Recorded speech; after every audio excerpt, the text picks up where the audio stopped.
In the dim alley, a cold and beautiful girl huddled in a corner, her face full of fear, her eyes unfocused, and her school uniform had been stepped on and made dirty.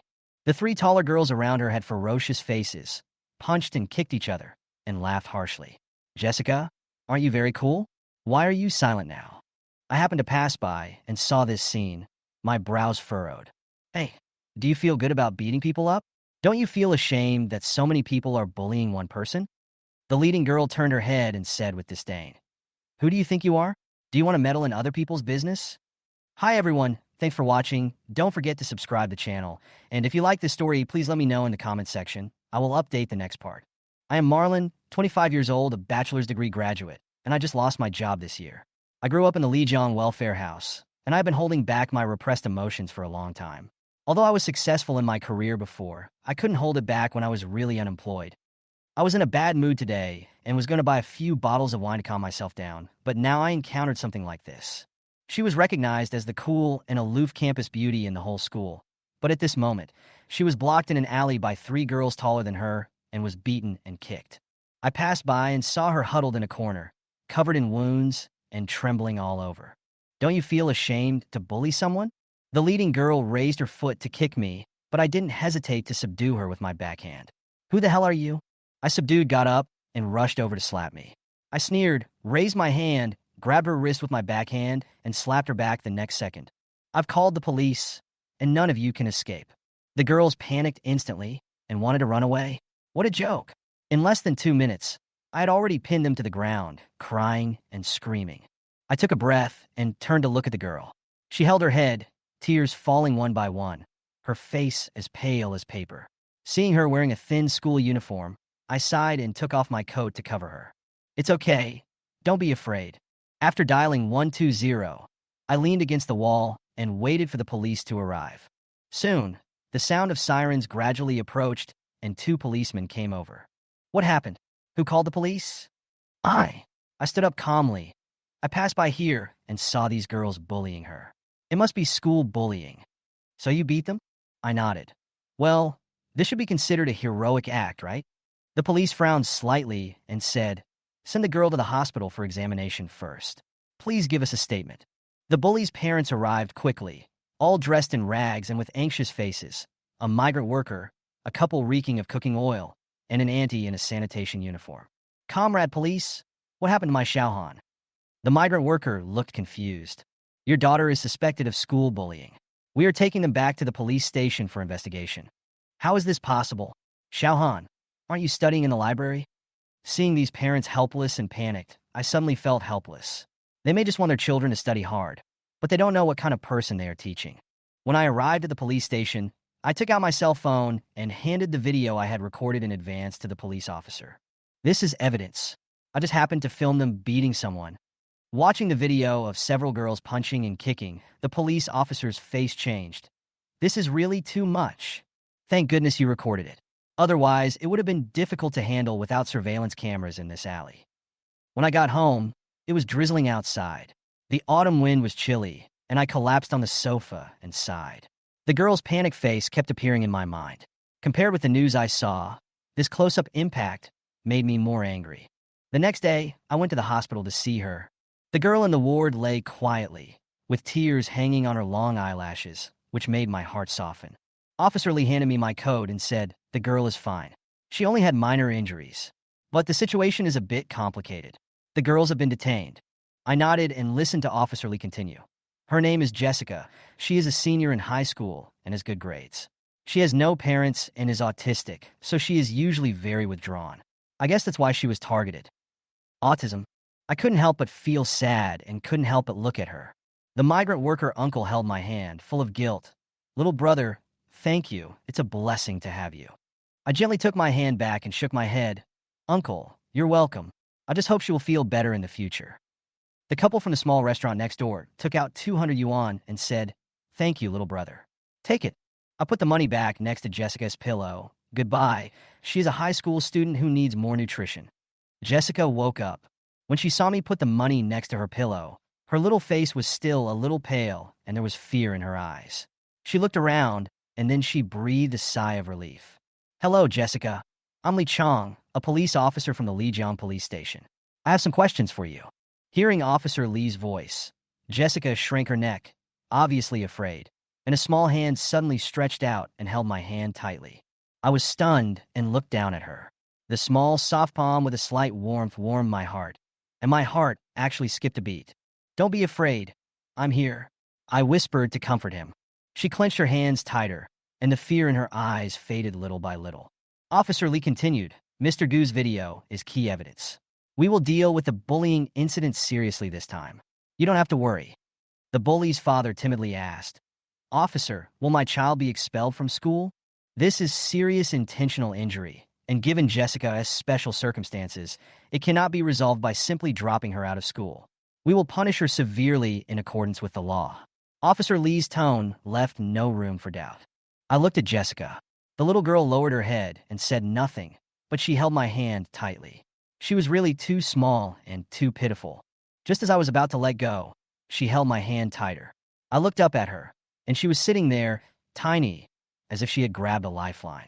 Can you tell me about it? I tried to ask her softly. Jessica looked up and shook her head. It's okay, my name is Gujin.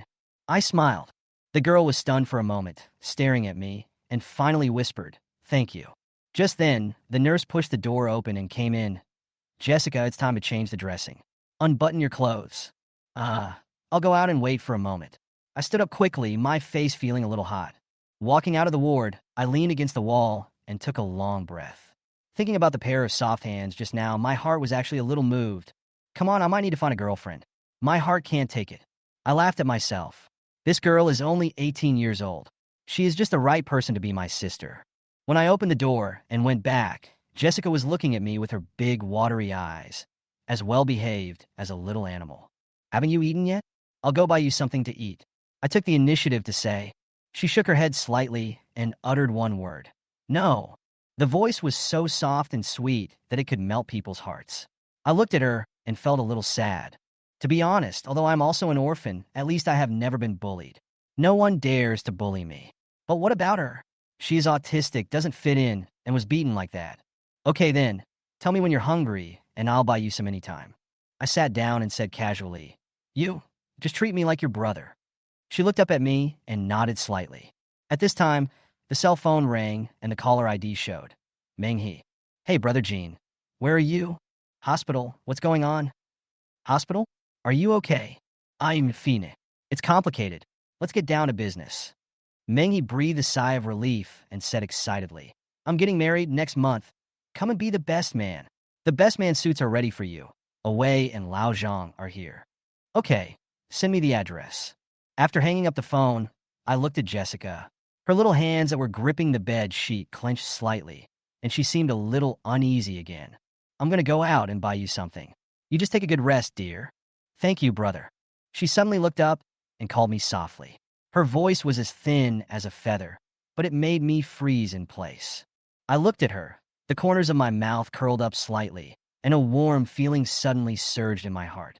Jessica, I will definitely help you stand up. At this moment, I secretly swore in my heart. Shanghai Banquet, second floor, Oha Hall. The message sent by Meng, he brought me back to my senses. I lightly tapped the OK expression with my finger, but when I looked up, I saw Jessica on the bed staring at me blankly. This girl is so well-behaved that it makes people feel distressed. She holds the corner of the quilt with her left hand, which is small and soft. Can you be discharged from the hospital tomorrow? I remembered what Officer Lee said, that they were just superficial injuries. She nodded gently, as fragile as a small flower that would fall down at the touch of wind. Okay, I'll take you home. Where is your home? Do you have WeChat? Feel free to contact me if you need anything in the future. Jessica didn't say anything and silently picked up the phone, a secondhand blue factory phone from 2 years ago, with even a crack on the screen. She opened the map and pointed to the area near the old train station. The old train station. It hasn't been demolished yet. I'll remember it. I scanned the code with a smile, and with a beep, WeChat was added successfully. Suddenly, bung, bung, bung.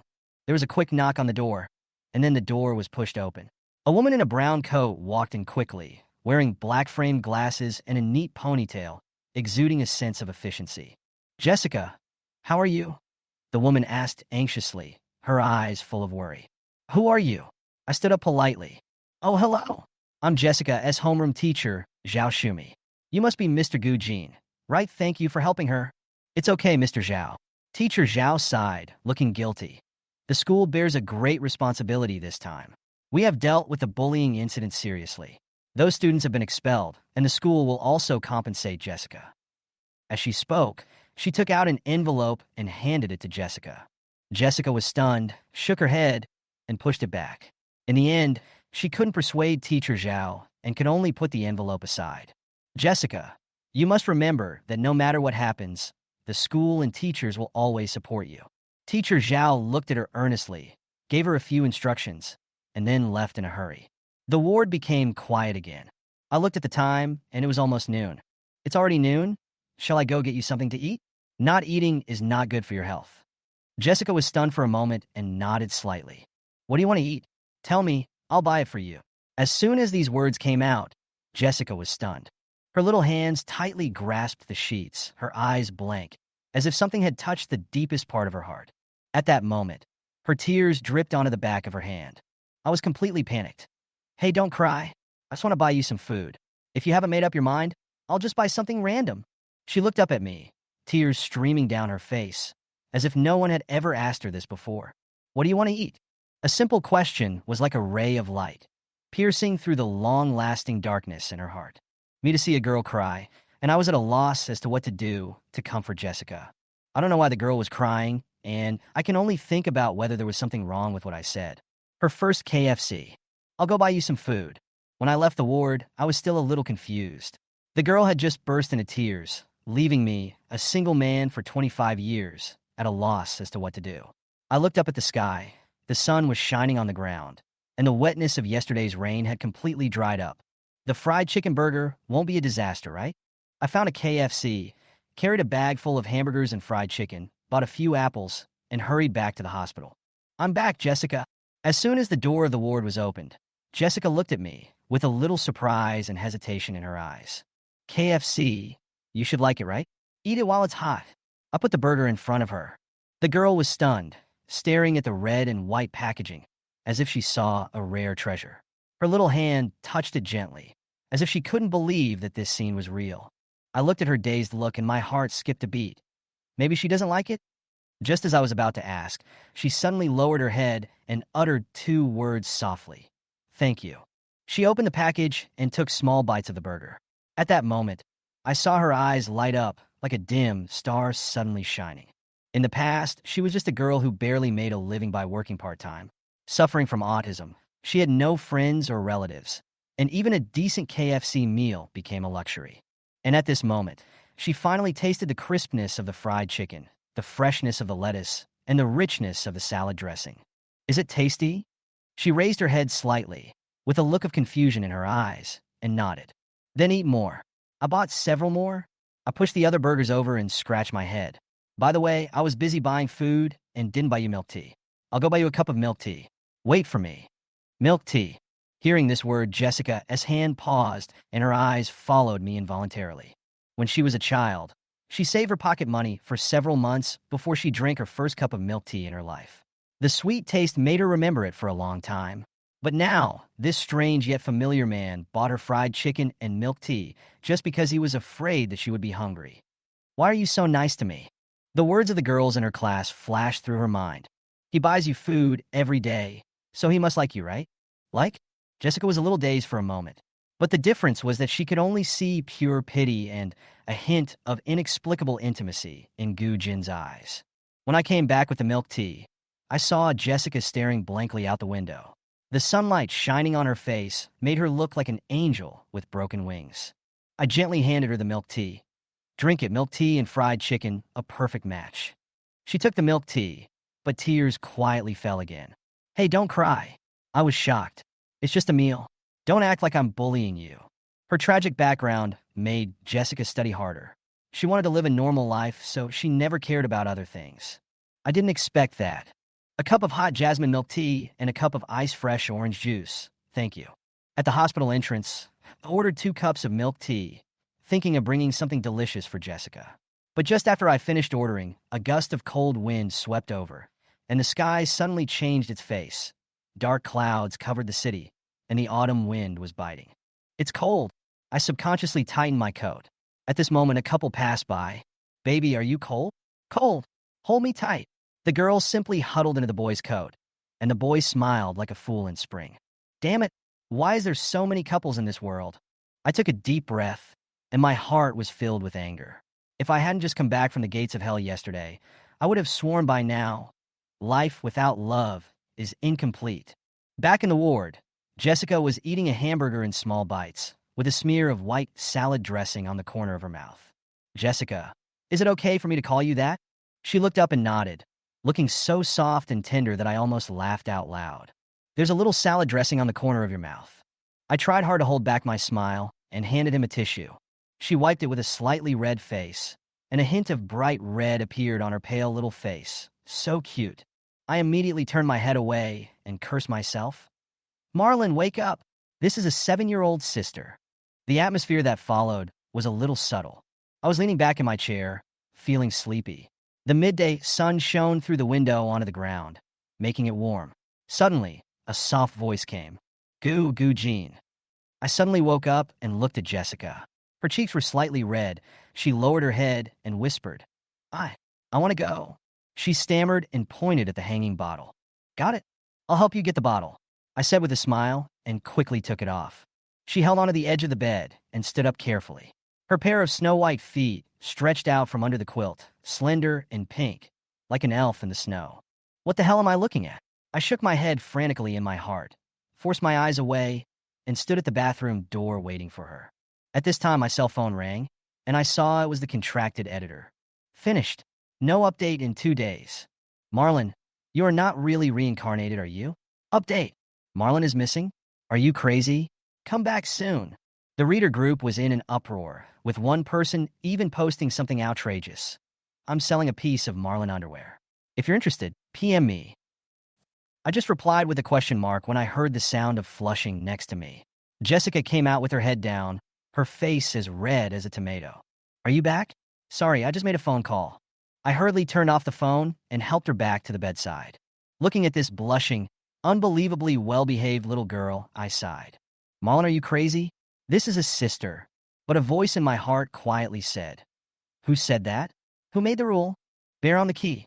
The ward became quiet again. I took Jessica back to the bed with the 4-drip. Seeing her staring at me nervously, I couldn't help but sigh in my heart. How about ask a professional? I opened WeChat and found an old classmate with the name Suito. He majored in psychology and specialized in treating various social anxiety disorders. Brother Tong, how do you communicate with autistic people? Suito replied quickly, with a hint of joking. Hey, Marlon, you're not really reincarnated into a high school student and falling in love, are you? What nonsense! This is a pitiful autistic girl who was bullied. Suitong's reply became serious. Talk less, do more. Don't mention her scars. Warm her life, but don't play with her feelings. Go away. I'm not a pervert. As I was putting my phone away, I noticed Jessica secretly glanced at me, then quickly lowered her head and pretended to be doing some exercises. Don't get me wrong, I was just distracted. Jessica blushed like a frightened little rabbit and whispered, It's okay. The atmosphere in the room was very subtle. I scratched my head, and when I saw her thin hospital gown, an idea suddenly came to me. By the way, it's been cold these past 2 days. Did you not bring any thick clothes? I'll go get some for you. Jessica pursed her lips and finally took out a bunch of keys from her school uniform pocket with a little bear pendant hanging on the keys. Thank you, she said softly. I took the key and was stunned for a second. My heart trembled. This girl is so confident in giving me the key. I drove my car all the way to the residential area near the old railway station. This is a well-known old and dilapidated house in Lijiang City, with moss-covered walls, broken corridor lights, and the shouts of uncles downstairs. General, Bob, where is Building 5? I casually asked an old man who was watching the chess game. Turn right to the first building and you'll arrive. Thank you, sir. I walked into the old building and stepped onto the dark concrete steps. Half of the lights in the corridor were broken, and the light from the cloudy day could not penetrate. I could only use my phone to shine the light under my feet. The lights on the 3rd floor were completely out of service. In the darkness, I fumbled for the key and pushed open the door. Crack! The sound of the door lock turning was so crisp that my heart tightened. Snap! I pressed the switch on the wall, and the room lit up instantly. When I walked into Jessica's house, I stopped in my tracks. The whole house was small but tidy, and there was even a pot of jasmine in the corner, with a faint fragrance. The bedroom was only 8 square meters, and on the desk were the necessary supplementary textbooks for the third year of high school and an unfinished hand-painted picture. In the picture, a girl in a white dress seemed to sink to the bottom of the sea and slowly fall. This is a really beautiful painting, I exclaimed to myself. When I opened the closet, I saw several sets of school uniforms from elementary school to high school, neat and tidy, with traces of years. The only thick clothes were a white hooded sweatshirt and 2 inconspicuous wide-leg pants. At this moment, I suddenly felt an indescribable sadness. Is this girl so poor? Looking at the uncolored painting, I could vaguely guess that she might have wanted countless times to wear a beautiful white dress and be as light and free as the person in the painting. Why don't you take her to buy some new clothes? Thinking about this, I packed up my thick clothes and put them in the bag. Before leaving, I didn't forget to water the pot of jasmine. When I returned to the hospital, Jessica was sitting on the bed with a panicked look in her eyes like a frightened little rabbit. I came back and took this set of clothes. I handed the bag to her and added with a smile, "You don't have many winter clothes. How about I take you to buy 2 sets when you were discharged from the hospital? Don't get me wrong, I really treat you as my sister." I regretted it as soon as I said it. This explanation makes things worse. Sure enough, Jessica's face turned red all of a sudden, and she shook her head quickly. "No need." Then, she carefully took out 100 yuan from the envelope and handed it to me with both hands. "This is for the meal." Seeing her serious look, my scalp tingled. "No need. Just consider it as my treat, and keep it as living expenses." The atmosphere became tense again, and I quickly found a way to step down. "By the way, I helped you water the pot of jasmine." Jessica looked up at me, her eyes a little more complicated, but she didn't say anything else. Soon, the young nurse came to change the dressing, and the atmosphere was finally less awkward.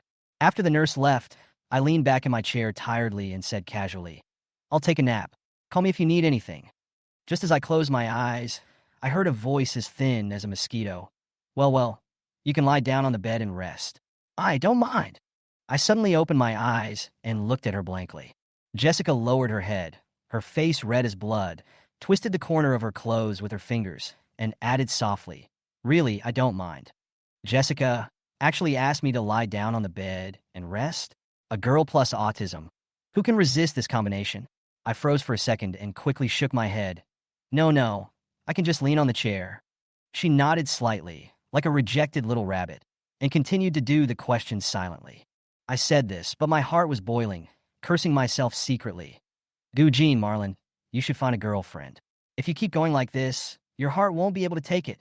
Time seemed to slow down, and the only sound in the ward was the ticking of the clock on the wall. I leaned back in my chair and dozed off, falling asleep. When I woke up again, it was already evening. The school uniform jacket covered me, revealing a trace of residual warmth.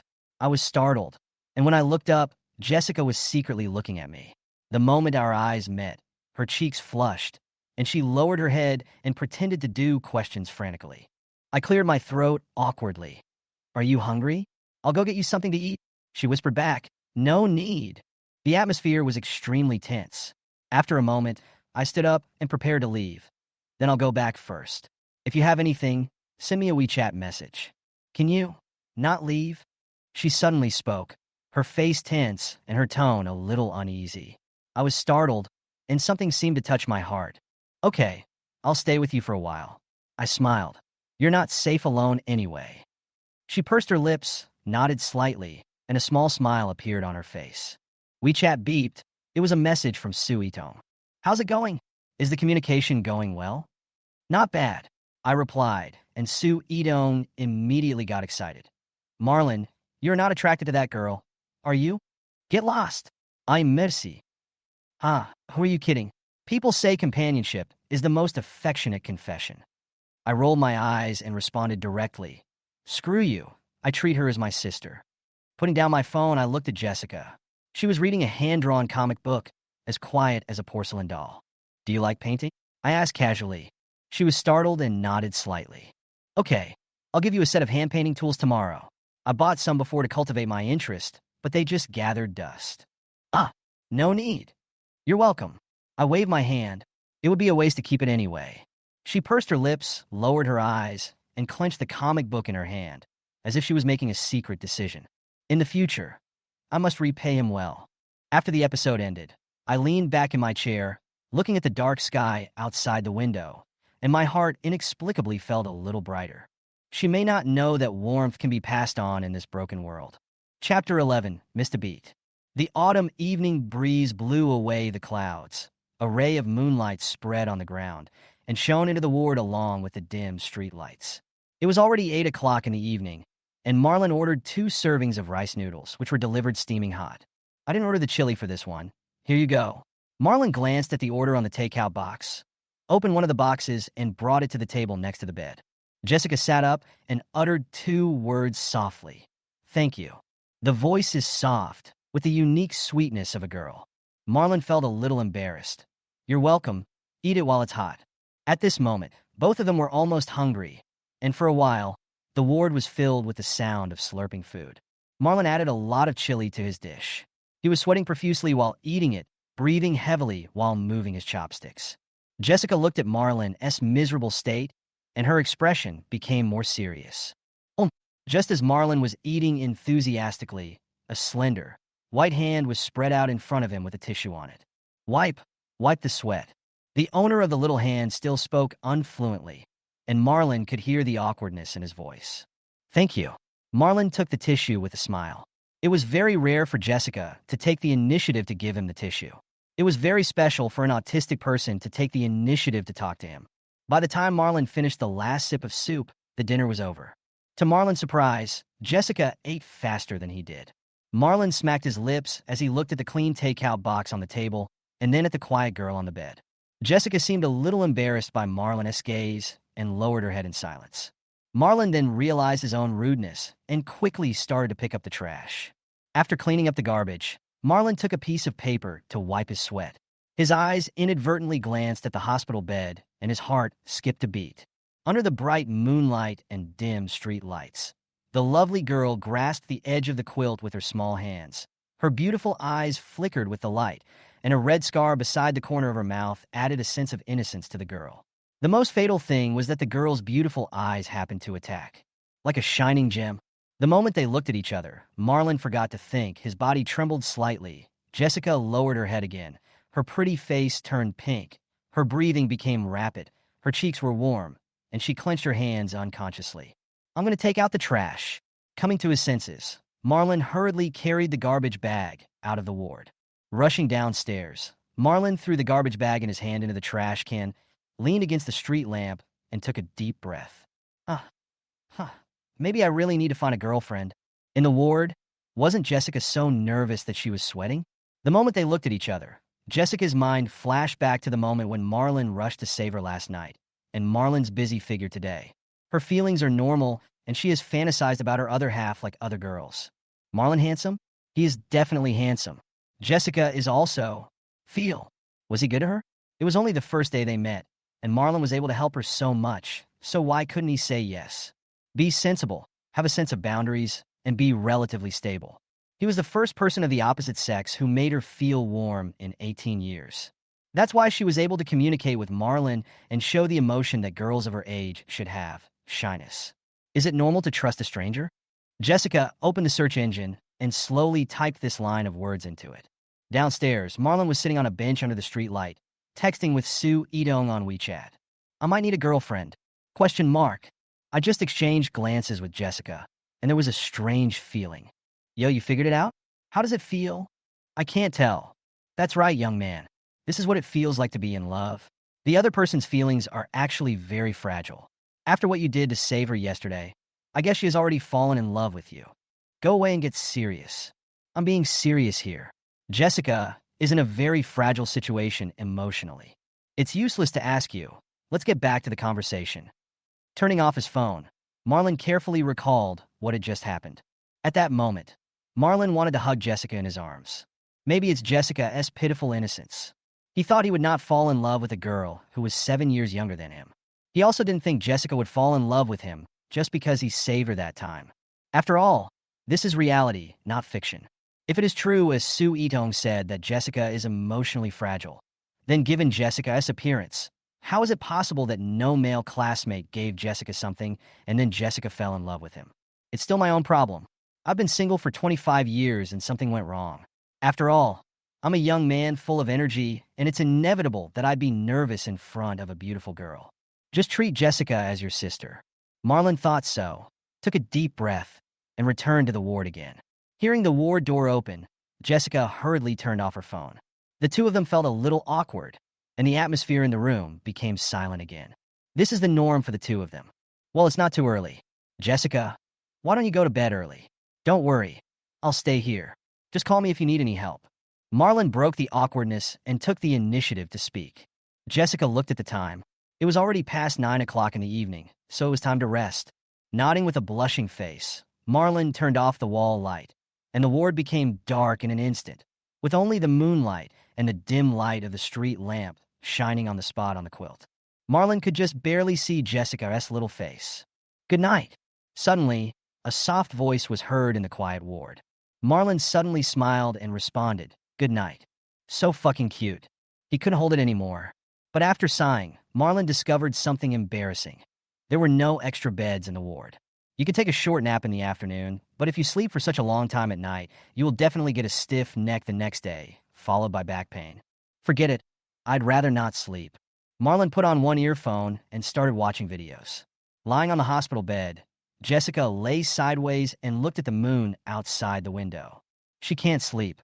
When Jessica thought that there was another person of the opposite sex in the room, who might be the one she liked, her face turned red and the blush spread all the way behind her ears. The beautiful makeup makes the eyebrows green, and the shy face turns red. Fortunately, the lights in the room were dim. Otherwise, Marlon's heart would have skipped a beat when he saw Jessica like this. He seems unable to sleep. Jessica suddenly thought of it. Jessica quietly moved her head and glanced at Marlon, who was watching a video. Is it because you can't sleep? Jessica hesitated, feeling bad when she thought that the other party would stay up all night because of her unreasonable request. Chapter 12. Discharge from the hospital. The girl was lying on the bed with a frown on her face, wanting to say something but not daring to, and her eyes occasionally glanced at the boy on the chair. Biting her red lips, for a while, the girl's delicate voice rang out in the empty and dark ward. Goo, Marlon, if you're sleepy. Hearing the girl's voice, Marlon took off the Bluetooth headset in his left ear. You can sleep next to me. After saying this, Jessica blushed, buried her head in the quilt, and ignored Marlon's answer. Marlon froze when he heard what Jessica said. She said, let me sleep next to her? Jessica's words in the afternoon that he could lie down on the edge of the bed was shocking enough to Marlon. But unexpectedly, Jessica actually let him sleep next to her? Is it because the other party feels guilty? It's okay, just go to sleep. If I'm really sleepy later, I'll just lie down on the edge of the bed and sleep. Don't worry about me. Marlon responded quickly. In the moonlight, Marlon could only see the quilt wrapped around the bed. Oh. Jessica didn't dare to speak anymore. She closed her eyes and began to sleep. Her mind was in a mess, and as soon as she closed her eyes, she recalled the scene of Marlon rushing to save her. Before she knew it, Jessica had fallen into a deep sleep. She was also very tired, mentally tired. Living alone for a long time made her defensive and vigilant at all times. Only today could Jessica be said to be able to relax a little. With someone by her side, Jessica slept soundly and sweetly. Marlon absent-mindedly scrolled through his phone, thinking about this and that, and finally asked a question anonymously on a forum. What should I do if I have strange feelings towards a girl who is 7 years younger than me? Night is the time for netizens to have fun. As soon as Marlon's question was posted, many netizens answered it. First floor, sofa, BT by the author of the question, confirmed.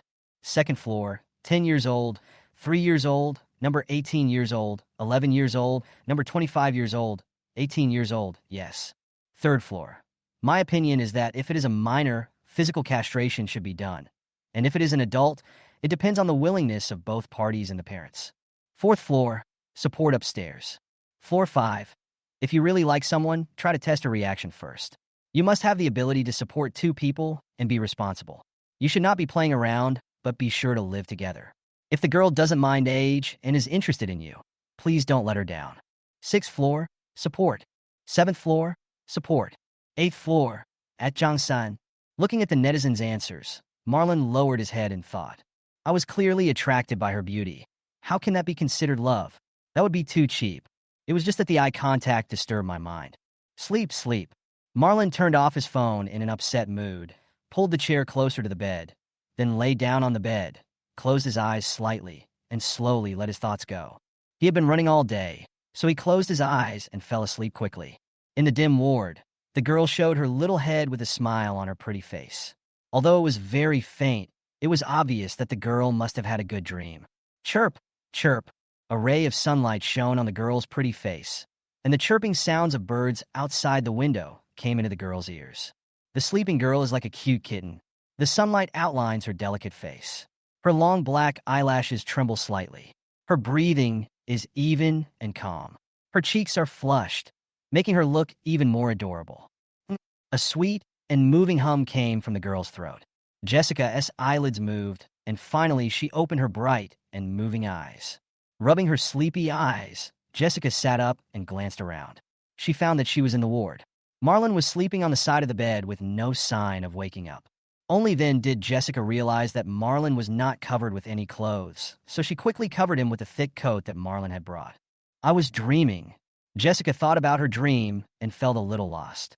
I slowly looked out the window, trying to bring my thoughts back to reality. She dreamed of her family, celebrating the new year happily together. The memories in the dream were very vague, and there was no sign of my parents. But it's still beautiful. She missed and hoped. Suddenly turning around, Jessica looked at Marlon carefully. Marlon's face has distinct features, a straight nose, and thin lips that are gently pursed. It was very nice. Jessica was fascinated for a moment. It was the first time that Jessica had a different feeling towards the opposite sex. Even though she had autism, she was still not opposed to communicating with Marlon.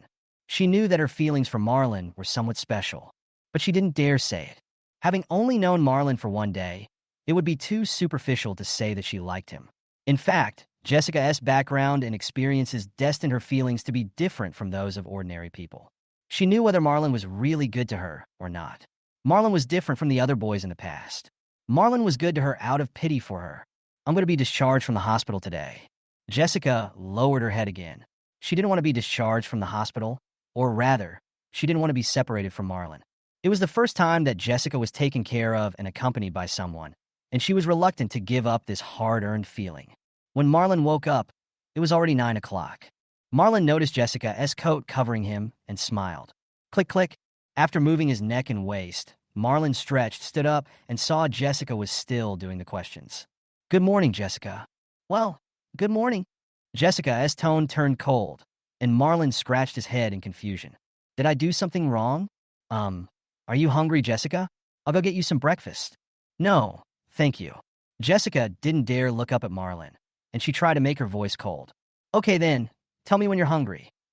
Marlon didn't understand why Jessica was so cold to him and felt a little disappointed. Click, click. There was a flurry of footsteps outside the ward. It was a new day, and the hospital began to get busy again. Bang, bang. There was a knock on the ward door, and before Marlon could respond, the young nurse walked in quickly. Jessica, it's the last dressing change of the day. The little nurse's voice was filled with a hint of joy. Marlon left the room on his own accord. After Marlon left the ward, Jessica unbuttoned her shirt, and the young nurse bent over with new gauze and ointment. Rustling sound. After a while, the last dose of medicine was changed. Okay, just apply the ointment yourself when you go back these 2 days, twice a day. You can ask the guy to help you change the gauze. Be careful not to get wet, and remember to take the anti-inflammatory medicine. You can be discharged from the hospital in a while. The young nurse carefully explained the precautions. When Jessica heard that Marlon was asked to change the gauze, her pretty face turned pink, but she lowered her head silently when she thought about parting with Marlon. Discharged from hospital. Chapter 13. Fasten your seatbelts. The young nurse informed Jessica of the precautions to take after discharge from the hospital and then left the ward. Marlon leaning against the wall, the nurse walked over and said, "You will be discharged soon. I've already told Ms. Jessica how to use the medicine. Go to the pharmacy to pick up the medicine. There will be detailed instructions for use. Also, the medical expenses have been paid." "Oh, okay. Thank you." Marlon quickly responded, wondering why Jessica was angry. Are you going to be discharged from the hospital? He also had an indescribable feeling. From childhood to adulthood, Marlon was alone when he was sick and hospitalized. Although sometimes friends and classmates would come to see him, the experience of staying with someone in the hospital for a night is unprecedented. After a busy day running around yesterday, Marlon felt very fulfilled. The feeling of taking care of someone makes him feel like a family member.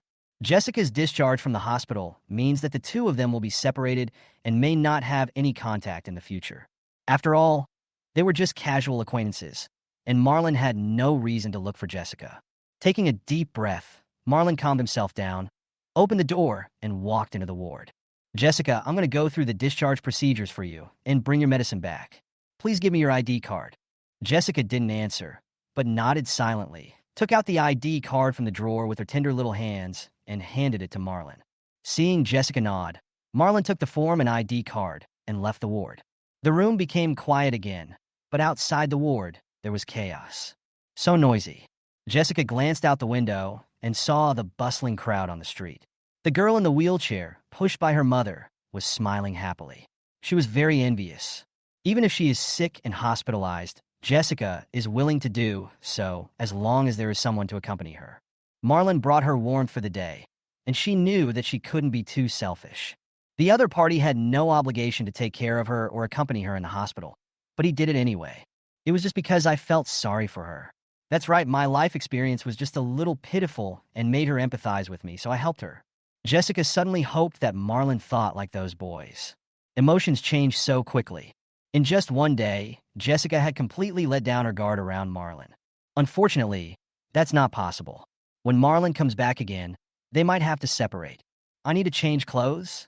Jessica thought as she lowered her head and looked at the blue and white striped hospital gown. But it is not very convenient to change here in case someone comes in from outside. The ward doors here don't have locks, so someone can come in at any time. Wait for Marlon to come back and help watch the door. In the hospital, Marlon received the discharge certificate from Jessica's attending physician. There are also medicines. The pharmacy is in. Marlon was staring at the screen on the guidance machine in the hall. He hurried to the pharmacy, handed over the list of medicines prescribed by the attending physician, and collected the medicines. They are all anti-inflammatory drugs, external ointments, and medical gauze. After everything was done, Marlon returned to the inpatient department. Okay, Jessica, it's done. Now pack your things. Marlon put the medicine into Jessica's bag and said with a smile, I want to change my clothes. Can you help me watch the door? Jessica asked while holding the clothes. She didn't look up, and Marlon couldn't see the expression on Jessica's face. Okay, I'll wait outside. Without hesitation, Marlon turned and walked out the door. Leaning against the door, Marlon let out a long sigh. Jessica seemed to be in a bad mood. It's normal for girls to be emotional. But Jessica is different. Marlon thought about it and finally came to a conclusion. Jessica didn't want to be discharged from the hospital. Why? He is not quite sure. But it is definitely related to discharge from hospital. Do you not want to go back to school? Maybe that's possible. Marlon didn't dare to admit his special feelings for Jessica, nor did he want to admit it. He couldn't have such a cheap liking love at first sight just for fun. We are about to separate and may never meet again and become passers-by in each other's lives. Besides, I'm just attracted by her beauty. How can there be any feelings for her? Marlon would never waste other people's feelings, and Jessica would not have any feelings for him either. Bang, bang. There was a knock on the ward door behind him. Looking through the window on the door, he saw a petite and cute figure standing behind the door, looking into his eyes. The figure had a cold face without any smile and was wearing a light blue collarless jacket that Marlon had brought over. Marlon was momentarily distracted. It looks really good. The cold expression doesn't match his height, but it creates a contrast that just appeals to Marlon's cuteness. Actually, Jessica is not short. She is about 163 centimeters tall. It's just Marlon who is taller. Pushing the door open and walking in, Marlon smiled and said, Are you done packing? Then let's go. I'll go back to my house to get you some painting supplies. It turns out he wasn't just saying it casually. Jessica tried hard to control her cold expression, but she was actually secretly delighted. This is what it feels like to know someone is thinking about her. Marlon picked up all of his stuff and walked Jessica to the parking lot. The weather is nice today and quite warm. After all, it is just the beginning of autumn. Come on, get in the car. Marlon opened the trunk, put the things in, and helped Jessica open the door. Jessica is not used to it. She usually only takes the bus. Thanks. Jessica uttered 2 words lightly and sat in. As soon as Marlon got in the car and was about to start, he heard the seatbelt alarm. I looked at the passenger seat in surprise and found that Jessica was not wearing her seatbelt. Jessica, please fasten your seatbelts. Jessica was stunned for a moment. To be honest, she had never ridden in a car or fastened a seat belt in her life. Fortunately, Marlon reacted, and considering the other person's background, he could understand. There's something wrong with my car's seatbelt. It's not easy to fasten. Let me help you. Unbuckled his own seatbelt, Marlon turned around in the driver's seat. Half of his body approached the passenger seat and hooked the seat belt with his hand. In an instant, the air in the car seemed to freeze. Jessica's face turned red, and it seemed that steam was coming out of her head. She lowered her eyes slightly, not daring to look into Marlon's eyes. At this moment, Marlon half leaned over Jessica. The space of A4 was too small, and the distance between Marlon's face and Jessica's face was no more than 10 centimeters. Marlon's face also turned a little red, his breathing slowed down, and his eyes unconsciously stared at Jessica's pretty face. From the outside, it looked like they were kissing. He could smell Jessica's unique fragrance, with a hint of jasmine. The sunlight shines through the mottled leaves onto the front glass, adding a bit of warmth to the small space inside the car. A different feeling spread in Marlon's heart. Okay, are you ready? Jessica could no longer pretend to be cold, and with a girl's shyness, she lowered her head and asked. Marlon reacted suddenly and hit his head on the roof of the car. Ahem, okay. Marlon acted as if nothing had happened and fastened Jessica's seatbelt. Chapter 14, Live in My House. Both sides had an indescribable feeling in their hearts. Marlon to be so close to a girl that his breathing was disordered. He was really just helping to fasten the seatbelt and had no other thoughts. It was also Jessica's first time to have close contact with a boy. Her heart was pounding. Her brain was blank just now, and now her face looked like she had a fever. The two of them tacitly agreed not to mention what had just happened. I'll take you to my house to get the tools first, Marlon said, steering the wheel. Yeah. Jessica turned her head to look out the window and hummed twice softly. The trees along the road had begun to turn yellow and shed their leaves. And because it was Monday, there weren't many people on the street. Jessica half leaned against the car window, looking at the trees on the roadside receding, and she couldn't calm down for a long time. That feeling. Jessica secretly glanced at Marlon and looked at his profile as he drove seriously and pursed her lips. The hospital is not far from Marlon's home, and it only takes 10 minutes to drive there, so it didn't take long for the car to enter the underground garage of U-Waiting. It suddenly got dark outside the window, and then the white light from the underground garage shone into the car, making it bright again. Jessica only felt the car twisting and turning, and finally slowly stopped in a parking space. Okay, we're here. Marlon unbuckled Jessica's seatbelt and took Jessica out of the car. Finally, they got into the elevator. There was no one in it, so an awkward atmosphere spread between the two of them. Bite! With a ding sound, the elevator door slowly opened. Jessica looked left and right. It was such a clean and bright corridor, completely different from the old train station. After all, it is a semi-high-end community, so the design of the corridor is also very good. The gray and white marble tiles on the floor make the whole corridor bright under the spotlights. Dee Dee, welcome home. Jessica was startled by the announcement from the smart door lock. She had only seen smart door locks when watching videos on her mobile phone, and this was the first time she had seen one in real life. Looking at the surprised girl beside him, Marlon just thought she was cute. Marlon didn't change his shoes, after all, he was just picking up something. Come in, Jessica. No need to change your shoes. Because it rained yesterday, and that incident happened, Jessica's shoes were covered in mud. She felt embarrassed to go into Marlon's house when she saw the clean marble tiles. Only after hearing what Marlon said did Jessica walk in cautiously. Marlon's house is decorated in gray tones, with dark gray panels on the walls and gray-white marble tiles on the floor. There are no headlights in the living room, but some recessed spotlights, so the overall house is not that bright. Because I bought the top floor, I got one floor for free. On the second floor, there is a 20-square-meter bedroom and a separate bathroom, and even a large flat balcony. My studio is here, integrated with the study. Marlon took Jessica to the innermost room. Although it is called a study, it is just a place to store books. Most of them are textbooks that Marlon has used since he was a child, as well as some famous books, and finally some comics, including the complete set of Dragon Ball, which is his favorite comic. There is a small bed and a large desk against the wall. Marlon rummaged through the cabinets and finally pulled out a bag of painting tools in a canvas bag. Marlon spent a lot of money on these tools, even though they are just gathering dust. This is it.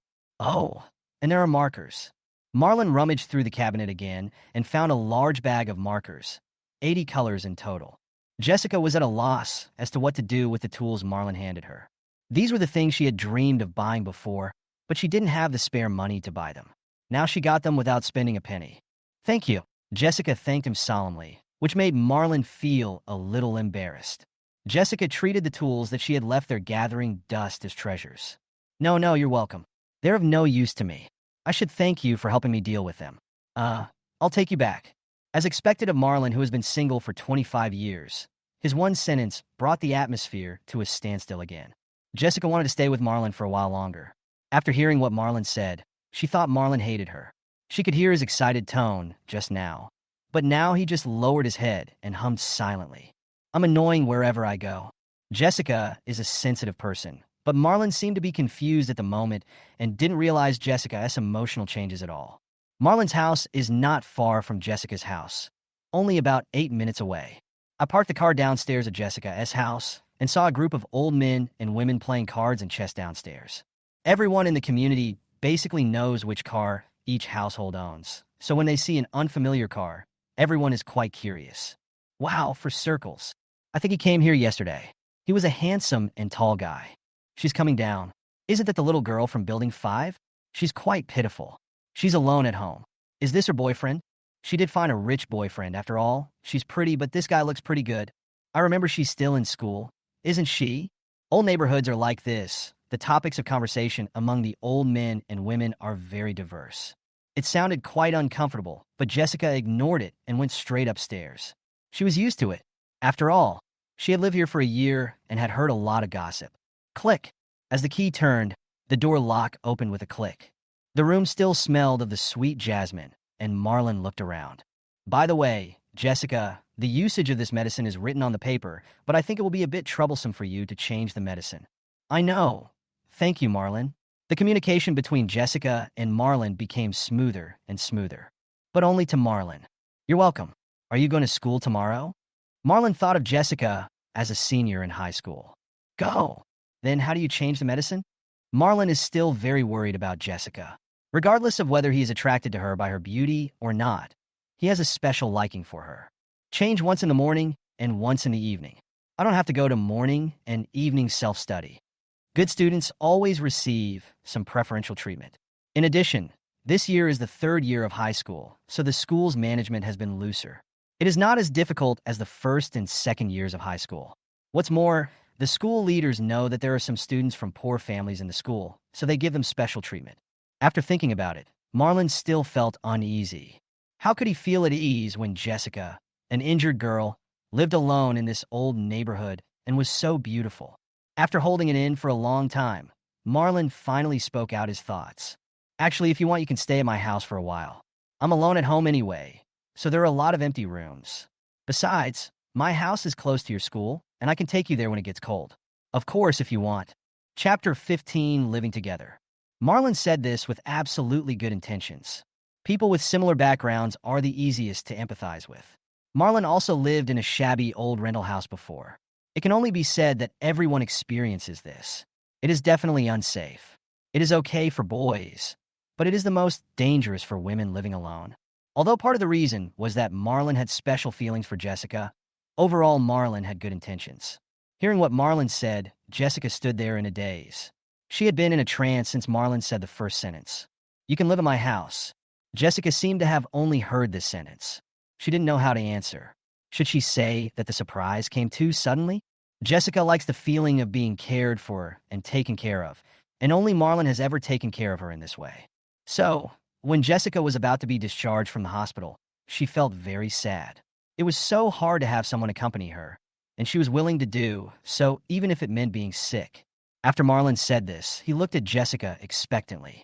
It was quite lonely living in a duplex by himself, so he didn't mind having one more person. I'll give you the rent. Jessica suppressed the joy in her heart and said crisply. This means Jessica agrees. As for the rent, it was just talk. Even if Jessica gave it to Marlon, he would not take it. He helped Jessica, just like helping his former self. You agree?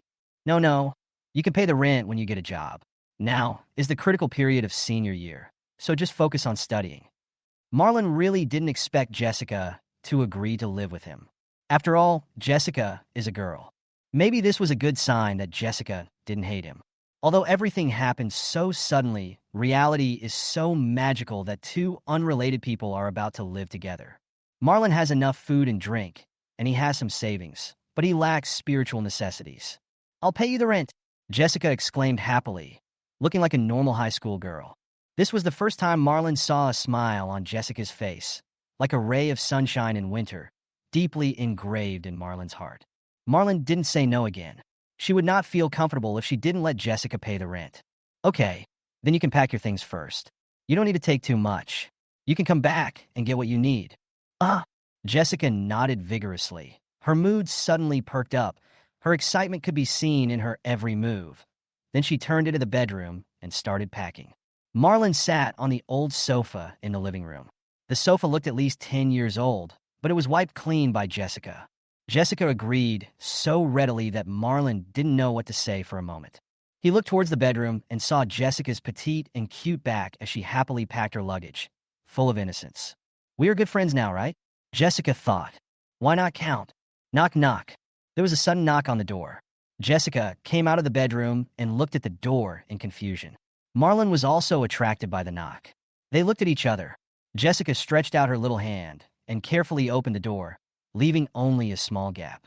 Jessica habitually opened the door a crack, due to her vigilance caused by living alone for a long time. "Hey Jessica, you're home." "No one opened the door when I knocked yesterday." The person knocking on the door was a man in his 30s. He looked very surprised, and from his tone, he sounded like he was very familiar with Jessica. Marlon stood up at the address and slowly walked towards the door. Jessica didn't answer, but just looked at the other person coldly. This person lives upstairs from her and just moved in a while ago. He didn't know when he found out that Jessica lived alone, so he often knocked on Jessica's door looking for her. Sometimes he would use the excuse of bringing food to Jessica, but every time Jessica opened the door, he would glance at Jessica unscrupulously, so Jessica never paid any attention to him. Jessica could sense whether he had ulterior motives or not. This guy was just like the boy who gave her gifts at school, even a little disgusting. Because the other party always made excuses to ask Jessica to open the door and invite him in, but Jessica was not stupid. How could a single woman like her let the other party in casually? In addition, Jessica has autism. Although she can communicate with Marlon, she refuses to communicate with anyone else. She couldn't tell why. Maybe it was because she had a crush on Marlon. So sometimes fate is so wonderful. Marlon's enthusiasm won Jessica's favor, and Jessica will never forget the back of Marlon protecting her. "Hey, look, Jessica, you are still so careful. I told you that you were a careful child. Uncle is not a bad person. Why don't you understand?" The man even called himself Uncle or something like that, which gave Jessica goosebumps. The gap was getting bigger and bigger, and the man seemed to be pressing harder and harder on the door. Jessica also felt it. Just as she was about to turn around and call Marlon, a big hand grabbed Jessica's arm. It was Marlon. "It's okay. I'll do it." Marlon finally understood what the man was trying to do. They were all men, and Marlon was not stupid. The man had no sense of propriety in his words, and the fact that Jessica didn't talk to him said it all. Jessica nodded, letting go of her hand and standing behind Marlon. Crash! Marlon flung the door open and stared at the man. "Hey, Jessica, you finally opened the door? Who are you?" The man was ecstatic, and just as he was about to come in, he saw a strange man standing in front of him. "I want to ask you. I'm Jessica's brother. What do you want to do?" Marlon, who was half a head taller than the man, stood there with his arms crossed and asked. The man was a little flustered for a moment. "Doesn't this girl live alone? How come she has a brother?" "Ah, I'm the upstairs neighbor. I saw Jessica wasn't at home yesterday, so I came to see what happened. Now that your brother is here, I'll go back. Then you won't be invited in to sit down. Jessica will be moving out soon, so you don't have to come." Marlon didn't say anything unpleasant.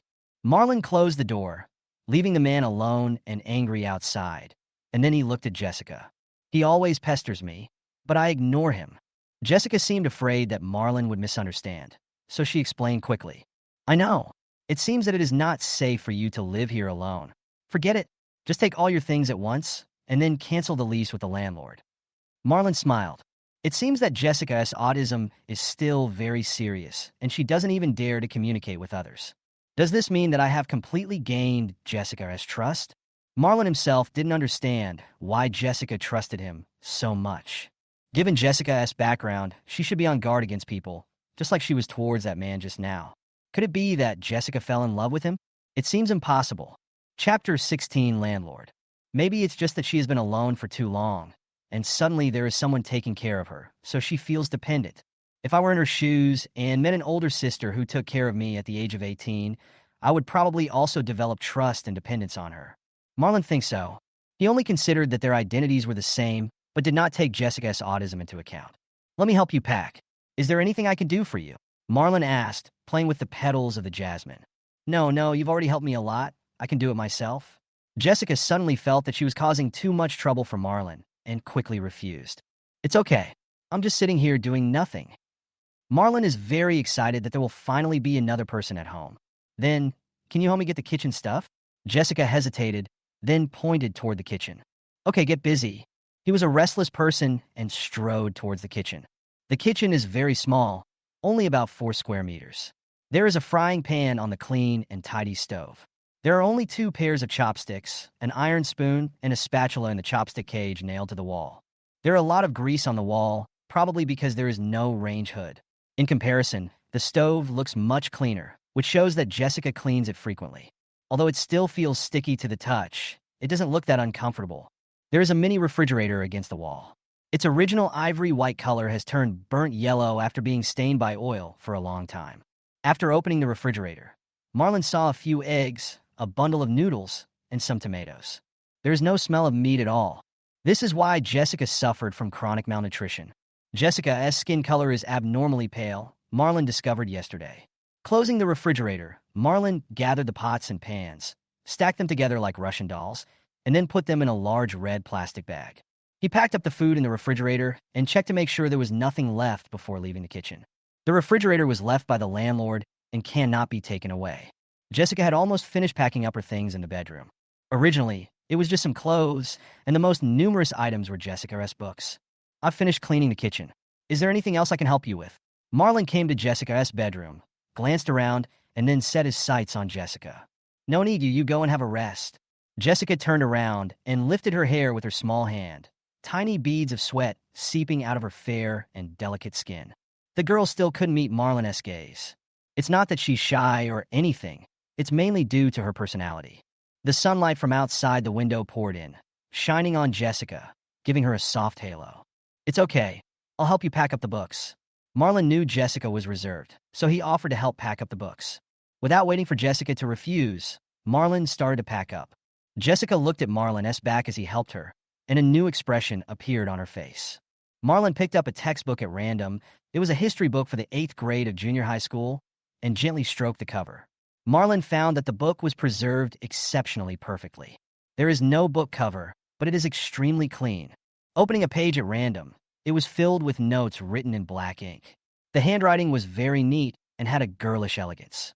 It was obvious that Jessica had indeed protected it with great care. Before him, if a book could be preserved perfectly without a cover, there was only one possibility. The book was not opened many times in a semester. Closing the textbooks, Marlon carefully stacked the books one by one and then put them into the storage box on the ground. After all, it is the result of Jessica's hard work, so it is better to put more effort into it. Jessica noticed Marlon's actions, and the warmth in her heart expanded infinitely. When men and women work together, the work becomes less tiring. This statement did not seem to be false. Not only did the two of them not feel tired, but they also worked very efficiently. After more than 10 minutes, everything was almost packed up. The bedroom, living room, and other sundries have been neatly placed in storage boxes and bags. Okay, that shouldn't be all. Marlon clapped his hands and looked at Jessica. Jessica glanced at it, then looked at the things on the ground and shook her head. There is none left. Well then, please contact the landlord and cancel the lease. I'll help you move your things first. After saying that, Marlon rolled up his sleeves, spread his legs, bent down, and picked up the transparent storage box. This place is full of Jessica's books, including her textbooks from elementary school to high school. It was divided into 2 storage boxes, and Marlon could only move them one by one. Let me help you. Jessica was really embarrassed to ask Marlon for help again. I am obviously a very independent person, so why do I always rely on Marlon? Jessica couldn't figure it out. although I do have a crush on Marlon. Marlon was also embarrassed to ask Jessica for help, even though he was the one who offered to let Jessica live in his house, and it seemed like Jessica owed him something. But in the final analysis, I have selfish motives. Part of it is out of kindness, and part of it is because I like Jessica. Even if he wouldn't really do anything to Jessica, having her live with him at home would help alleviate Marlon's loneliness. No, just contact the landlord right away. I usually go to the gym, so I can do this myself. Marlon quickly opened the door and carried the storage box downstairs. There is no other way, so I will contact the landlord first. Jessica's landlord is a middle-aged woman who owns many houses. She usually just collects rent and doesn't have a job. So Jessica sent her a message, and she replied quickly. Are you going to move out? Are you not comfortable living here? The landlady knew Jessica's situation and was quite helpful. No, it's just that I have a place to stay, my friend's house. Although Jessica doesn't communicate with others, simple online chatting is fine. Okay then, I'll return your deposit to you in a few days. Your rent will be waived in a few days this month. Just leave your key on the table when you leave. The landlady seemed to be very confident in Jessica and didn't even think about checking if there was any damage to the house. Maybe it was out of pity for Jessica. Thank you. The landlady is one of the few people who makes Jessica feel warm. Jessica was very happy about the other party's trust. The landlord transfers 800 yuan to you. Please collect the payment in time. In less than a minute, the landlord returned the deposit. Although life is hard, you still have to live well. If you are really in trouble, come to me and cheer me up. Jessica looked at the words transfer on her phone. Tears suddenly blurred her bright eyes. Thank you. Thank you so much for taking care of me for so long. Chapter 17 Moving. After Marlon moved the first storage box, he quickly returned upstairs. As soon as he entered the room, he saw Jessica with tears in her eyes and her head down, wondering what she was thinking. Jessica, what's wrong with you? Marlon walked up and patted Jessica's shoulder. The girl felt the warmth of Marlon's palm, and her body couldn't stop shaking. It turns out that there are still people in the world who care about her. Landlady Marlon. Jessica wiped her tears with the back of her hand and raised her head. The girl's eyes were red, and the traces of tears were still at the corners of her eyes, which looked particularly clear on her fair and tender face, and her weak body was trembling slightly. Seeing Jessica's look, Marlon was a little at a loss and quickly took out a piece of paper from the table and handed it to Jessica. Okay, it's okay, what happened? Marlon whispered to comfort her. Did you have an argument with the landlord? Did he refuse to return your deposit or something? It's no wonder Marlon thinks this way. The other party may think that Jessica is a girl who is easy to bully, so he deliberately refuses to return the deposit and finds fault with her. Jessica took the tissue and gently wiped her tears, shaking her head, causing her hair to swing. Nothing. Seeing that Jessica didn't seem to want to talk, Marlon didn't ask any more questions. After all, Su Yidong taught him to speak less. Let's not talk about this anymore. Well, calm down first. If anything happens, tell me. I'll go move the things. Turning around and walking over to the pile of things, Marlon picked up another large storage box. After Jessica wiped her tears, she hurriedly stood up, picked up the large plastic bag on the ground, and followed Marlon downstairs. Hearing footsteps coming from behind, Marlon smiled silently. An autistic girl who doesn't like to trouble others. Jessica's footsteps were light, her white sneakers stepping on the cement gray stairs. Her petite body was bent, and it was obvious that the bag was very heavy for her. The young man in front of the girl was carrying a large storage box with his back straight. He looked very relaxed, but the sweat on his forehead gave away the truth. You can't lose face in front of girls. It has to be said that this thing is really heavy. Marlon thought so. Fortunately, Jessica's house was on the 3rd floor, and Marlon saw the light of day again soon. It was really dark in the staircase. The incandescent lights on the 2nd floor were barely lit and were still flickering. Not to mention the lights on the 3rd floor. All were broken. Thump! Marlon put the box down heavily. Not because he meant to, but because he really couldn't hold on any longer. Okay, give me the bag, and I'll put it in the trunk. Marlon reached out to take the large plastic bag and put it in the trunk. Then I struggled to stack the storage box on top of the previous one. Boom! Marlon closed the trunk and followed Jessica upstairs to get the last few things. When going upstairs, the two switched positions, and Jessica walked in front of Marlon. Marlon looked up at the back of the girl in front of him.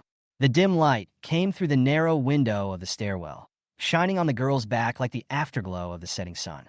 The thin figure looked particularly lonely, like a lone goose flying in the cold sky, with slow steps, like a cat.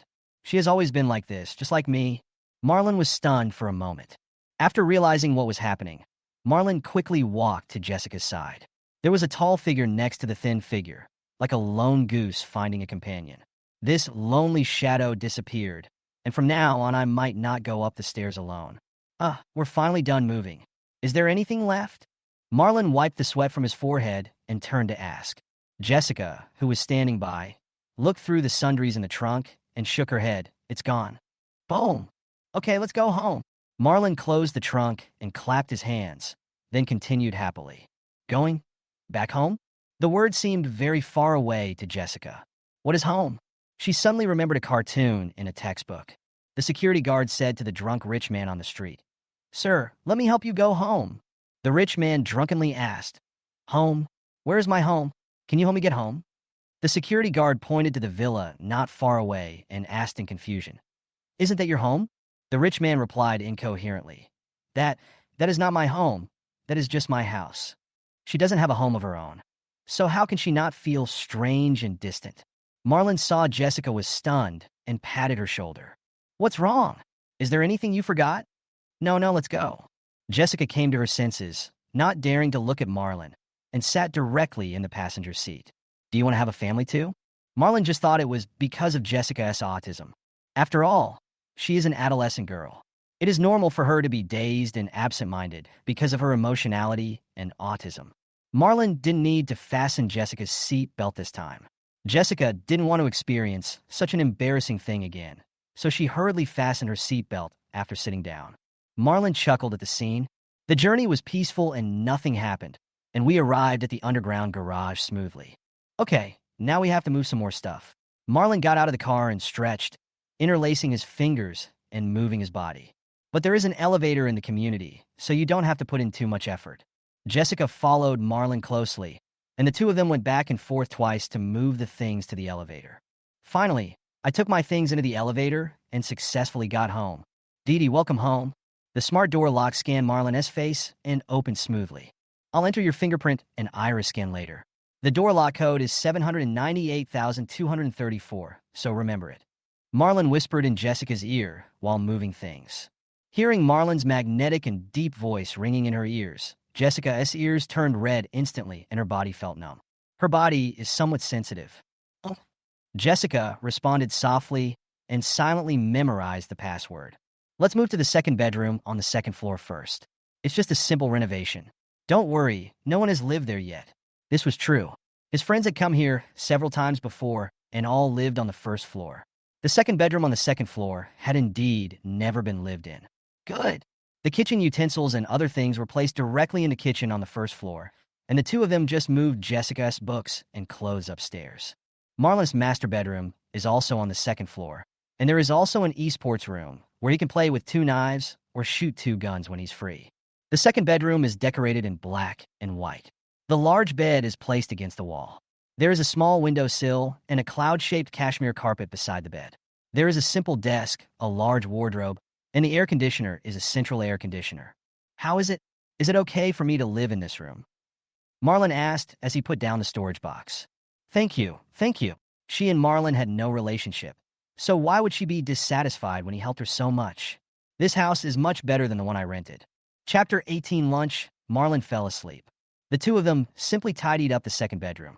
Marlon threw the black quilt cover and sheets into the washing machine on the second floor and changed them for a white set and covered Jessica with them again. I'll just sweep the floor.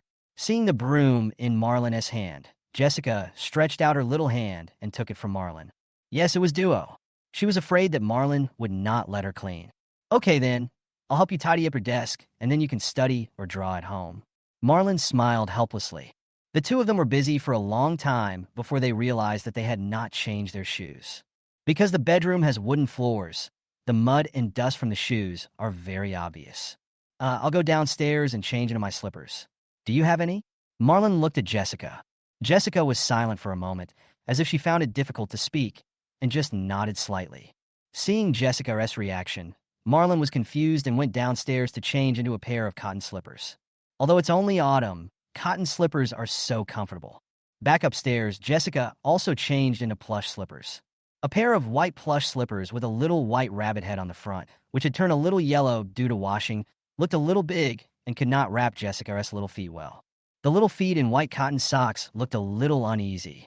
The tips of Jessica's ears were slightly red, and her hair lay messily on her shoulders. Marlon understood what was happening when he saw this. As someone who has been through this, Marlon knows the situation very well. When his financial situation was bad, he would buy slippers 1 or 2 sizes larger and wear them for several years. In addition, girls are more thin-skinned, psychologically sensitive during adolescence, and have autism, and she is facing a person of the opposite sex, which is why Jessica is shy. Okay, the cleaning is almost done. I'll go make some food. You can sit in the living room and watch TV or walk around the house to get familiar with it. The Wi-Fi password is GJ980707. Marlon didn't mention the slippers. He decided to take Jessica with him to buy some necessities and a pair of slippers when he went out shopping in the afternoon. I'll cook. Jessica felt really embarrassed for always asking Marlon to run errands, but Marlon always refused her help. Now that she finally had a chance to help Marlon, she had to do it. Marlon didn't want her rent, so she could just cook for him and do the housework as rent first, and then pay him back when she got a job. You're welcome. You're welcome. You're the guest, I'm just here. Marlon waved his hand quickly. No, let me do it. Jessica suddenly shouted. Her pretty face turned pink, as if she had mustered a lot of courage to say this. When she shouted this, they were both stunned. Jessica was shouting out in disbelief to herself, and Marlon was also a little confused. Jessica also shouted no when changing the dressing yesterday. It seems that this girl can still muster up the courage to face something she is unwilling to do. Then come on, I'll take you to the kitchen, Marlon said with a smile, looking at Jessica. Jessica's face was red, like a red apple, the kind that made people want to take a bite. The two walked down to the first floor and came to the kitchen. Jessica looked around. The kitchen was so huge, even bigger than the living room of the house she rented. The seasonings and kitchen utensils are neatly placed against the wall, and the seasonings are very complete. She saw the kitchen utensils she brought lying on the ground, with the plastic bag still in place. The feeling of inferiority grew heavier in my heart unconsciously. Can I really live here? Jessica clutched her sleeves with both hands, feeling more and more uncomfortable. Was she worthy of being friends with Marlon? What can she bring to Marlon? It's not Jessica's fault for thinking this way. The fact that she doesn't have any friends at school has a lot to do with her family situation. When she was in junior high school, some girls in her class started talking about her family background after learning about it. Some men deliberately shouted in the class, "Isn't that the orphan's sister?" They think they are humorous and try to attract attention in this way. After all, junior high school is a mixed bag with all kinds of people. Gradually, it seemed that everyone began to hate Jessica. Some unfounded rumors were spread about Jessica, such as working in a bar or a KTV. Those people are just talking nonsense. This is common in schools, especially junior high schools. As a result, Jessica became more and more inferior and introverted, and her autism did not improve. What are you thinking about? Come and see what dishes you need. Marlon noticed that the girl was in a bad mood and quickly pulled her to the refrigerator. Jessica came back to her senses after being pulled by Marlon. Looking at the wide variety of drinks, vegetables, and fruits in the refrigerator, Jessica didn't know what to take. We don't have much food at home, but it's enough for 2 meals. I'll steam the rice. You can take whatever you want to cook. The meat is in the freezer on the left. If you want to drink anything, just feel free to do so. After Marlon said that he wanted to tinker with the rice cooker, Jessica thought about it, took out an eggplant, a piece of pork belly, a few eggs, and 2 or 3 tomatoes. Having not eaten meat for a long time, Jessica looked down at the pork belly in her hand. By the way, just click on the range hood to turn it on. Marlon turned on the range hood. Thank you, go and rest. I'll do it. Jessica spoke this sentence completely without pausing. Okay, just call me if you need anything. Marlon smiled and walked out of the kitchen. Marlon returned to the living room, turned on the TV, and started watching Pencil Shinchan. His back was leaning against the pillow, with half of his body lying on the sofa. I turned my head to look at the kitchen. I saw Jessica's hurried figure, and the kitchen was bustling with activity. This is what it feels like to be at home. Living alone, cooking alone, and eating alone for a long time will make me mentally collapse. No wonder he wanted to jump into the river 2 days ago. Unemployed and single.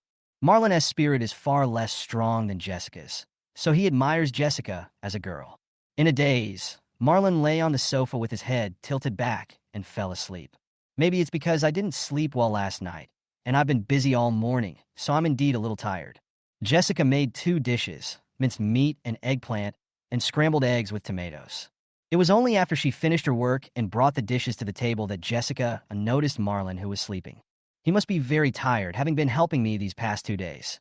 Let him sleep, and we can eat together when he wakes up. Jessica looked at Marlon's handsome face and thought to herself. Even though she was a little hungry, Jessica decided to wait until Marlon woke up before eating. The other person fell asleep because he was tired while helping her, and she had no right to wake him up. Jessica covered the food with a plate and sat on the sofa. Seeing that Marlon was only wearing a shirt and a coat, Jessica brought out a quilt from the house and covered Marlon with it. Chapter 19. Jessica doesn't want to go to school. The bright blue sky gradually gained a touch of red glow, and the sunlight shone through the thick clouds onto the earth, dyeing everything with a light golden color. The dim sunlight shone on Marlon, who was sleeping on the sofa, and his handsome face was illuminated with a golden glow. In a daze, he saw the girl sitting on the sofa watching TV. Suddenly realizing what was happening, Marlon stood up so suddenly that the blanket fell to the ground. Seeing the sunset outside the window, Marlon held his forehead. Jessica was startled by Marlon's action, and feeling the hunger in her stomach, Jessica breathed a sigh of relief. Sorry, I fell asleep. Have you finished eating? Jessica. Marlon picked up the quilt from the ground, folded it a little, and said apologetically. But it was just a casual question. After all, Jessica was not a child anymore. She would definitely eat if she was hungry. But Jessica's answer made Marlon freeze in his tracks. No, I'm waiting for you to wake up. Marlon felt a strange emotion flash through his mind. This is what it feels like to be waited on for dinner. Sorry, let me heat up the food. We can eat first, and then I'll take you out to eat in the evening. Marlon looked at Jessica's emaciated body and felt sorry. He didn't ask why Jessica didn't wake him up or eat first, because he didn't need to ask, he could figure it out. Marlon came to the kitchen and saw the food covered by the plate. He took the plate down and the food was cold, but there were still water droplets on the plate. Turn on the fire, heat the food, and serve it, all in one go. Fortunately, the rice cooker had good heat preservation effect, so the rice was still hot. Marlon quickly put 2 bowls of rice on the dining table. Eat quickly, Jessica. I'm so sorry that I fell asleep. Marlon took out 2 bottles of juice from the refrigerator and handed them to Jessica. Jessica was indeed hungry, so she said thank you quietly and started eating. Marlon picked up a piece of eggplant and put it into his mouth along with the rice. The minced meat and eggplant are closely combined together to form a unique taste, and the tenderness of the minced meat and the softening of the eggplant complement each other. Delicious, so delicious. Marlon didn't expect Jessica's cooking to be so delicious, but after thinking about it carefully, he felt relieved.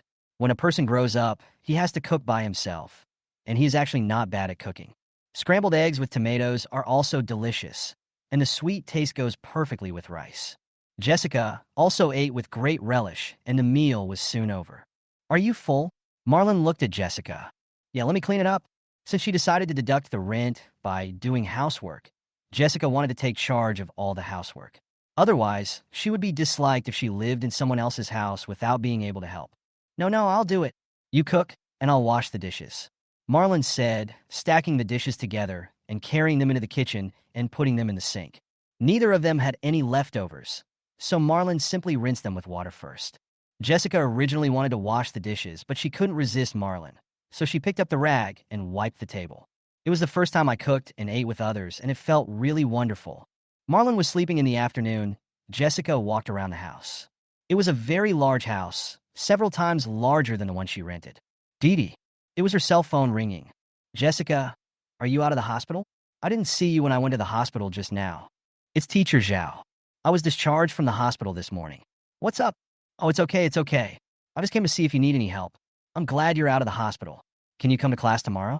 You have a lot of review tasks recently, so it's best not to miss classes. The teacher knows that your grades are good, but the college entrance examination is approaching, so you have to work harder. After listening to Zhao Shumi's voice message, Jessica sighed. I will go back to school tomorrow. It's no wonder that Zhao Shumi is anxious. The other party is doing it for her own good. But back to school? Jessica didn't want to go back and face those so-called classmates. Jessica was isolated in the class. In fact, the bullying was caused by a boy in her class, a boy with decent grades who gave her gifts every day. Jessica never accepted it once. She didn't like the look in that man's eyes. Nausea. She heard some people in the class discussing that this boy said in his small group that he wanted to win her over, and that her family background made it easier to win her over. But even though she had never spoken to this person, the group of girls still gave her trouble. Jessica is scared. She went to see the teacher, but Zhao Shumi just said a few words in class at that time, asking students to help each other and unite. Only Marlon helped her and saved her. After thinking for a while, Jessica walked into the kitchen. Marlon, who was humming a song while washing dishes, heard footsteps behind him and turned his head to take a look. "What's wrong, Jessica?" Jessica didn't know how to start. She didn't even know why she came in to see Marlon. Just feeling scared, she unconsciously looked for Marlon. "It's okay, just think about it first. I'm done here. Let's go to the living room and talk." Marlon could sense Jessica's hesitation, so he quickly washed the dishes, wiped his hands briefly, and took Jessica to the living room. "It's okay, just take your time," Jessica said slowly. "I don't want to go to school." "Call." Marlon didn't know how to respond for a moment. How should I put it? The current picture is a bit weird, as if a high school girl is telling her father that she doesn't want to go to school anymore. But thinking of Jessica's situation, Marlon asked, "Don't you want to see those classmates?" Well, actually, Jessica was determined to tell Marlon about it. Marlon listened, thought about it, and then nodded. "Well, I'll drive you from now on, and I'll find a chance to talk to that guy tomorrow. Let's just make do with it this year. After the new year, I'll talk to your teacher and let you review at home." Heard Marlon say he would pick her up, her eyes sparkled. But after hearing Marlon talk about the new year, he lowered his head in disappointment again. She really didn't want to face that group of classmates. Okay, let's take a break. I'll take you out for a walk and buy some things later. It's 5:30. Marlon was also afraid of affecting Jessica's studies, so he decided to wait for 2 days and communicate with the school if it didn't work out. At worst, I can ask Su Idong. Su Idong's uncle is the head teacher of the senior class at number 2 middle school, although Su Idong is from number 3 middle school. Besides, he was already in the 3rd year of high school, so it was not impossible for him to go home to review. He remembered that there were several students in his class who reviewed at home at that time. The two sat on the sofa and watched TV for a while, and Marlon suddenly stood up. "Let's go. I'll take you to buy some things, some necessities, and so on. Of course, we can also take care of dinner by the way. You'll get hungry after shopping." Jessica nodded, and they changed their shoes next to the shoe cabinet. Chapter 20. Jessica is a little nervous. It doesn't get dark early in the autumn in the Lee River, but it is already dark around 6 in the evening. Street lights of all sizes have been lit up, the streets are crowded with people. It is very lively, and the smell of fireworks is strong.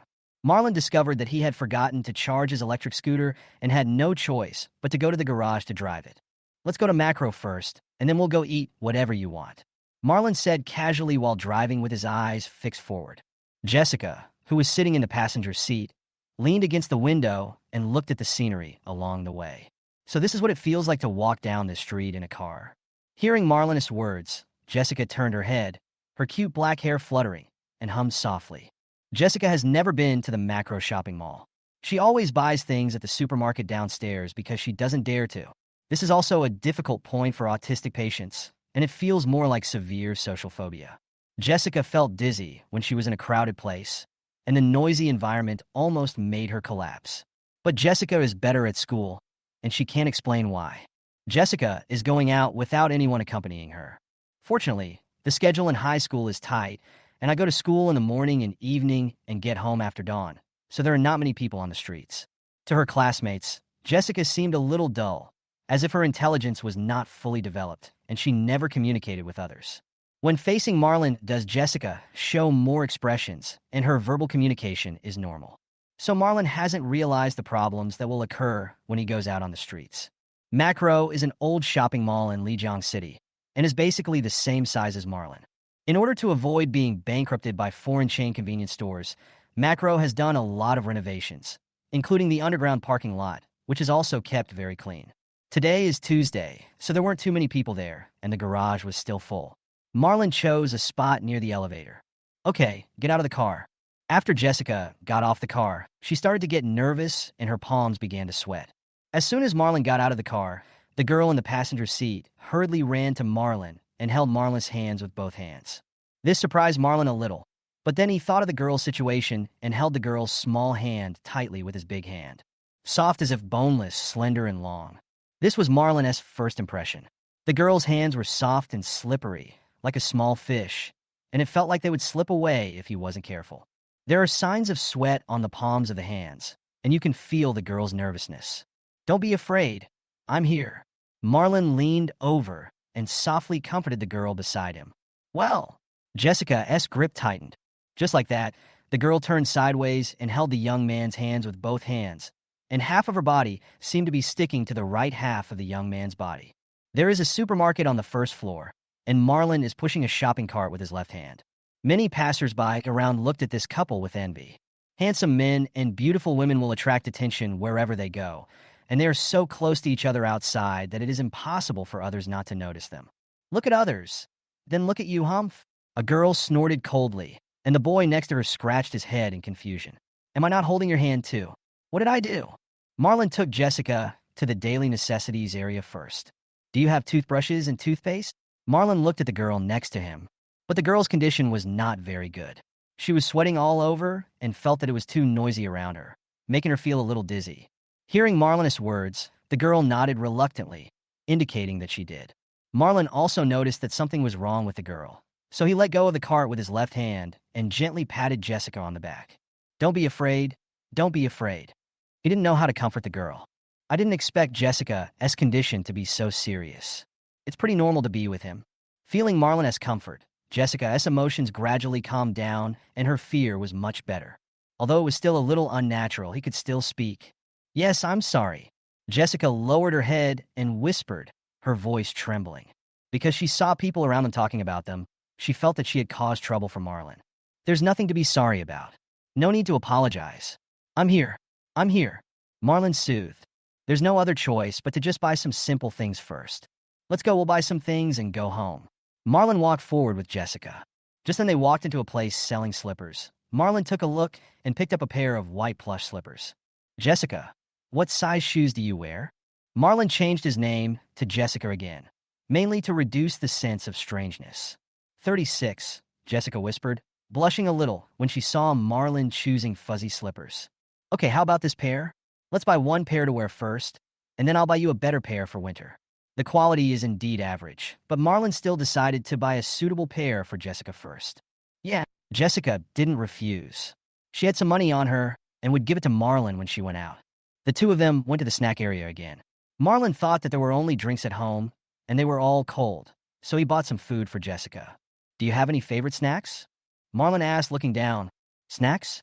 Jessica really couldn't think of any, but I once ate a prune and thought it was sour and sweet and very delicious. Prune. Jessica's voice was so soft that only the two of them could hear it. Okay, I'll buy some. Marlon directly took 7 or 8 packages of prunes and bought several other kinds of candied fruits and planned to buy some more online later. Jessica was shocked to see Marlon buying so much, but she was relieved when she thought that the group of people had to pay so much money. If you have money, you can give it to Marlon. Thinking that the girl might like potato chips or something, Marlon took a dozen or so bags here and there. After taking another box of chocolates and a box of canned wangzai, Marlon finally stopped. Almost. By the way, do you want to buy any clothes? The season has changed. Marlon remembered that Jessica didn't have many clothes. Buy clothes? The last time I bought clothes was last year. Although she had some money, Jessica had no intention of buying new clothes due to her long-standing habit. Jessica shook her head silently. Come on, let's go. I'll buy you some new clothes to celebrate your move. Marlon smiled and pulled Jessica towards the cashier. The total is $203. Just scan here. The cashier pointed to the QR code scanning area. Marlon showed the payment code and scanned it, then carried the things and took Jessica straight to the 3rd floor. The 3rd floor is full of shops selling women's clothing. Macro has a decent flow of people, so the stores there are mostly common brands, as well as some privately owned stores. Marlon really didn't know where to buy suitable clothes for Jessica because he had never bought clothes for a girl before. Marlon walked into a random store and took a quick look around. Chapter 21, the barbecue is so delicious. Hello, would you like to take a look at the clothes? When the salesperson saw the two people approaching, he hurried over to greet them. It should be buying clothes for this girl. The salesperson thought to himself, yes, let's take a look first.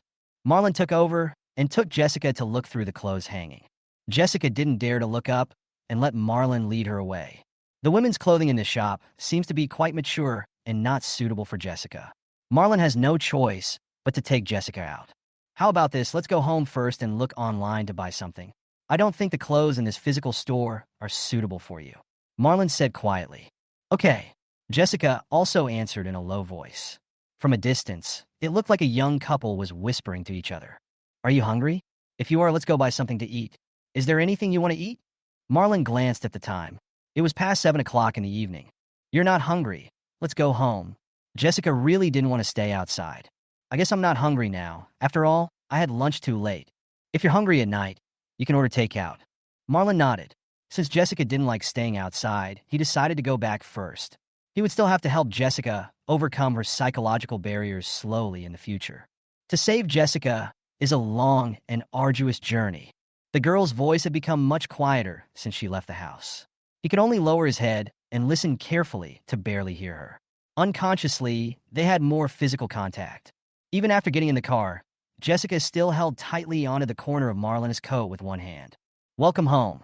When Xiaoji's voice sounded, Jessica rushed into the room like a mouse seeing a cat. Jessica regained her composure after entering the house.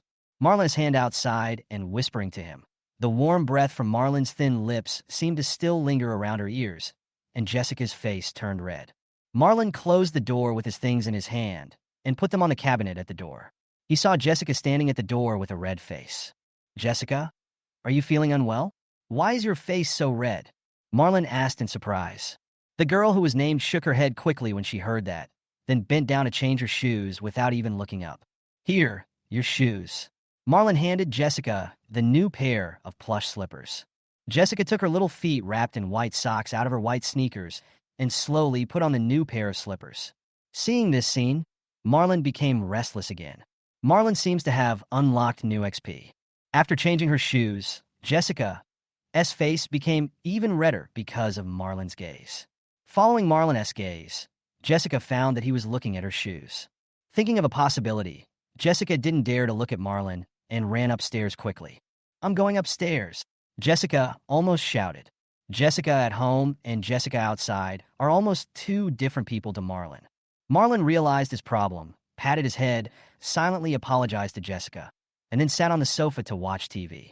Jessica returned to the room, threw herself on the bed, and buried her head in the quilt. The quilt had just been changed and still had a faint smell of laundry detergent. The blush on the girl's face had not yet faded. It was a light pink. She hugged the pillow with her arms, thinking about what had just happened. He actually likes feet? There's a word. Foot control? Yes, it is foot control. Jessica thought about respecting everyone's preferences, and her mood gradually calmed down. Remembering that she hadn't given Marlon any money yet, the girl sat up and pulled out $200 bills from her pocket. It's better to give it to them first. Since she is living here for free, there is no reason for them to buy things for her. Jessica stood on the stairs cautiously and looked downstairs. She saw Marlon on the sofa. The TV downstairs was still on. She walked over quietly like a kitten. Marlon noticed the movement behind him and turned around to see Jessica acting like a thief. The two accidentally looked at each other. Jessica felt a little embarrassed, but she still walked over with a blank expression as if nothing had happened. Here you go, money. Seeing the girl acting as if nothing had happened, Marlon couldn't help laughing in his heart, but he quickly waved his hand to refuse. No, I bought this for you. Look, you're staying here. I'm the host. How can I let the guests spend money? I should be your tenant, right? Jessica's tone was doubtful. Those who pay are tenants. If you don't pay, we are just friends, so you are the guest. Marlon looks serious, but what he says is hilarious. Jessica realized that Marlon clearly didn't want her money, so she had no choice but to owe him the money first and pay him back when she got a job. Come, sit here and watch TV. It's so boring staying in the house. Marlon sat to the right to make room. I really don't have anything to do, and this cartoon is quite interesting to watch this afternoon, so I'll watch it for a while.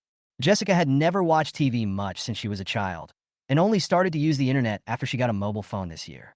My thoughts go back to my childhood. The welfare home used to organize TV watching every week, but there were not many times a year. When I was in elementary school, I couldn't join in the discussion of cartoons and TV series among my classmates. Now, not only can I watch TV, but I also have someone to accompany me. Before he knew it, 2 hours had passed, and Marlon felt a little hungry. Jessica, who was watching TV intently next to him, Marlon ordered some barbecue online. 10 minutes later, the doorbell of Marlon's house rang. Jessica looked towards the door warily, a little nervous. Marlon patted her shoulder and leaned over and said, "Don't be afraid, I ordered the takeaway." Jessica breathed a sigh of relief when she heard it was takeout. "Thanks. You're welcome. Enjoy your meal." The delivery guy was quite polite. "Come and try it. I ordered some barbecue. This is lamb skewers. I asked him to put less chili in it. This is enoki mushrooms, and there are also leeks and grilled fish." Marlon ordered a lot of food, and he was afraid that the two of them wouldn't be full. Jessica looked at the dazzling array of barbecue and swallowed unconsciously. "This is barbecue, something you've always wanted to eat." Marlon was afraid that Jessica would be shy, so he took the initiative to hand over a bunch of lamb skewers to Jessica. "Come on, eat more. It will be a waste if you can't finish it." After hesitating for a while, Jessica finally gave in. Well, she really wanted to eat it. Taking the lamb skewers, Jessica carefully separated one skewer, slightly opened her pink lips, and bit off a piece of meat with her pearly teeth. "Chewed it in your mouth. Tasty." Jessica, who was eating barbecue for the first time, learned how to eat the skewers. She bit the meat with her teeth and stretched her hand to the right, and a skewer of lamb entered her mouth. Barbecue is so delicious. Chapter 22: Awkward Dressing Change. The bright moonlight penetrated into the house like a ghost, but was inconspicuous under the glaring light. The room was brightly lit. Marlon watched in surprise as Jessica finished most of the skewers one by one. It was obvious that Jessica was really hungry. After she was full, Jessica took out a piece of paper, wiped her mouth, and then lowered her head a little embarrassedly. Are you full? If not, I'll order some more," Marlon said as he looked through the remaining skewers in the bag. "Eat. I'm full. Sorry." Jessica's face turned red. It's okay. It's good to be able to eat. I'll go cook a pack of noodles. Do you want some?" "There's no way. There's not much left, and I definitely won't be full. I'll just cook some instant noodles." No. I'll do it for you." Jessica knew that Marlon was hungry because she ate too much. Besides, she had already decided to take care of all the housework. So how could she let Marlon cook for himself? "Okay, the instant noodles are in that cabinet. If you want to eat some, just cook an extra pack." Marlon didn't refuse. He was actually quite lazy himself. Aha! Marlon ate the remaining skewers and watched TV happily. It's such a blessing to have someone to help with cooking. Marlon was lying on the sofa like Guyu, enjoying the movie watching time. Starting today, there will be one more person at home. After thinking for a moment, Marlon picked up his phone. "Brother Tong, how should autistic patients be cured?" Marlon felt a headache when he thought about what happened when he went out today. "Didi," Su Idong replied. "As for autism, I don't see many cases here. Even if there are, they're all young children. The situation you described is rare. Generally speaking, educational intervention is needed, assisted by drug treatment, and slowly, as the age increases, this behavior should gradually improve. Logically speaking, this girl is 18 years old and should not have this situation again. So it's still related to the family situation. The only advice I can give you right now is that you should act as her family member and provide spiritual care. Su Idong is still very serious at critical moments. Today, when I took her out shopping, she was very panicked and scared, and she was sweating all over. This is a normal behavior. You can understand it as a high degree of social phobia, and it's even scarier. The fact that she can communicate with you is a sign of her trust in you. According to what you said, it's the sense of dependence she developed on you after you saved her that day. So you have to take it slow. You can take her to places with fewer people first. Take it slow and try to get her to communicate with others. Okay, I got it, thanks. Don't be so polite. By the way, according to you, you two live together? Su Idong asked curiously. Well, it's not safe for her to live there by herself, so I took her here first. Hey, you're trying to play the game of falling in love over time, right? Come on. 6. Too lazy to criticize by. Marlon turned off his phone and looked towards the kitchen. In the kitchen, Jessica's cute back was stirring the pot with chopsticks. She looked so cute and lively that you couldn't tell she was an autistic girl at all. I seem to have forgotten something. Oh, I forgot that Jessica needs to have her medicine changed. Marlon slapped his thigh, stood up, and walked towards the kitchen. He was asked to change Jessica's dressing this morning, but now he had completely forgotten about it. Jessica, did you not change the medicine? Marlon said as he opened the sliding door. Jessica again, mainly because I'm not used to it yet. Jessica was startled. The range hood was on in the kitchen, so she couldn't hear Marlon's footsteps at all. I said, did you not change the medicine? Seeing that Jessica didn't hear clearly, Marlon repeated it again. Change the dressing? No, no. Jessica's voice was soft, but just loud enough for Marlon to hear. Oh, I forgot. Let's pour it out first. I'll change the dressing for you. The gauze is not easy to change by yourself. Marlon took out the instant noodles in a bowl and pulled the dazed Jessica upstairs. The medicine is in Jessica's room. Well, sit down first and let me take a look. Marlon poured out the medicine from the bag and looked at the instructions for use. Combined with the precautions the doctor told him, it can be divided into disinfection, application of medicine, and bandaging of gauze. Marlon pulled out a medical swab and iodine. Come on, where's the wound? Jessica sat on the edge of the bed, her face flushed, and when she heard Marlon's words, she pointed to her chest with her little finger. Oh, it's here? Marlon was a little shocked. How could he start this? But it's not convenient for Jessica to apply it herself. Well, I can apply it myself, and just help me change the gauze later. Jessica knew the process and said softly, Okay then, I'll go out first. Just call me when you're done. Marlon didn't dare to stay a moment longer and quickly ran out and closed the door. Seeing Marlon like this, Jessica chuckled, even though she was blushing too. Enduring the pain, Jessica put down the gauze and removed the medical cotton cloth, then started to wipe it with a cotton swab dipped in iodine. He twisted the ointment open again, applied the cool ointment, and finally pressed the medical cotton cloth with his hands. Go, Marlon. Jessica summoned up the courage to call out. Marlon's heart was pounding as he finally had to face it. His legs moved slowly as if they were filled with lead, and he glanced up as if he didn't care, but his red face and pounding heart betrayed him. Ahem, here I come. Marlon picked up the gauze on the table, tried to calm himself down, and slowly sat next to Jessica. As for Jessica, she was already too shy to bear it anymore, and her body was hot. Fortunately, the location of the injury was not too embarrassing. It was just on the upper part of the chest, and there was cotton cloth pressing on it. Marlon took a deep breath and looked down. Jessica's delicate little hands trembled as she pressed the cotton cloth. Marlon could only see the whiteness around him. His heart was pounding, and he couldn't help but gasp. I'll hold it. His voice was trembling. Hearing this, Jessica let go of her little hand, and Marlon pressed the cotton cloth with his left hand. With his right hand, he slowly passed the gauze around Jessica's neck and finally taped it with medical tape. Call. This wound has been treated. Marlon was already sweating, and his voice was hoarse. Where else? Jessica breathed a sigh of relief and then pointed to her calves. Let me help you roll up your trouser legs first.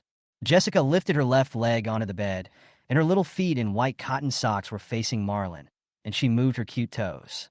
Marlon looked at the nimble little feet in front of him and felt like holding them up, but he suppressed this thought. Slowly rolling up Jessica's trouser legs, the area wrapped in white gauze was revealed. Jessica's calves are white and tender, like mutton fat jade.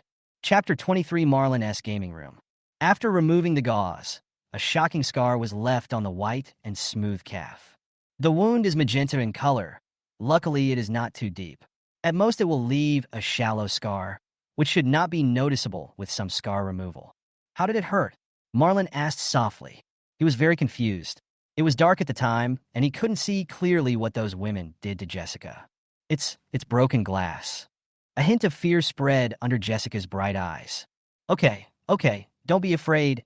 I'm here, and this won't happen again. Marlon's voice was gentle, slowly making Jessica relax. No wonder there were scars. It turned out to be glass fragments. What vicious beasts. Marlon was filled with anger. But then he could only sigh helplessly. If only he could have met Jessica earlier. He was confident that he would not let Jessica encounter such a thing.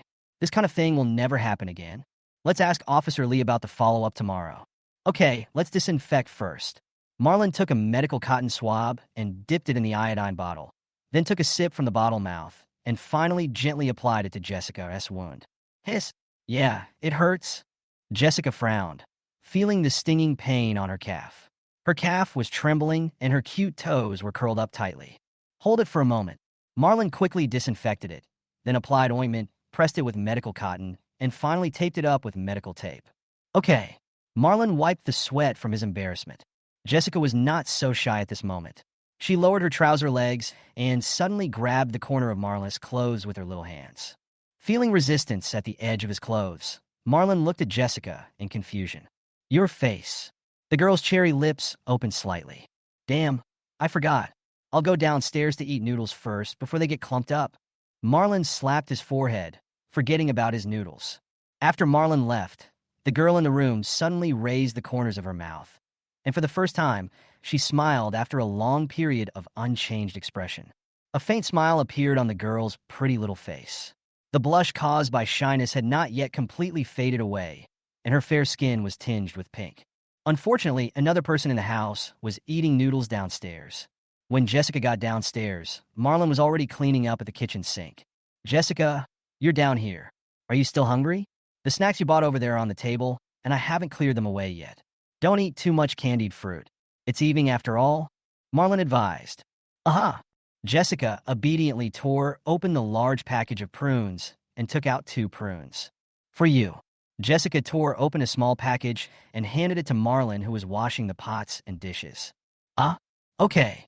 Marlon didn't think carefully. He just bent sideways and bit the package with his mouth, and the black, sour, sweet, and delicious prune jumped into his mouth. Marlon froze when he felt the soft touch on his lips.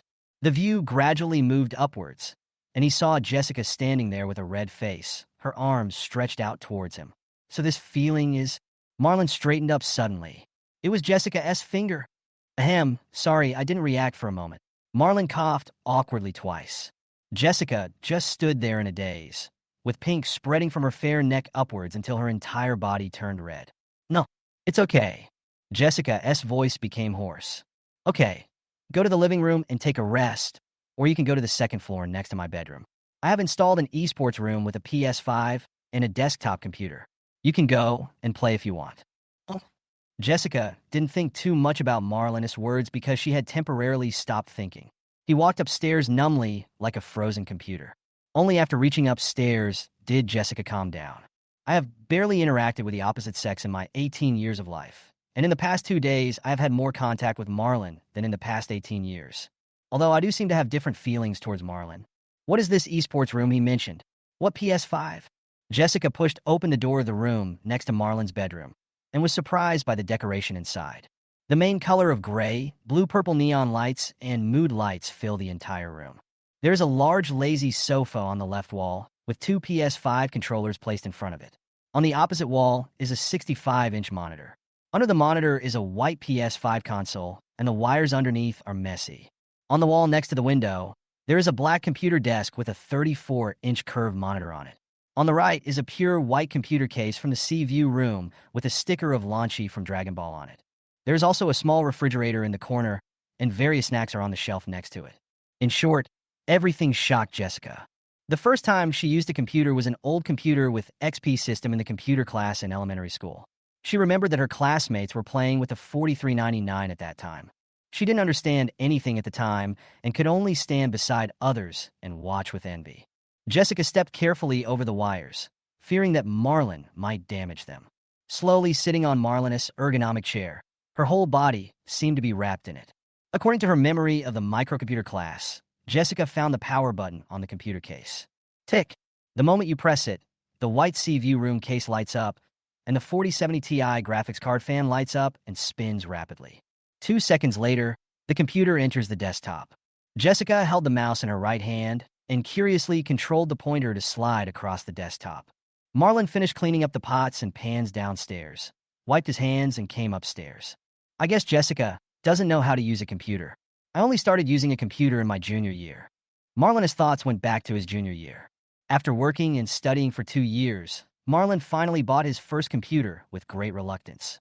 A broken secondhand laptop with a 1660 Ti. I don't know where in the house it is now. When he first came into contact with 3A, he was shocked for a long time. Nowadays, most of the games have been played, and only some competitive games are still of interest. Youth is gone. There is no longer the excitement of the first time. It can't be said that my edges have been smoothed out by society. I'm just simply tired of having fun. After becoming rich, he engaged in revengeful spending and bought many things that he had not dared to buy before. In this small town, I have my own duplex, a pretty good car, and a wonderful esports room. For him, who is only 25 years old, it really boosted his confidence. "Jessica, what are you playing?" Marlon smiled and stood next to Jessica. Jessica, who was addicted to the internet, was startled. What she saw on the screen was Minesweeper? Chapter 24, An Unforgettable Day. That's it, Minesweeper. Jessica felt embarrassed. After all, Jessica had never played computer games before, so she just looked for these small games to play. I don't really understand how to play this game. So, I'll teach you how to use this software. There are many games in it. Jessica obediently let go of the mouse, and Marlon took it and controlled the pointer to click on an accelerator. Letting Jessica try it herself, Marlon stood with his arms folded and said with a smile, "That's it, turn on the accelerator first, then enter the platform. You can play whatever you're interested in, but I don't think you're interested in Curry's games." "Oh, come here." Marlon suddenly remembered something and took Jessica to the sofa. "Let's play a game that can be played by two people. I've never played this game before, and this is my first time." Jessica was a little curious and watched Marlon operate the handle. "Come on, click with the handle." Marlon taught Jessica how to use the handle. Two people in a row, start. Although Marlon bought it, it has been gathering dust since no one plays with it. "Okay, just press the buttons according to the prompts above. Get used to the picture first. You might feel dizzy the first time you play it." Marlon thought of a friend of his who was dizzy with 3D. Everything on the monitor was new to Jessica, and the girl was a little excited. The background story is introduced at the beginning. Cody and Xiao Mei are preparing to divorce, but they are turned into small ones. Look, they're having an argument. The original intention of this game should be to promote relationships or something, so it's a two-person game. Marlon introduced while staring at the screen. The two of them forgot about time while playing, and when Marlon stood up and stretched, he realized it was already very late. "Damn, I forgot to check the time. It's already 11:30. You have to go to school tomorrow, right? So, we can play next time. You can rest first, okay?" Marlon's tone was gentle. The girl reluctantly put down the handle and looked up at Marlon and nodded. A girl who had almost never played any video games got to play a high-quality game like It Takes Two for the first time. You can imagine how excited she was. "Okay, go take a shower first. Just put your clothes in the basket next to the washing machine, and I'll wash them together later." Marlon picked up the handle that Jessica had put down, which still had the warmth of the girl's palm on it. "Okay." Jessica's voice was soft. "By the way, use this medical waterproof tape to tape your wound, because you can't come into contact with water yet. I used this to take showers when I was injured before." Marlon suddenly remembered that Jessica was still injured, and he rummaged through the home medical kit and took out a small roll of tape. "That's it. Just stick it on the gauze. Don't leave any gaps. Tear it off after you take a shower. Don't cover the wound for a long time." Marlon gave many instructions and then left the room. After Marlon left, Jessica walked into the bathroom with the tape and carefully locked the door. Jessica couldn't stop blushing when she thought about the boy outside. Jessica took off her coat with her deft hands, and then the spring scenery filled the garden.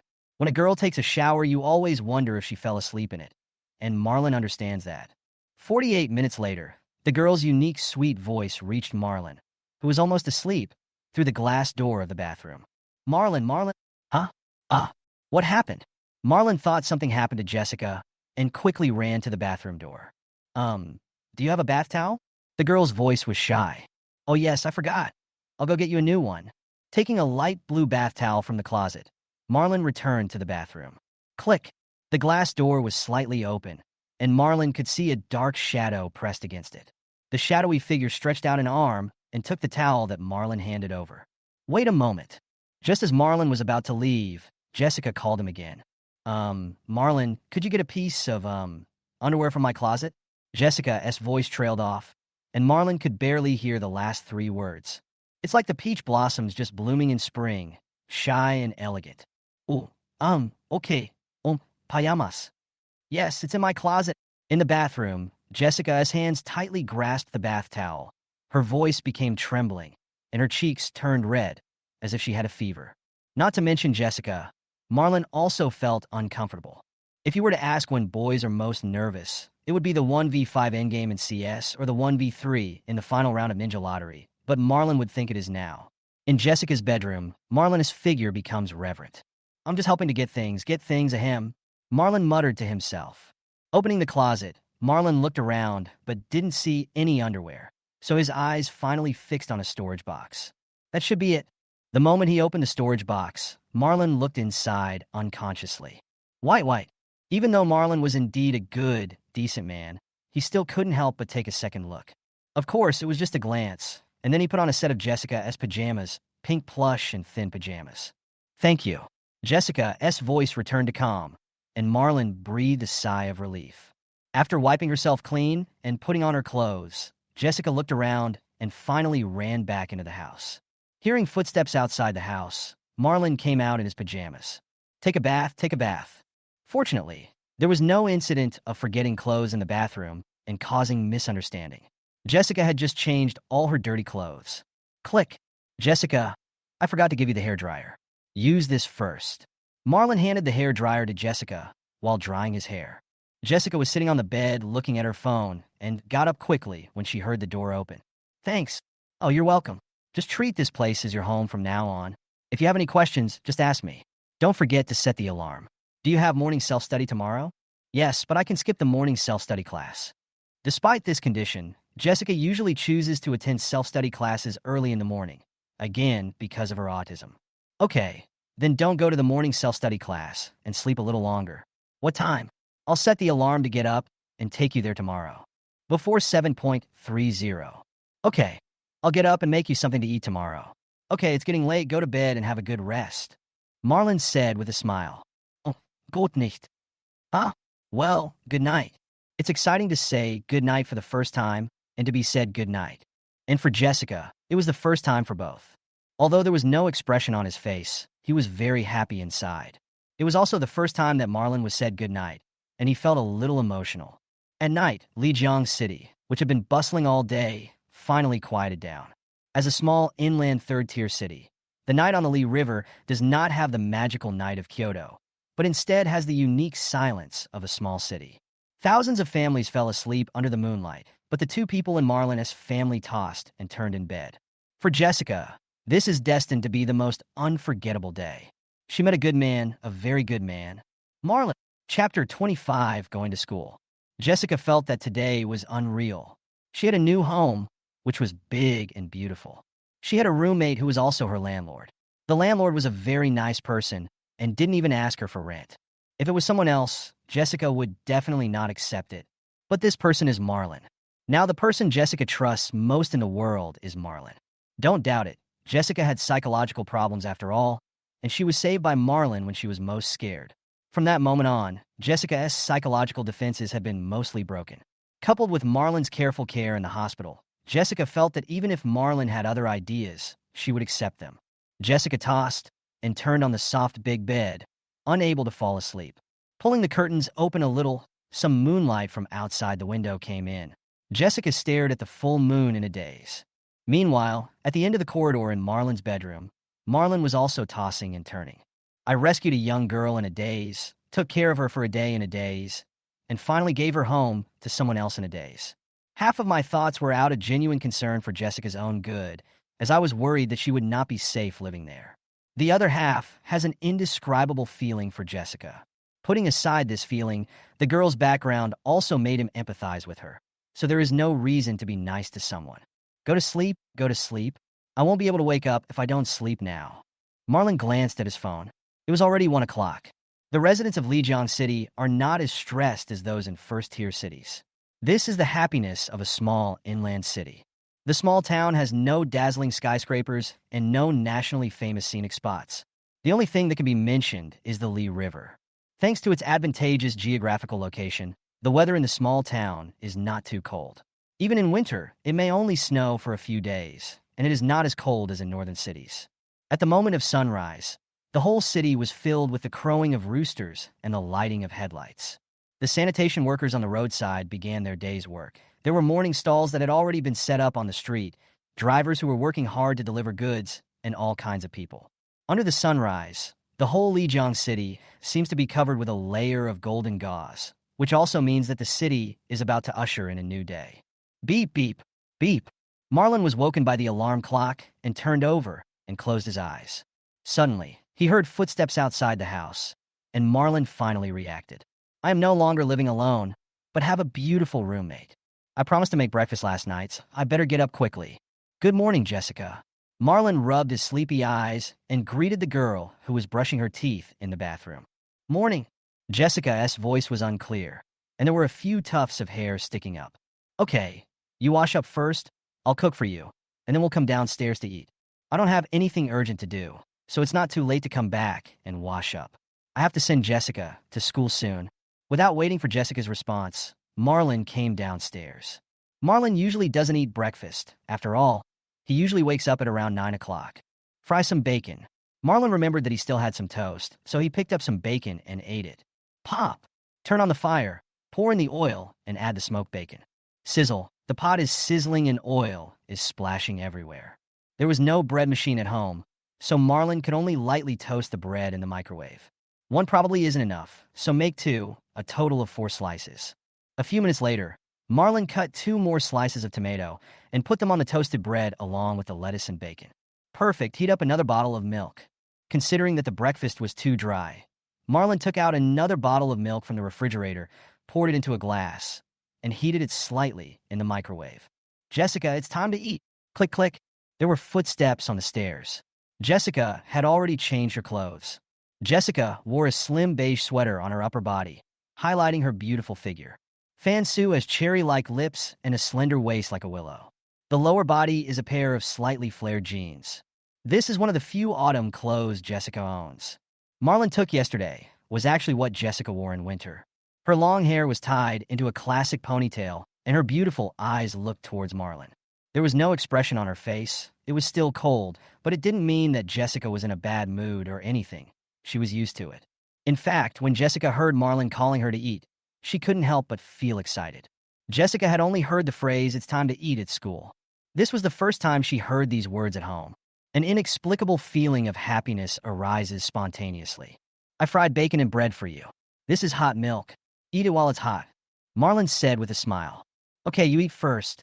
I'll go wash up and change clothes, and then take you to school. You don't want to eat? I'm not hungry yet. I'll talk to you when I'm hungry. Jessica nodded, looked down at the 2 bacon sandwiches on the plate, and swallowed. It smells so good. The little hand picked up a piece of bread, opened its cherry-sized mouth, and took a bite. The fresh tomato juice and the smoky flavor of bacon blended together, paired with the sweet toast. Jessica's eyes couldn't help but narrowed, with a little curve. In no time, Jessica finished 2 portions of bacon and bread and a glass of milk. Yeah? We just finished eating. Shall we go? Marlon glanced over as he went downstairs, saw Jessica wiping her mouth, and asked, Good. Jessica nodded, only to feel depressed after being cured by the delicious food. It's not that she doesn't want to go to school, she just hates that group of classmates. Marlon caught the subtle changes in Jessica's expression and understood what she was thinking. He reached out and touched Jessica's head, saying, Don't worry too much. It's okay.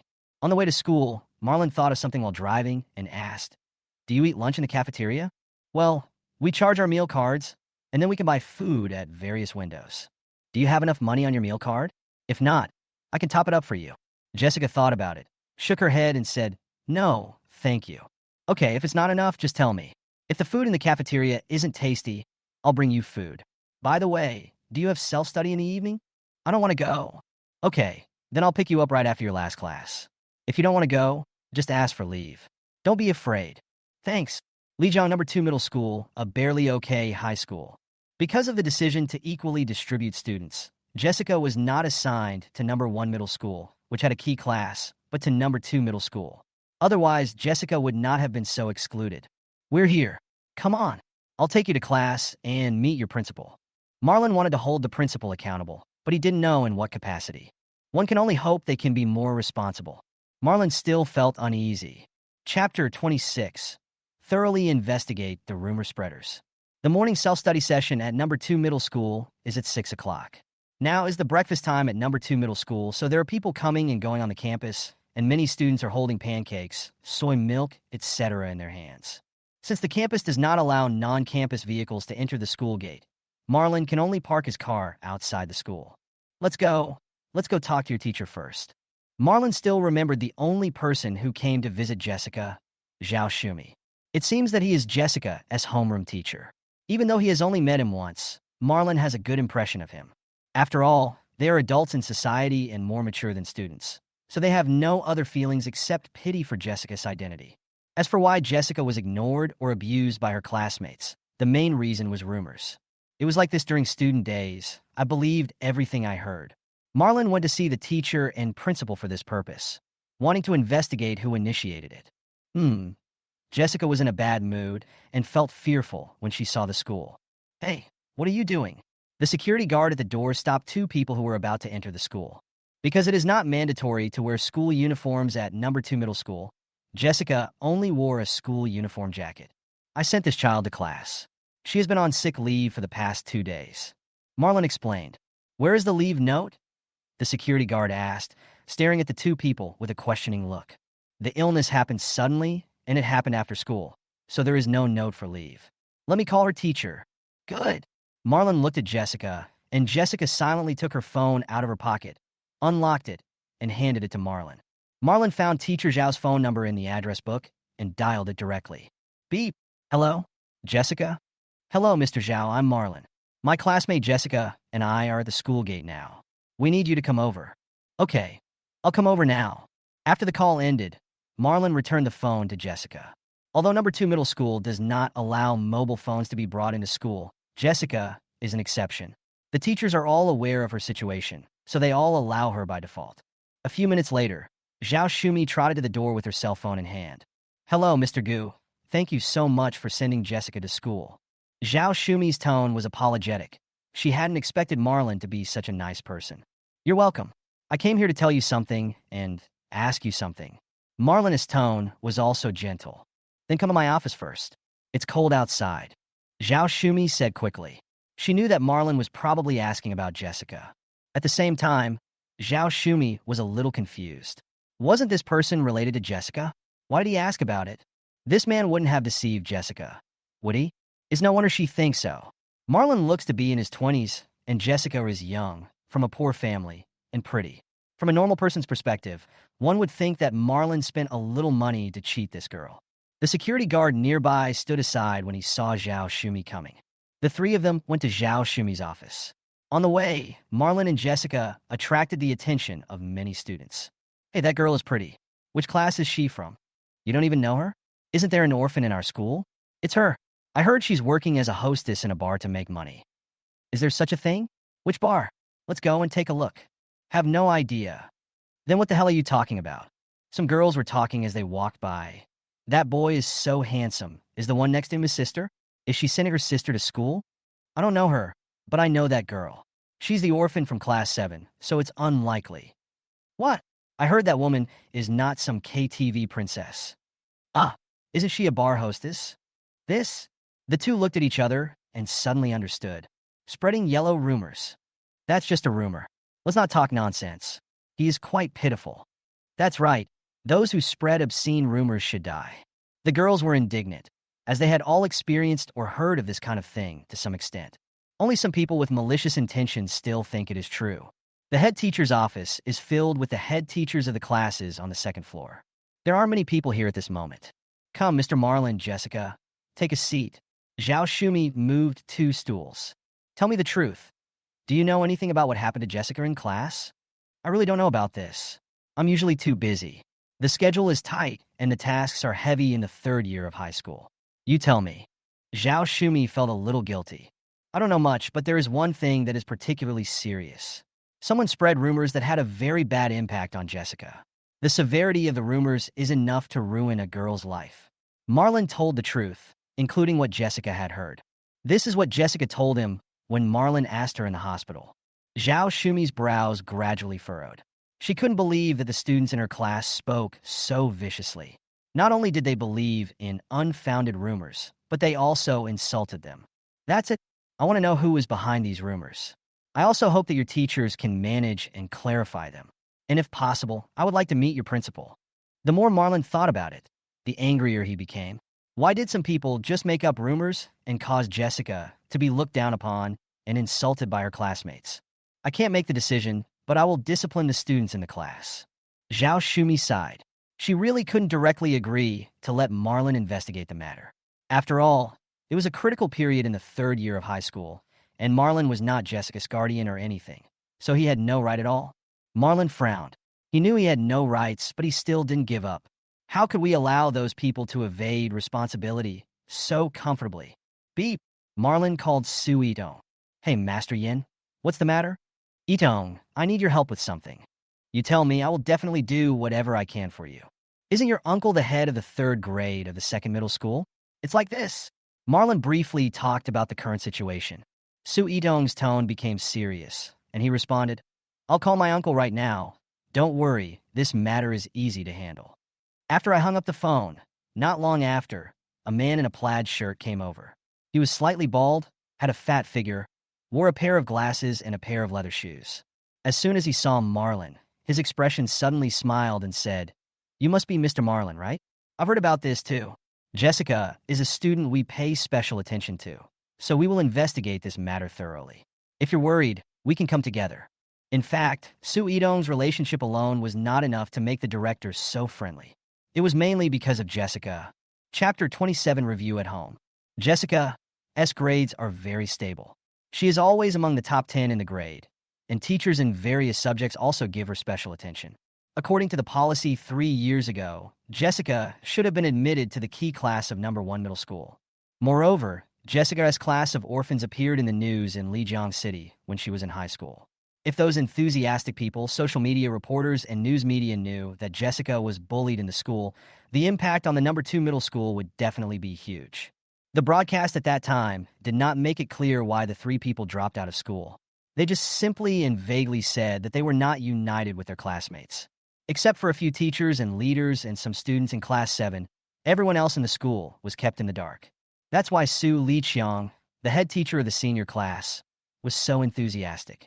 Not only did he receive a notice from the principal, but his nephew also called to talk about it just now.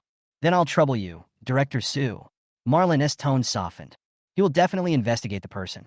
Does the rumor monger still want to hide comfortably behind it?" Marlon just thought that if he was not allowed to investigate, he would go to the media.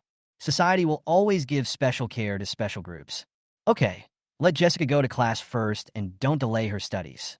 We will look into this matter carefully, so please rest assured. By the way, can I ask what your relationship with Jessica is?" Su Liqiang was a little curious. Could it be that he was just being enthusiastic? He knew that Marlon was his nephew's good friend and the one who helped Jessica. "There's no special relationship. She's renting my house now, so I'm her landlord." This was the only excuse Marlon could come up with. Jessica on the side didn't look up or speak. She didn't dare to make a sound, wanting to minimize her presence. Jessica knew that Marlon wanted to stand up for her.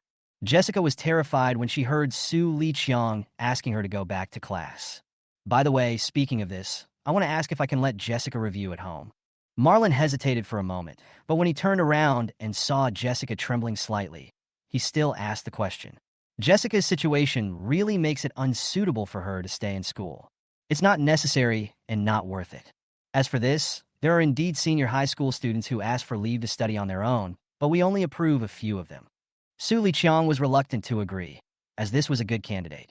"Jessica is not suitable to stay in school in her current condition. I think you should know her psychological problems. To be honest, I am terrified about the quality education in your school. Although I have no relationship with Jessica, she is my tenant after all. I have a certain obligation to be responsible for her. If bullying happens once, it is inevitable that it will happen again. Autism is a very serious disease, and Jessica has a tendency to be depressed. Rather than staying in this environment, it is better for her to go home and study on her own." Marlon spoke a lot in one breath, leaving Zhao Shumi and Su Liqiang speechless. They also knew that Jessica really didn't seem to be in good shape in class. After all, the school is also afraid of taking responsibility. "Then let Jessica sign a letter of responsibility. I agree to let her go home to review. I will notify her when the college entrance examination is ready." Su Liqiang still greeted him with a smile and a gentle tone. Marlon didn't respond, but looked at Jessica. Jessica noticed the gazes of several people and gritted her teeth thinking of Marlon arguing for her. "I'll sign." When Jessica heard that Marlon had helped her apply for homeschooling, she was surprised and excited. "Hey, come to my office." Su Liqiang sighed. Since the student himself had no objection, what else was there to say? It's better than reporting it to the media.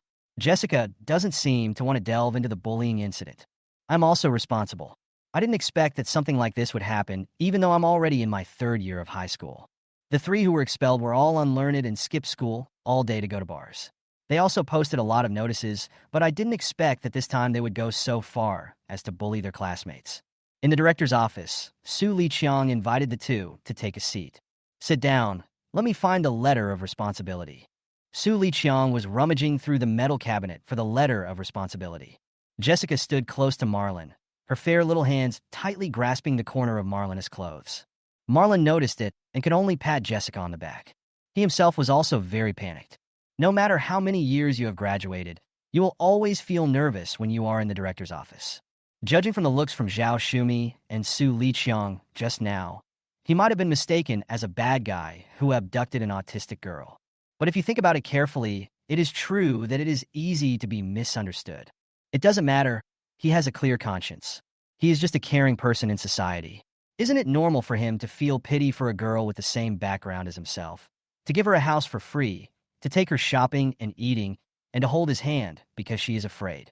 Normal to normal. Okay, this is it. Su Liqiang took out a stack of responsibility letters from the cabinet and placed them on the table in front of the two people. Then he took out a black pen from the desk and handed it to Jessica. Marlon picked one up and looked at it carefully. Off-campus safety responsibility letter. The content is basically about traffic safety and various safety issues. By the way, please fill out this application form and sign it for me. Jessica didn't hesitate at all. She took the pen and signed her name without even looking at it. He filled out the application form and handed it to Su Liqiang. Su Liqiang took a look and signed his name in a flamboyant manner. Okay, you can pack up your things in class and take advantage of this time to finish class. As for investigating the person who spread the rumor, I will investigate it myself. I will contact you when I have any news. Please give me your phone number. Su Liqiang took out his cell phone. 1. Marlon gave his cell phone number. A thorough investigation must be conducted. Come on, Jessica. Take me to your place to get my stuff. After exchanging phone numbers with Su Liqiang, Marlon and Jessica walked out of the office, stretched, and Marlon smiled. Okay. Jessica pulled Marlon's clothes and walked step by step. Just like a sister who acts like a spoiled child with her brother. It's this sister who has a blank expression on her face. It was the end of get-out-of-class time, and the teaching building was packed with people. Even in the third year of high school, there were still students chasing and playing in the corridors. Vigorous. Marlon looked at this scene and missed his senior year in high school. It was a sunny day, and I skipped classes and surfed the internet with a few good friends. The days of staying overnight in an internet cafe with my good brothers. He'll trick you from time to time during class, and when you fall asleep, he'll wake you up and trick you into cleaning the blackboard. Some guys in the cafeteria knew that they were not well off, so they deliberately said that they could not finish the extra food and served it to him during that time. Youth. Marlon sighed. Chapter 28, The Price You Should Pay. In Class 7 of Grade 3, many students stayed in their seats and slept. Several people also noticed Jessica and Marlon entering the class. Hey, isn't that Jessica? Why are you back? Who's that next to her? A boy supported his friend next to him with his shoulder and raised his chin in the direction of Jessica. I don't know. I heard that she was beaten by Li Yuhan and the others, so they were fired. As for the man, he might have known her at KTV. Maybe he's being kept by her instead of going there. The inner thoughts of some adolescent boys are dirtier than toilets. That's how rumors start. Marlon heard a little bit, although it was not very clear, but he roughly understood what the other party meant. She stared at the boy with cold eyes. Keep your mouth clean and apologize. Marlon was a little annoyed. The boy was startled and his face turned red. But thinking that he was only in his own class and there were classmates watching him, the boy was very anxious. Who are you? I just said that. Why are you so anxious? Marlon snorted coldly, took out his cell phone, and called Su Liqiang. It's difficult to take action, and I can't ask for help. Director Su, are students in your school now spreading rumors in front of others? Su Liqiang was already busy investigating the rumor mongers, so he was shocked when he heard this. I'll come right now. When the boy heard Marlon mention Director Su, he felt a little nervous. Not long after, Su Liqiang rushed over angrily. Who is spreading rumors? Stand up. The boy stood up angrily. What's your name? Ask your parents to call you over and have you come to the podium at the radio conference tomorrow. Su Liqiang made a quick decision. The boy was so scared that his face turned pale. Since Director Su is here, let's take the opportunity to ask the class who spread the rumor. Marlon thought these rumors were spread by classmates. You're right. Come on, all of you. Su Liqiang slapped his head and said, yes, it would be fastest to check from the class. Tell me, who spread the rumor about Jessica? Several boys looked at each other, and finally one of them raised his hand and spoke. It was Zhang Jiaming. He told me first, Director. Yes, it's him, Zhang Jiaming. Several boys seemed to remember it in an instant. And Jessica, hearing the name, shuddered all over. Marlon noticed that Jessica was acting strangely and became suspicious. Zhang Jiaming? It's him again. Where is he? Su Liqiang seemed to be very familiar with this name. He's coming. Everyone looked back and saw a boy walking in a nonchalant manner, with his hands in his pockets, a shaved head, and walking on tiptoe. Zhang Jiaming felt a little panicked when he saw a group of people looking at him. Zhang Jiaming, come here and stand up. Su Liqiang gritted his teeth, suppressing his anger. What happened to these few people has attracted the attention of many people, and coincidentally, the class bell rang. You and all of you come out with me. Jessica, pack your things first. Su Liqiang took a deep breath and tried to soften his tone. Marlon helped Jessica pack up the books. There was a storage box on the floor, and Marlon put the books directly into it. The two of them ignored the puzzled looks from the people around them and just cleaned up their things. This class happened to be Zhao Shumi's class, and Zhao Shumi just sighed and didn't ask any questions. Soon, all the books were packed in. Marlon carried the storage box and walked out of the classroom with Jessica. Bang! Marlon loosened his grip and put the storage box down. You were the one who spread the rumor about Jessica? Marlon, who was a head taller than Zhang Jiaming, looked down at him with his arms folded and asked in a cold voice. What? Some rumor. Zhang Jiaming played dumb. He knew that something went wrong with what he had made up before. He knew about Jessica's situation when he first came into the same class with Jessica. Seeing Jessica's pretty face, my heart was burning with joy. Originally, he thought that girls like Jessica were easy to pursue and he could just buy her some things and win her over. But it turned out that Jessica didn't even pay any attention to him. He had boasted to a few friends that he would achieve it in a few days, but in the end he was severely laughed at. So he began to harbor resentment and started to spread rumors that Jessica was a bar hostess. As the rumor spread, more and more people knew about it, and each version of the rumor became different. Not only boys, but also many jealous girls spread rumors. In the end, many people went from sympathy to disgust towards Jessica, shouted at Jessica in public, asking her which bar she was from. Jessica is originally very sensitive and inferior due to her autism and is unwilling to communicate with others. So even when faced with rumors and insults, she can only endure it silently. Until she met Marlon. You don't have to pretend. I'm asking you. Was it him who sent it? Marlon looked at those people. One of the men with glasses hesitated for a moment, then finally made up his mind. I know what's going on. Wang Yiqing, you fucking bastard. Zhang Jiaming suddenly jumped up. This time, without waiting for Marlon, Su Liqiang grabbed his hand. I have already notified your parents. Be quiet and follow me to the office.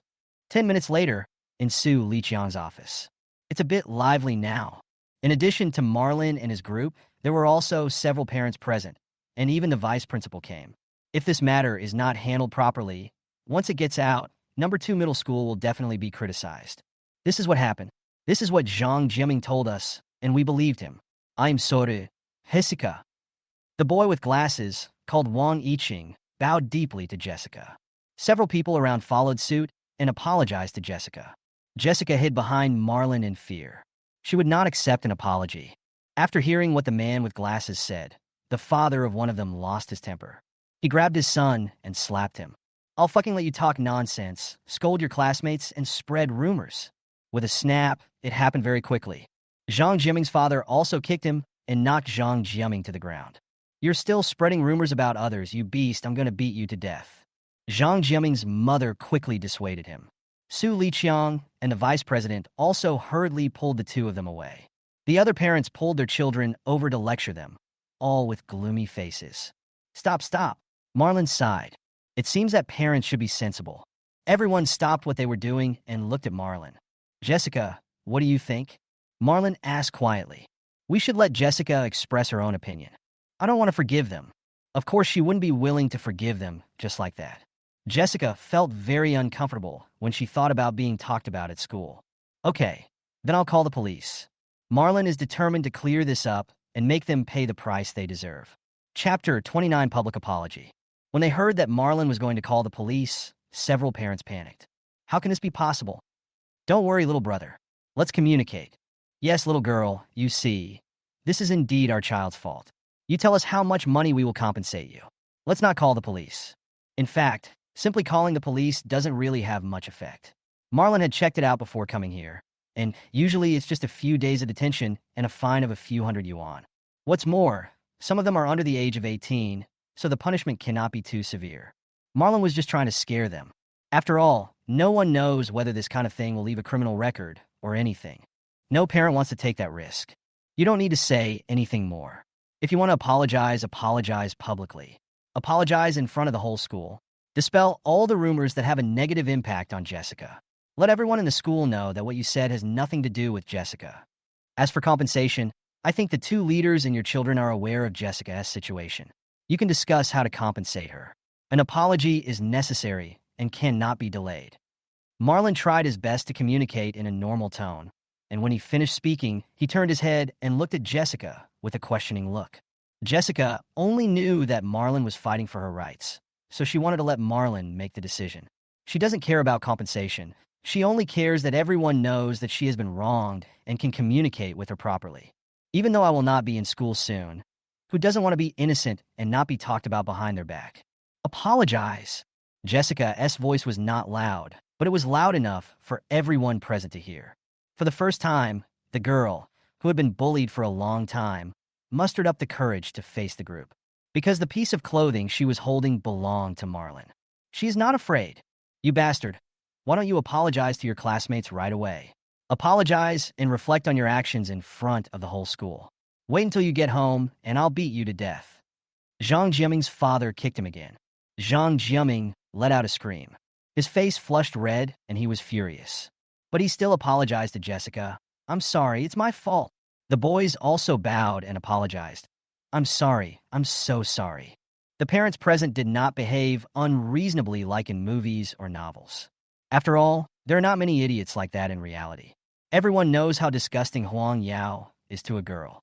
Zhang Jiaming's father had a gloomy face and kept suppressing his anger in his heart. He knew that his child was slacking off in school, but he didn't expect him to be such a jerk. He was thinking about how to beat Zhang Jiaming when he got home. Since everyone has reached a consensus, I will hold a class meeting for the senior class later. All of you need to stand on the podium, admit your mistakes, and apologize to Jessica. Su Liqiang spoke at this time. The purpose of calling the parents here is to discuss how to deal with this matter. The vice principal breathed a sigh of relief. He was really afraid that this guy named Marlon would call the police. If there was a commotion and the media came, everyone would be expecting punishment from the higher-ups. Just think about it, a child raised by society encountered rumors and bullying in number 2 middle school. The child is autistic and a girl. The combination of these buffs is enough to cause a sensation on the entire internet. And then number 2 middle school will be criticized to death. He didn't dare to think about it. He didn't dare to think about it at all. Jessica, what's up? Marlon lowered his head again and asked Jessica's opinion. Jessica felt relieved now. Several parents stood together and discussed compensation. Finally, they reached a consensus, and Zhang Jiaming's father said in a gentle voice, well, classmate, how about our family taking out 8,000 yuan? There are 5 students in total, 8,000 per family, which is 40,000 for all 5 families. This is a huge sum of money for Jessica. It is not low according to the standard of mental damage compensation. After all, there is no upper limit. Jessica thought about it, stood on tiptoe, and said to Marlon's ear with her rosy little mouth, okay. Feeling the warmth near his ears, Marlon got goosebumps on his arms, and his whole body froze. Can. He delivered the message on behalf of Jessica. After hearing this, several parents breathed a sigh of relief.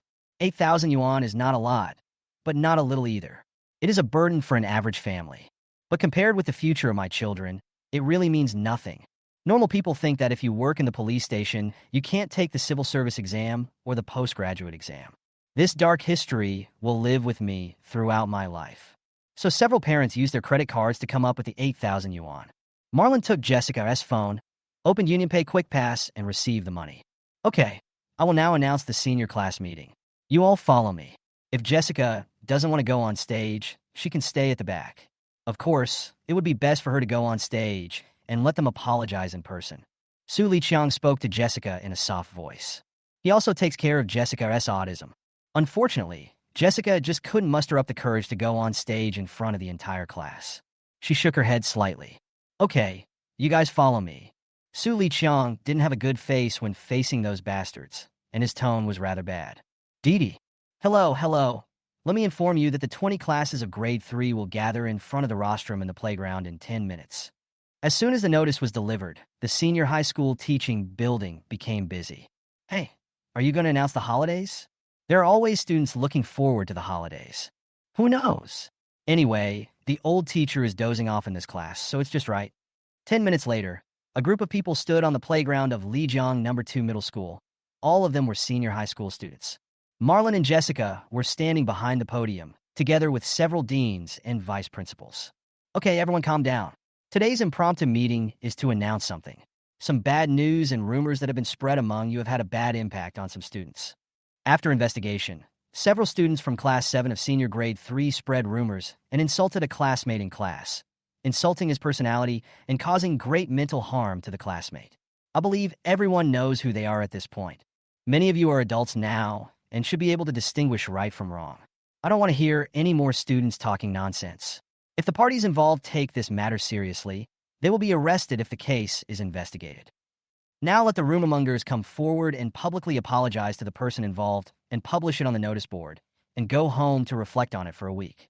After hearing Su Liqiang's words, the students below started talking. Fuck, who spread this rumor and got caught? Those who spread rumors should die. Indeed, for Team 7, I think it could be the person named Jessica. I know. When I heard them say those things, I thought they were fake. Now I've been caught. Chapter 30, the process ended successfully. Zhang Jiaming was the first to go up. His face turned red. Looking at the large group of students below the stage, he felt ashamed for the first time. After holding back for a long time, Zhang Jiaming finally spoke. I am Zhang Jiaming from Class 7 of Senior Grade 3. I want to say sorry to Jessica. I shouldn't have spread rumors. I know I was wrong. I hope you can forgive my ignorance and mistakes. It's really her, Jessica. That means the bar hostesses and KTV princesses are all fake. That makes sense. She's one of the top 10 students in the school. She's always there to receive awards. I thought it was fake. That one looks very good, right? I have an impression of it. The boys whispered. The girls showed disgusted expressions. It's disgusting. The guy who spreads the dirty rumors is the most disgusting. The man below is ugly and has a dirty heart. Stay away from him from now on. Didn't he chase you before? It seems that Zhang Jiaming is quite famous among girls, but it's not a good name. Okay, quiet down, next one. Su Liqiang interrupted the discussion below. The second one was Wang Yiqing, whose face also flushed red. Several boys knew in their hearts that they would be disliked by all the girls in the school. I can only say he deserves it. The person who spread the rumor was Zhang Jiaming, and they were accomplices. The ones who spread it later were just too many, so Marlon and Jessica only targeted them for spreading the rumor. I'm Wang Yiqing from Class 7 of Senior 3. I want to say sorry to Jessica. The following progress was smooth, and the 5 people apologized on the stage one by one. This finally freed Jessica from those groundless rumors. Jessica was very happy, and she couldn't help but tighten her grip on Marlon's clothes. Similarly, the focus of Class 7's discussion will shift from Jessica to these people. These 5 people will become the ones hated by the whole school, and the attention that was previously directed at Jessica will be directed towards them. After a lot of twists and turns, in the end, the perpetrator will be defeated by his own words. The 3 who took action are still squatting inside. Ever since the freshman year of high school was divided into classes, rumors about Jessica naturally emerged. In fact, in the first semester of the freshman year, before the classes were divided, there were still a few people who were nice to Jessica. They were some of Jessica's female classmates. They felt sorry for Jessica's life experience and took special care of her. Later, rumors about Jessica came out. They didn't believe it at first, but more and more rumors eventually shattered their beliefs, and their initial pity turned into disgust. They still remember Jessica's disappointed look. I didn't do any of that. This is what Jessica said to them class by class. Until today, they came to their senses and felt endless regret and guilt. Aren't they also rumor mongers? The transformation from good friends to enemies must have been a big blow to Jessica. Okay, this is a public apology from several people. I hope everyone can take it as a warning and not believe in unrealistic rumors. You should have the ability to distinguish right from wrong. The meeting is over, and each class will go back in an orderly manner. Su Liqiang's words were sonorous and powerful. Behind the podium, Su Liqiang led the 5 people over. With a smile on his face, he walked to Jessica and said, "How is it, Jessica? They got the retribution they deserved. The director also hopes that you can cheer up and not be troubled by the outside world's words." Jessica still hid behind Marlon and didn't respond. She still didn't want to talk to anyone except Marlon. Thank you, Director Sue. Let's just leave this matter here for now. I'll take Jessica to the police station to ask about the three people. Marlon took over for Jessica. The police station was mentioned deliberately to scare the parents of these people. You're welcome. This is what we should do. Number 2 middle school will not let any students suffer unfair treatment. Jessica, you must study hard when you go back, as the college entrance examination is coming soon. Su Liqiang said with a smile. Okay, we'll be leaving first then. Jessica tugged at the corner of Marlon's clothes, and Marlon reacted and said. The matter ended successfully, and Jessica felt relieved. Jessica didn't speak until they got back in the car. Thank you, Marlon. The girl's tone was full of gratitude, and her soft voice made people feel relaxed. You're welcome. We're roommates now, aren't we? I told you to just treat me as your brother. Marlon suppressed the throbbing in his heart. Brother, Jessica murmured. She once fantasized about having a brother who would stand in front of her and protect her when she was bullied, but it was just a fantasy. Now it seems to be real. Marlon, I'll give you money. Thinking of the 40,000 yuan, Jessica opened the WeChat transfer app and directly transferred 20,000 yuan to Marlon. No, I don't need money. You can keep it for buying things. Marlon quickly waved his hand to refuse. I'm not doing this for Jessica's money. I just don't want her to be depressed for the rest of her life because of this. No, if it weren't for you, I wouldn't even get an apology. This money also includes this year's rent. Jessica's expression was cold, but her tone was full of gratitude. But, okay, just consider it as me saving it for you. I'll give it to you when you go to college. Marlon still accepted it. Seeing Marlon collecting the money, Jessica's face showed a little more expression. The moment Marlon looked up, he seemed to see Jessica smile, blink, and then disappear. Is it a smile? Is Jessica smiling? He wasn't sure. After all, Marlon had never seen Jessica smile in the past few days. Forget it. I don't want to think about it anymore. I will slowly help Jessica solve her autism, and I will see Jessica smile eventually. He was now only thinking about how to help Jessica with her autism and had completely forgotten about jumping into the river 2 days ago. So, while saving others, aren't we also saving ourselves? Okay, let's go to the police station and ask about the follow-up. Marlon was referring to whether he would have to testify in court or something. It shouldn't be necessary. After all, the parents of those 3 people have no objection. Good. Lijiang Police Station. As soon as Marlon and Jessica came in, they saw Officer Lee walking in the hall. Mr. Lee. Marlon made a joke. This police officer is really good. Hey, it's Marlon, and this is Jessica. Officer Lee recognized Marlon immediately, but he didn't recognize Jessica for a moment. After all, Jessica was covered in mud at the time, and she was not in the same condition as she is now when she was in the hospital. At that time in the hospital, Jessica didn't speak to anyone, and her eyes were full of fear.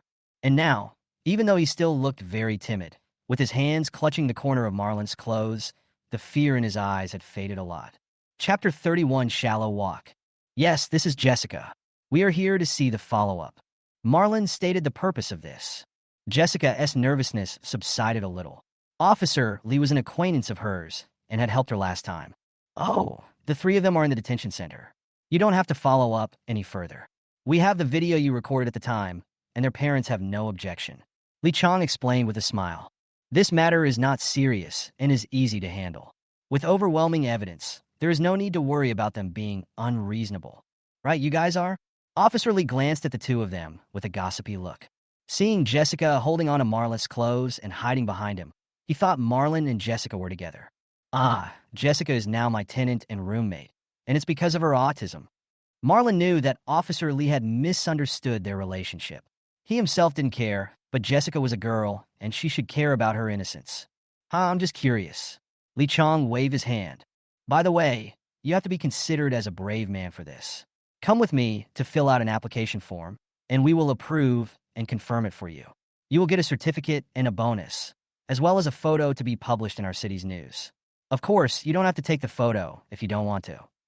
Li Chang thought about the situation at the time and felt that being brave and righteous would also be beneficial to the Bureau. So of course he had to apply for it. That's fine. Marlon thought about it. That's a good thing. It will be helpful for finding a job in the future. Why not? Then follow me. Li Chang brought Marlon to their office area. There were quite a few police officers in the office. Not to mention Jessica. Even Marlon himself was getting nervous. Brother Lee. Brother Lee. Who are these two? Several policemen greeted Lee Chong and couldn't help asking when they saw Lee Chong leading a young couple. This is the brave man, Marlon. The victim at the time was Jessica. I brought Marlon here to apply for bravery. Everyone knows about Jessica's matter. There were many police officers who saw the video at that time. They all felt sympathy for Jessica to some extent, but were also quite optimistic about Marlon. Hello, everyone. Marlon greeted quickly. Hey, the boy is a man. A female police officer in her 30s with a clear voice laughed. Hello, hello. Thank you for the compliment. It's just a small thing. Marlon remained humble. Lee Chong took out an application form and asked Marlon to fill it out. Then he signed his own name and asked his colleague who had been on patrol with him last time to sign his name. Okay, just wait for our call in a few working days. Okay, then Jessica and I will leave first. Thank you. Officer Lee. Don't be polite. This is what you deserve. Just call me Brother Lee from now on. Don't be so reserved. Lee Chong patted Marlon on the shoulder. The sunny days in autumn are very comfortable without the heat of summer and the cold of winter, and people are constantly coming and going on the streets. Marlon drove and wanted to take Jessica for a ride. Jessica's condition would never improve if she just stayed at home, and the worst would come when she went to college. According to Su Yitong's plan, he would first take Jessica to some places with fewer people. After much thought, the only places in the whole Lijiang city with few people and good places to relax are the shallows by the Lijiang River and Qing'an Mountain in the north. Shallow Beach is usually crowded only on Saturdays and Sundays. The people who go there on weekdays are either retired old men and women or young couples in their teens, the kind of young couples in college. When he was in college, Marlon often went to the shallows for barbecues with his roommates. The shallows are just for viewing the scenery and playing in the sand during low tide. Let me take you to the shallows, Jessica.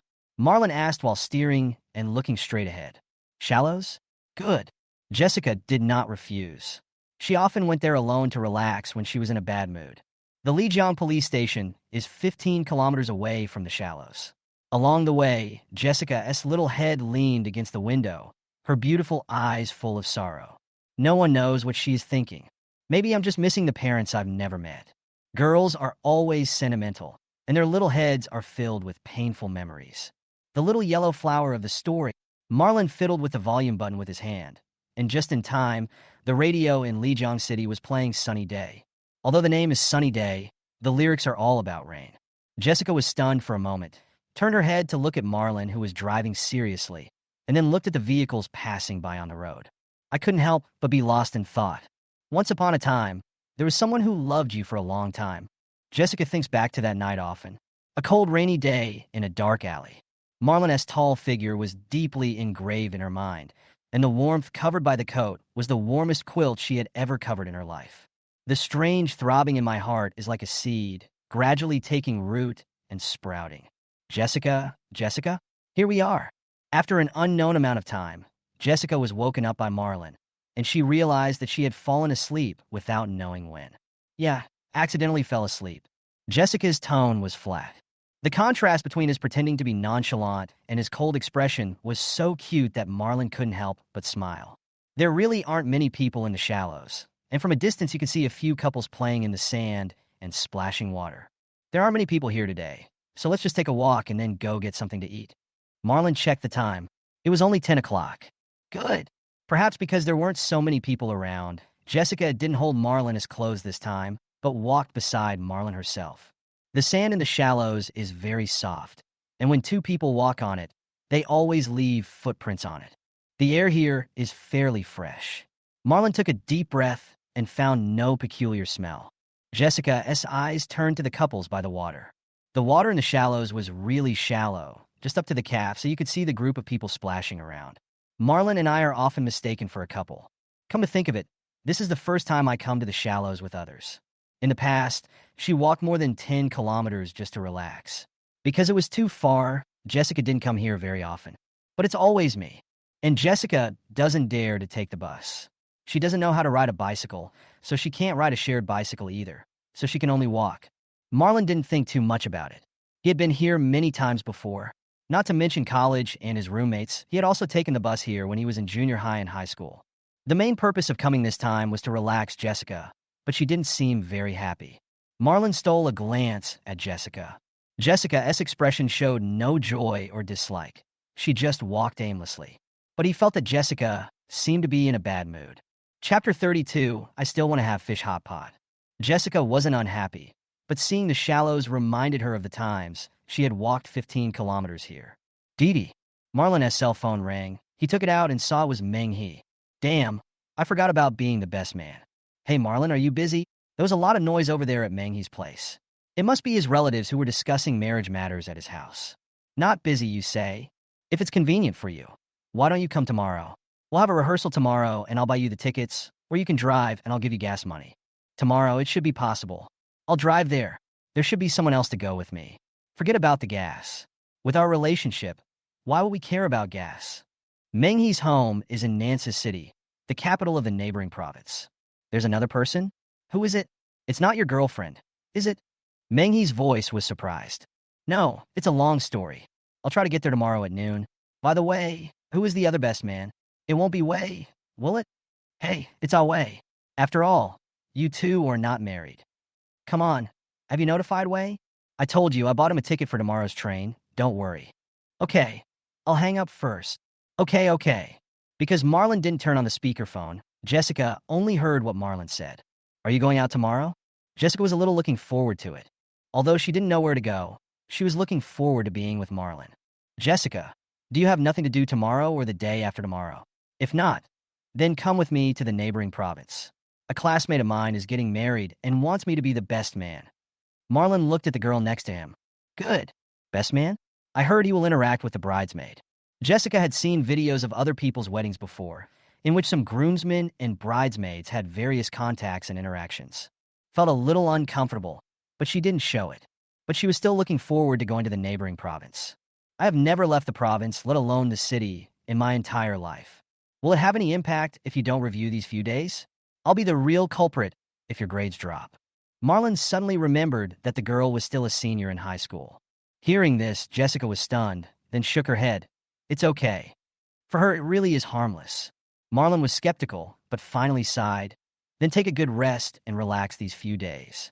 I know that senior year is stressful, so don't put too much pressure on yourself. Well, how about we stroll over there and have dinner? Marlon thought of a fish hot pot nearby. Cut the fish into tender thin slices and put them into the pot. Add the rich soup and eat it with hot pot. Haven't been there for a long time. The restaurant had private rooms, so Marlon wasn't worried that Jessica wouldn't be able to adapt. After all, food should be eaten one bite at a time, and the road should be walked one step at a time. He also didn't want Jessica to tremble with fear like she did last time when she went to the mall. Good. The breeze in the shallows is very cool. Jessica didn't take off her school uniform jacket, which was quite eye-catching. Hey, look at that handsome guy. Wow, that's my type, but he has a girlfriend next to him. That girl is wearing a school uniform, so she must be his sister. You'll regret it if you don't rush in. Then I'll go. Several girls saw the two and whispered to each other. The girl was short, wearing round-framed glasses, but her skin was quite fair. She was wearing denim overalls.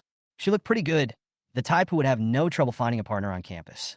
Marlon was surprised to see a man running towards them. Jessica looked normal, but her eyes were full of vigilance. Hello, little brother. Which school are you from? The girl's voice was very thin. It's been 3 years since I graduated. What's up?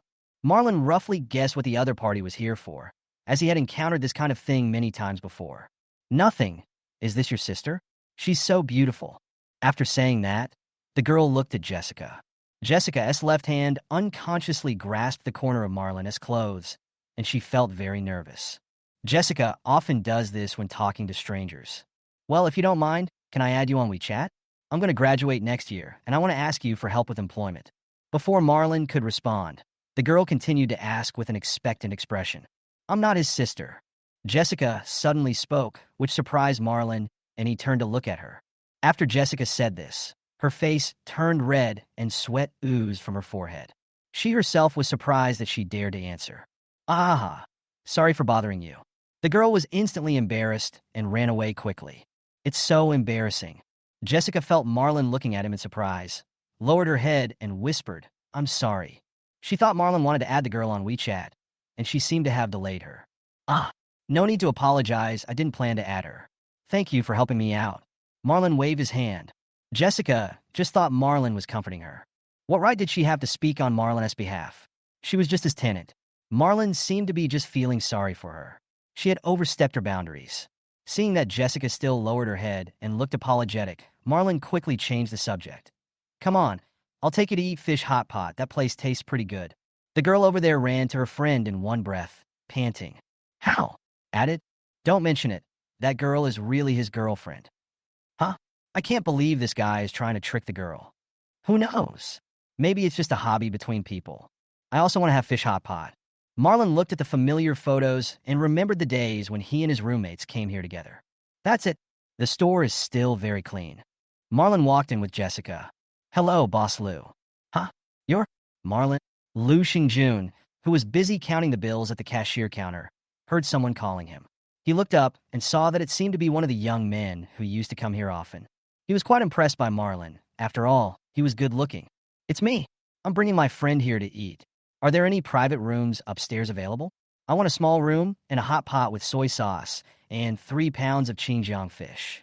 Marlon said with a smile. Okay, room 666 upstairs is still vacant.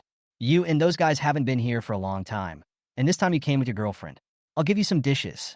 I was also very happy to see my regular customer Lu Xingjun. Thank you, Boss Lu. Marlon did not refuse. There were quite a few people on the first floor, and the noise made Jessica feel dizzy. Mainly because of the enclosed environment and the large number of people, Jessica didn't feel dizzy on the street. Marlon quickly pulled Jessica to room 666. Are you okay? Marlon whispered. Yeah, I just feel a little dizzy. Chapter 33 Marlon's Regret. The private room had a small round table for 6 people, and Marlon and Jessica sat by the window. There were quite a few people on the second floor, and it was quite noisy, but the noise became much quieter after the door of the private room was closed. Jessica sat down and relaxed for a while. The dizziness she felt just now gradually eased. Then she looked around the private room. The whole private room was very clean. There was a bagua painted on the wall behind with 2 fish in the middle. This is Jessica's first time eating in a restaurant. I ordered a hot pot with spicy sauce, which is not spicy. If you feel hungry later, you can have some noodles. There is free rice outside. If you don't want noodles, you can just have some rice. Do you need it? Marlon asked, tilting his head. I just need some rice. Jessica just didn't want to spend more money. Okay, I'll help you serve some first. Marlon didn't dare to let Jessica go out of the private room alone. Marlon stood up and went outside the private room to get a small bowl of rice, because 3 pounds of fish was not small, and he wanted to eat it all. When Marlon returned to the private room, the fish he ordered was just served. Your fish is ready. I started the fire for you. Just add the soup and call us later. The waiter put the fish pot into the electric stove in the middle of the table, and another waiter brought Lu Xingjun to the table and put the dishes on the table. Okay, thanks. Marlon smiled and nodded. After the waiter left, Marlon picked up a piece of fish with chopsticks and gave it to Jessica. I haven't used the chopsticks yet. You try it first. Jessica whispered thank you, then picked up the fish from the plate in front of her and put it into her mouth. The chewy texture of the fish coupled with the sweet and fresh sauce is particularly satisfying in one bite. Jessica couldn't help but widen her eyes. It turns out that fish can be cooked so deliciously. The last time she ate fish was during the Chinese New Year. She bought a fish herself, steamed it, and ate it with soy sauce. That tasted good too, but compared to what was in front of me, it didn't even look like food without even a single thorn. The large fish bones were picked out, and the fish meat was cut into slices. Accompanied by rice, Jessica's eyes narrowed. Marlon saw Jessica's reaction and nodded. Sure enough, Jessica also liked the taste. Jessica's reaction whetted Marlon's appetite, and he picked up a piece of food with chopsticks. It was still the familiar taste. However, Jessica felt embarrassed to pick up some food when she thought about how she couldn't control herself and ate so much barbecue yesterday, which left Marlon hungry, and he didn't even have enough instant noodles. Eat it, Jessica. I definitely can't finish such a big fish by myself. Marlon noticed that Jessica was just staring at the pot without moving her chopsticks, so he used a new pair of chopsticks to pick up another piece for Jessica and said, You're welcome. We came here just to let you try the food in this restaurant. If you like it, we'll come here often. Marlon didn't want Jessica to be like himself in the past, who didn't have good food until his junior and senior years. He's just that kind of person. If he decides he wants to be nice to someone, he will be nice to that person without any reason. Jessica nodded, taking small bites of the fish and rice that Marlon had picked up, then picked up another piece of fish with her chopsticks. Someone actually picked up some food for her. Jessica suddenly realized that she had been given many first times since she met Marlon. During these 3 days, Jessica felt more warmth than she had in the previous 18 years. That's how hot pot is. The more you eat, the hotter it gets. After eating for nearly 10 minutes, the two of them started to sweat. Jessica felt some pain in the wound and then remembered that she had not changed the bandage this morning. Marlon, um, I haven't changed my medicine yet. I don't know if it was because she was thinking about the scene of changing the dressing yesterday, or because it was so hot, but Jessica's face was flushed. All right, sorry I forgot, but it's okay. It won't be too late to change it when we get back. Marlon said, slapping his head. Good. When the fish was almost finished, Marlon added the free dishes such as enoki mushrooms and cabbage. Jessica smacked her lips and watched Marlon eagerly as he served the dish. You know what? Jessica is really a big eater. The two of them ate 3 kilograms of fish, but Jessica was still not full. After they both finished eating, Jessica smacked her lips with a look of satisfaction. Jessica's heart is like backslash, amazed face, forward slash. But his face was still expressionless and cold. Okay, are you full? Marlon wiped his mouth, took a piece of paper, and handed it to Jessica, and asked. Yeah. Jessica took the tissue naturally, shaking her little head up and down. First floor, lobby. Go wait for me in the car. It's a mess in here. Marlon was afraid that Jessica would feel uncomfortable, so he handed the car keys to Jessica. Hearing this, Jessica trotted out of the store. How was the food? Lu Xingjun said with a smile. Sure, the taste is still as good as before. Boss Lu's business is booming. Marlon put the payment code in front of the machine. Drop. Okay, come again next time, and I'll give you some food. Lu Xingjun waved his hand. Okay, let's go, Boss Lu. Marlon also waved and walked out of the store. In the parking lot, Jessica was already sitting obediently in the passenger seat, quietly waiting for Marlon to come over. I saw Marlon walk out of the store. I felt a little excited. Then let's go back first, change your medicine, and then pack up. We have to get up early tomorrow to go to Nansa City. It will probably only be 2 or 3 days, so just pick up a set of clothes. Marlon held the steering wheel, his eyes scanning the rearview mirror and front windshield. Good. Every time Jessica rides in a car, she looks left and right because the experience is very novel. When Marlon saw Jessica's actions, he just raised the corners of his mouth slightly and recalled his past self in his heart. The first time he took a car was probably when he was in the second year of junior high school and went out to play with his classmate. That feeling is indeed very novel. To this day, Marlon still feels regretful and confused. Where are your parents? It's not that he hadn't investigated his own background. When he returned to the orphanage and looked at his file, he found out that he was sent there by a passerby. Surveillance was not well developed in that era, and Marlon had no idea who abandoned him. He remembered that the dean said that when he was brought here by a passerby, he was wrapped in a small tattered mattress. Since he was picked up on the roadside, it means he was abandoned and his parents are likely still alive. He felt resentful, but it eventually turned into regret. And what about Jessica? Marlon didn't know and didn't dare to ask. He would wait until Jessica's condition got better and then go ask. After returning home, Jessica finally relaxed and was no longer as reserved and cautious as she was outside. Let's go. I'll change your medicine first. The two came to Jessica's room, and Marlon saw that Jessica's quilt was neatly folded. Then I thought of my bed that looked like a pigsty and felt ashamed. The two of them sat on the bed and suddenly fell silent. Jessica lowered her head silently and said nothing. Chapter 34. Jessica, who loves games. Marlon suddenly realized why he was still here. Ahem, you apply it first and call me when you're done. Marlon stood up, looking a little embarrassed, and walked out the door without looking back. Jessica's cheeks flushed. Marlon is really... Then, a pair of skillful hands quickly removed the gauze and applied ointment on the wound while enduring the pain. Jessica applied the white ointment evenly on the magenta wound with a cotton swab. Every time she rubbed it, Jessica trembled all over. Pain. Marlon leaned against the wall outside the door, and in his mind, he could not help imagining Jessica applying the ointment, and then shook his head quickly. Gone. I've been a little abnormal lately. It wasn't like this in college before. Marlon wondered. Just when he was wondering, Jessica's soft voice came. Marlon, I'm fine. Here I come. Putting aside all the messy thoughts, Marlon took a deep breath, turned the doorknob, and walked in.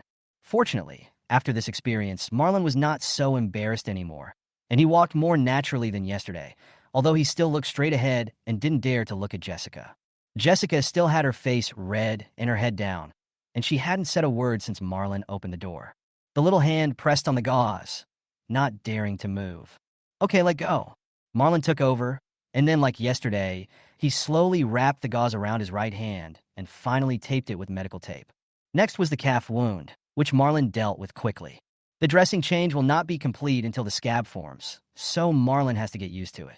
Okay, let's pack our things, mainly a set of clothes to change into. After that, you can review or do something else. I have to finish my manuscript. Marlon hurriedly left Jessica's room. Manuscript. Jessica was a little confused, but she didn't ask. There must be boundaries and sense of propriety. She heard this from some emotional blogger. Not knowing what she was thinking about, Jessica sighed softly. In the study, Marlon kept typing on the keyboard. I'm so sorry, guys. I forgot to update yesterday. I'll make up for it now. Although he had saved some drafts, he didn't set a scheduled release schedule and forgot about it yesterday as he was busy all day. Resurrection, my love. At Yin Xiao. Okay. You're with your girlfriend? Are you forgetting your book friends? Brother, please stop sending me private messages. I really don't know how to cure sheep's tail. At Yin Xiao. Book friends are at it again. Marlon didn't know whether to laugh or cry. This group of readers was indeed quite interesting. I've been a bit busy lately. Oh, by the way, this book is almost finished. I'm going to write about everyday love in my next book. Do you think you're interested? After thinking for a while, Marlon typed, I feel sad when I think about the ending, but I will definitely read a romance story. Fuck. You're not really in love, are you? Are you writing a love story? Support. Marlon's words made this book club of several hundred people active. After seeing the readers' responses, Marlon had a rough idea in mind. As for why he wanted to write a love story, it was mainly because he wanted to calm himself down as he had been having dreams a lot recently. Marlon got up and went to the bedroom. He thought for a moment, picked up a set of clothes, and packed them into the suitcase. By the way, it seems like Jessica doesn't have a suitcase to store her clothes. With this in mind, Marlon rummaged through his suitcase again. Found it, this is it. Looking at the familiar box in front of him, Marlon remembered what he looked like when he first entered college. A sack from somewhere unknown, filled with his clothes and some daily necessities. At that time, others thought he was doing performance art. Later, when he started working part-time to earn money for his studies, Marlon bought his first suitcase in his life. That is the one in front of you. I wiped the case with a wet wipe, and it's like new. Crash. Jessica, who was packing clothes, heard the noise outside and quickly put the little white clothes into the quilt. Knock, knock. Jessica, I have a suitcase here for you to use first. Marlon knocked on Jessica's door. Then come in. Hearing this, Marlon opened the door and walked in. Here, this is it. I bought it for you when I was in college. You can use it first. This kind of thing is used less than once a year, so Marlon plans to buy her a new one when Jessica goes to college. Jessica's eyes went to the 24-inch white striped suitcase. Is this the suitcase? She had only seen it in TV dramas, and Jessica felt that it was a standard feature of successful people. Thank you. Jessica nodded and thanked him without refusing. You're welcome. I'll buy you a new one when you go to college. Marlon said with a smile. By the way, your fingerprints and face haven't been recorded yet. Come here. Jessica was waiting for him to unlock the door when he entered just now. Marlon pulled Jessica downstairs. Jessica only saw Marlon tapping on his phone, and the door lock said, Please place your finger in the circle. Just like when she recorded her fingerprints on her phone. Come on, take your finger off the lock. Dee Dee. Then, Marlon helped Jessica enter the face. Now Jessica can open the door herself. Jessica's sense of belonging to this family has deepened. Are you going to review this afternoon? Marlon asked casually. Wait until you come back. Jessica hesitated and replied. Being lazy is human nature. Even though Jessica was still doing exercises on her phone a few days ago, she didn't know why she didn't want to study when she came to Marlon's house. What do you usually do at home? Marlon was bored at the moment and asked all sorts of questions. Weekend? Check your phone. Jessica thought for a moment. The atmosphere froze again, and Marlon really didn't know what to talk to Jessica about. Well, go clean up first, and we'll continue playing the two-player game later, okay? Aha! When it comes to playing games, Jessica immediately feels happy. It was very interesting for her, as it was her first time playing computer games. 10 minutes later, in the esports room. I'll put the nail in, and then you jump on it. Marlon controlled Cody and said intently. Okay. Jessica was full of energy. She held the PS5 controller in her small hands and stared at the screen intently.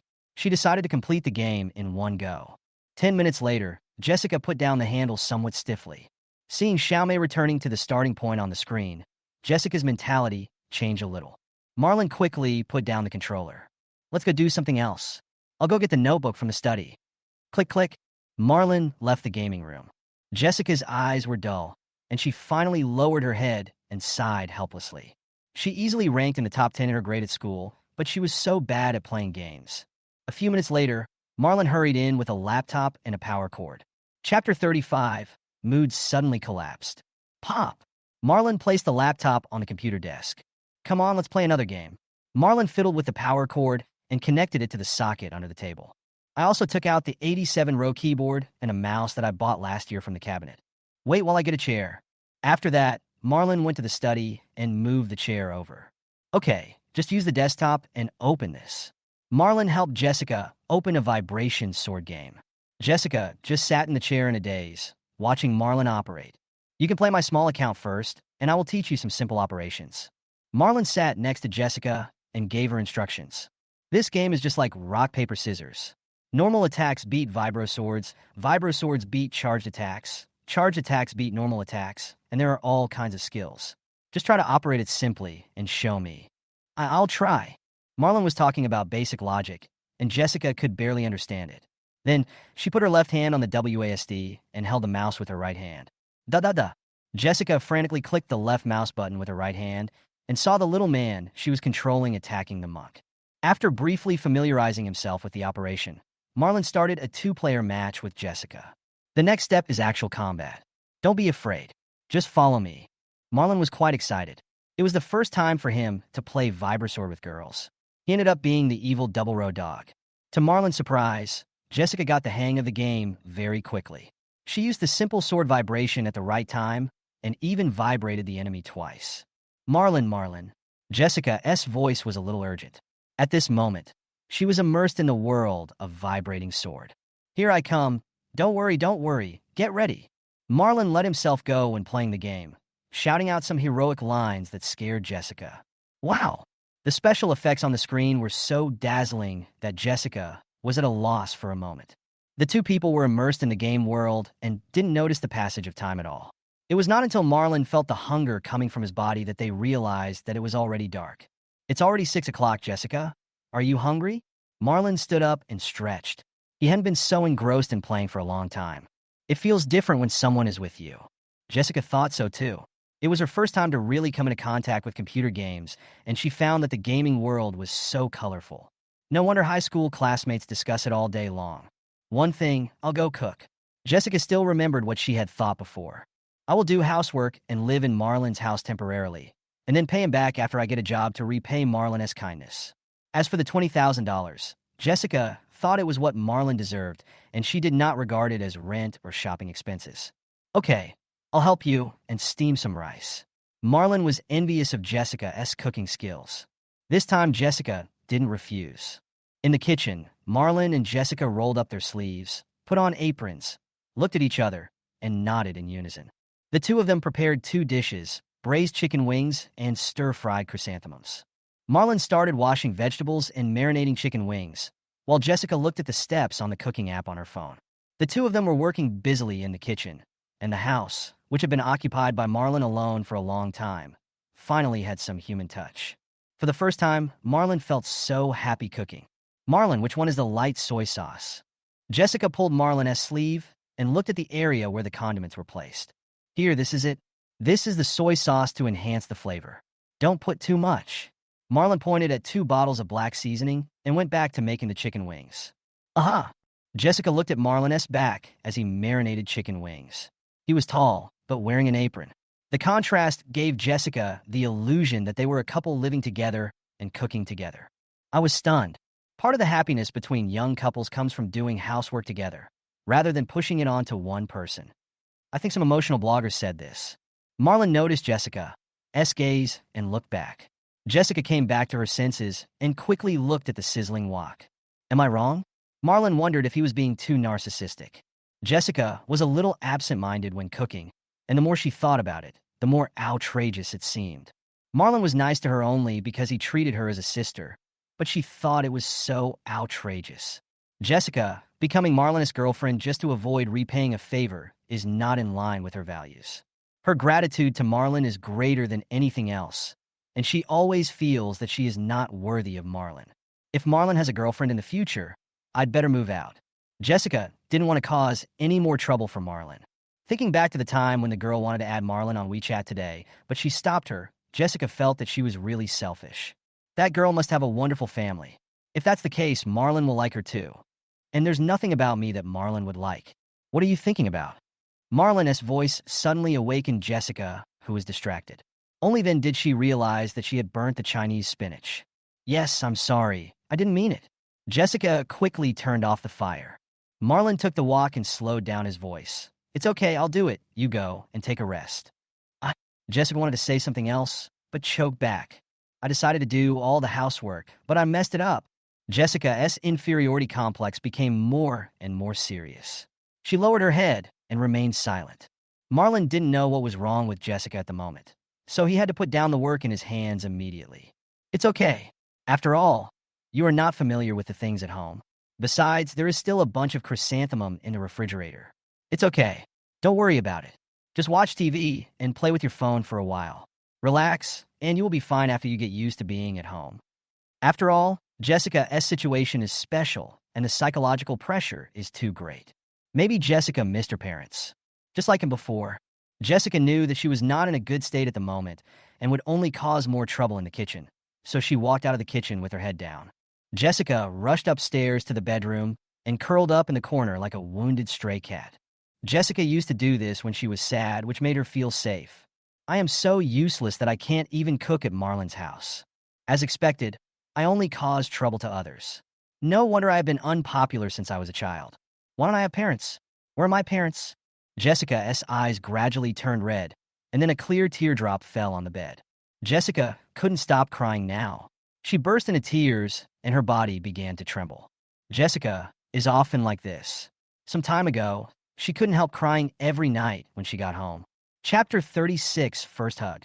People's emotions are like the weather in June. They rain when they say it will, and they collapse when they say it will. Jessica couldn't control her emotions. The better Marlon treated her, the more upset and guilty she felt. Whenever Jessica felt sad, she thought about the family she never had, which made her feel even sadder. Jessica, it's time to eat. Marlon's voice was loud, and the empty living room was filled with these words. Marlon didn't get a response, so he stuck his head out and looked and found that Jessica was not in the living room. Considering Jessica's condition just now, Marlon felt panicked. He hurried upstairs without even having time to change his apron. Click! Marlon pushed open the door of Jessica's room. The room was dark, the curtains were drawn, and the lights were off, but with the faint light coming in from the corridor, Marlon could just barely make out Jessica's petite figure huddled in the corner, crying. Only at this moment did Marlon breathe a sigh of relief. Even though Marlon opened the door so big, Jessica still didn't react. Marlon stood silently beside the bed, staring at Jessica. Cry will feel better after crying. He knew the pain of having an emotional breakdown, that feeling of depression in the heart, as if a jack was pressing on the chest, making it difficult to breathe. It had been like that before when he missed the family he never had. During the Chinese New Year, when every household would hang up couplets and lanterns and sit together to eat dumplings and watch the Spring Festival Gala, Marlon would always stay alone in the shabby rental house, eating yesterday's leftover steamed buns and noodles. How could he not collapse? Marlon never wanted to eat noodles cooked with just water and salt again in his life. Even now that his material conditions have improved, Marlon still thinks about suicide because his mental conditions have not kept up. Humans are social animals. Even the strongest and most cheerful person will become depressed if he lives alone for a long time. After a few minutes, Jessica's sobbing slowly stopped and her trembling body gradually calmed down. Do you miss your family? Seeing that Jessica's emotions had calmed down, Marlon asked softly. Has he been watching? Jessica suddenly didn't want to look up. She didn't want Marlon to see her like this. Very ugly. Marlon was not unhappy when he didn't get a reply, but just said calmly, wash your face and go downstairs to eat. When she heard Marlon's footsteps gradually fading away, Jessica raised her head and looked around. He left. Jessica took a clean tissue from the bedside, wiped her tears, put on her plush slippers, and got out of bed.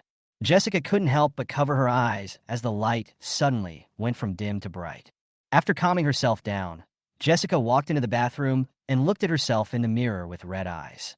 She supported her hands on the countertop, lowered her head to look at the clean sink, and finally turned on the faucet to wash her face. When Jessica raised her head again, the tear marks had disappeared. A few minutes later, Marlon, who was sitting at the dining table, watched the girl carefully come down the stairs.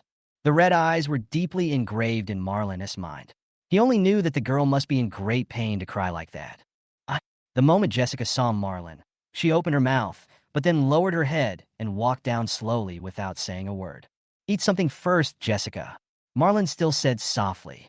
He knew in his heart that he couldn't mention what happened just now, as it would only embarrass Jessica even more. The meal was eaten in silence, with both of them keeping their heads down and not saying a word. Click! Marlon put down his chopsticks and put away the two empty plates in front of him. Jessica hurriedly stood up and took the initiative to say, "I'll wash it. Every bit you can pay back is a bit better." Jessica didn't want to owe Marlon anymore. Good. Marlon came to the balcony, leaned on the railing, and looked up at the crescent moon hanging in the sky. What happened in the past few days was too chaotic and confusing, and he needed to calm down. He needs to think seriously about how to help Jessica with her autism. This situation is okay once in a while, but if it goes on for a long time, Jessica will inevitably have the same thoughts as he did the past 2 days. End your life by committing suicide. Marlon was a little naive before. He always thought that Jessica had a strong psychological endurance. It turns out that I just kept it in my heart. He had thought that Jessica had autism and had been bullied and isolated, but she had never thought of committing suicide, so she must have a strong psychological endurance. So he planned to live a dull life with Jessica like this every day until Jessica finished the college entrance examination. Maybe sometimes I would take her out for a walk to relieve her autism. Now it seems that this method alone will not be able to cure Jessica's condition at all. After I finish my work in a couple of days, I'll take Jessica to see a psychiatrist. Suidong should know someone who is more capable. Marlon, the girl's unique soft voice sounded. Come, sit for a while. Marlon pointed to the chairs on the balcony. Can you tell me what happened just now? I just feel that I can't do anything right. Now I owe you money, live in your house, and can't even cook a meal. Who said you can't cook? The meal you cooked last time was delicious. Maybe I've been through too much today, and I'm not in the right state. I've often been like that before. You don't owe anyone anything, Jessica. Even me, I was about to have a mental breakdown after living alone for a long time, but when you came, my mental state improved a lot, and that's what I need most. What does money, food, and an empty house mean to me? Marlon said a lot in one breath. He was telling the truth. He really needed someone to live with him. As for Jessica, he saw his former self, who was inferior and sensitive. Maybe when I asked on the forum, I was simply liking Jessica's looks, but now I am more filled with affection and love for Jessica. Who knows, maybe it will develop into other relationships in the future. After all, where can you find such a good girl? And before Marlon could continue speaking, Jessica, who had been silent just now, suddenly put her arms around Marlon's neck and half embraced Marlon's arms. The warm and soft touch made Marlon hold his breath, and his body trembled violently as if he had been electrocuted. The girl's breath sprayed on his neck, and her black hair drooped on his hand suspended in the air, feeling itchy. Thank you, Marlon. Jessica thanked Marlon from the bottom of her heart. She knew that Marlon said so much just to make her feel not indebted. No, you're welcome. Marlon's voice was shaking. Is this what a hug feels like? No, not yet. Marlon's suspended hand moved slowly, finally gently touching the girl's back. This is it. Chapter 37, An Unexpected Morning.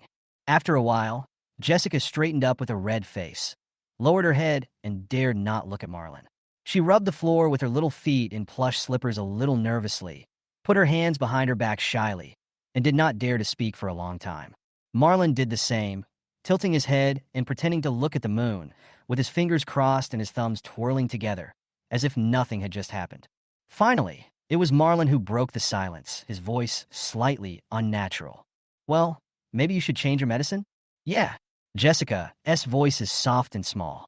Let's go. I'll change your bandage first. Go to bed early today. Get up at 7 tomorrow, because we still have to go out. Marlon walked in front and said without looking back. Aha! The dressing change went smoothly this time, and Marlon stood outside the door waiting for Jessica to call him. Then walk in naturally. Change the dressing naturally. and leave the room naturally. I'm going back to my room now. Call me if you need anything. Marlon left this message. Because it is autumn, there is no need to take a bath every day like in summer, and Jessica's injury has not healed yet, so it is not very convenient. Good night. Moment Marlon turned around, the girl's unique voice rang out. With a chuckle, Marlon responded, Good night. After turning off the corridor light, Marlon finally lay down on the soft and warm big bed. Comfortable. The warmth of the bed reminded Marlon of a girl's embrace. The girl's unique fragrance and warm, soft body filled Marlon's mind deeply. His heart was beating so fast, Marlon could hear the thump and thump sounds, and his face was getting hotter and hotter. He had never felt this way before. But soon, Marlon began to wonder about Jessica's situation again. The main quest has been refreshed. Treat Jessica's autism. In short, Jessica must not be allowed to have suicidal thoughts. According to today's conversation, Jessica herself said that she was sad because she felt she owed herself something, and Marlon reluctantly agreed with this statement. So he said so much today just to put Jessica at ease. Still have to be careful and pay more attention to Jessica's emotions. After all, he really treated Jessica as his sister, and that was the case for now. Ding ding. The penguin's notification sounded, and Marlon clicked it to take a look. Good evening, Mr. Yin. At Mr. Yin. Good evening, everyone.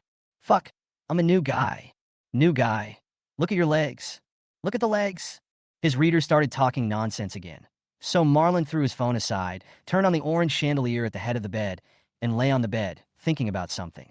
At the same time, in the bedroom opposite the door, Jessica lay flat on the bed and looked at the ceiling. She was also savoring the hug just now. Why am I so bold? However, Marlon's arms are really warm.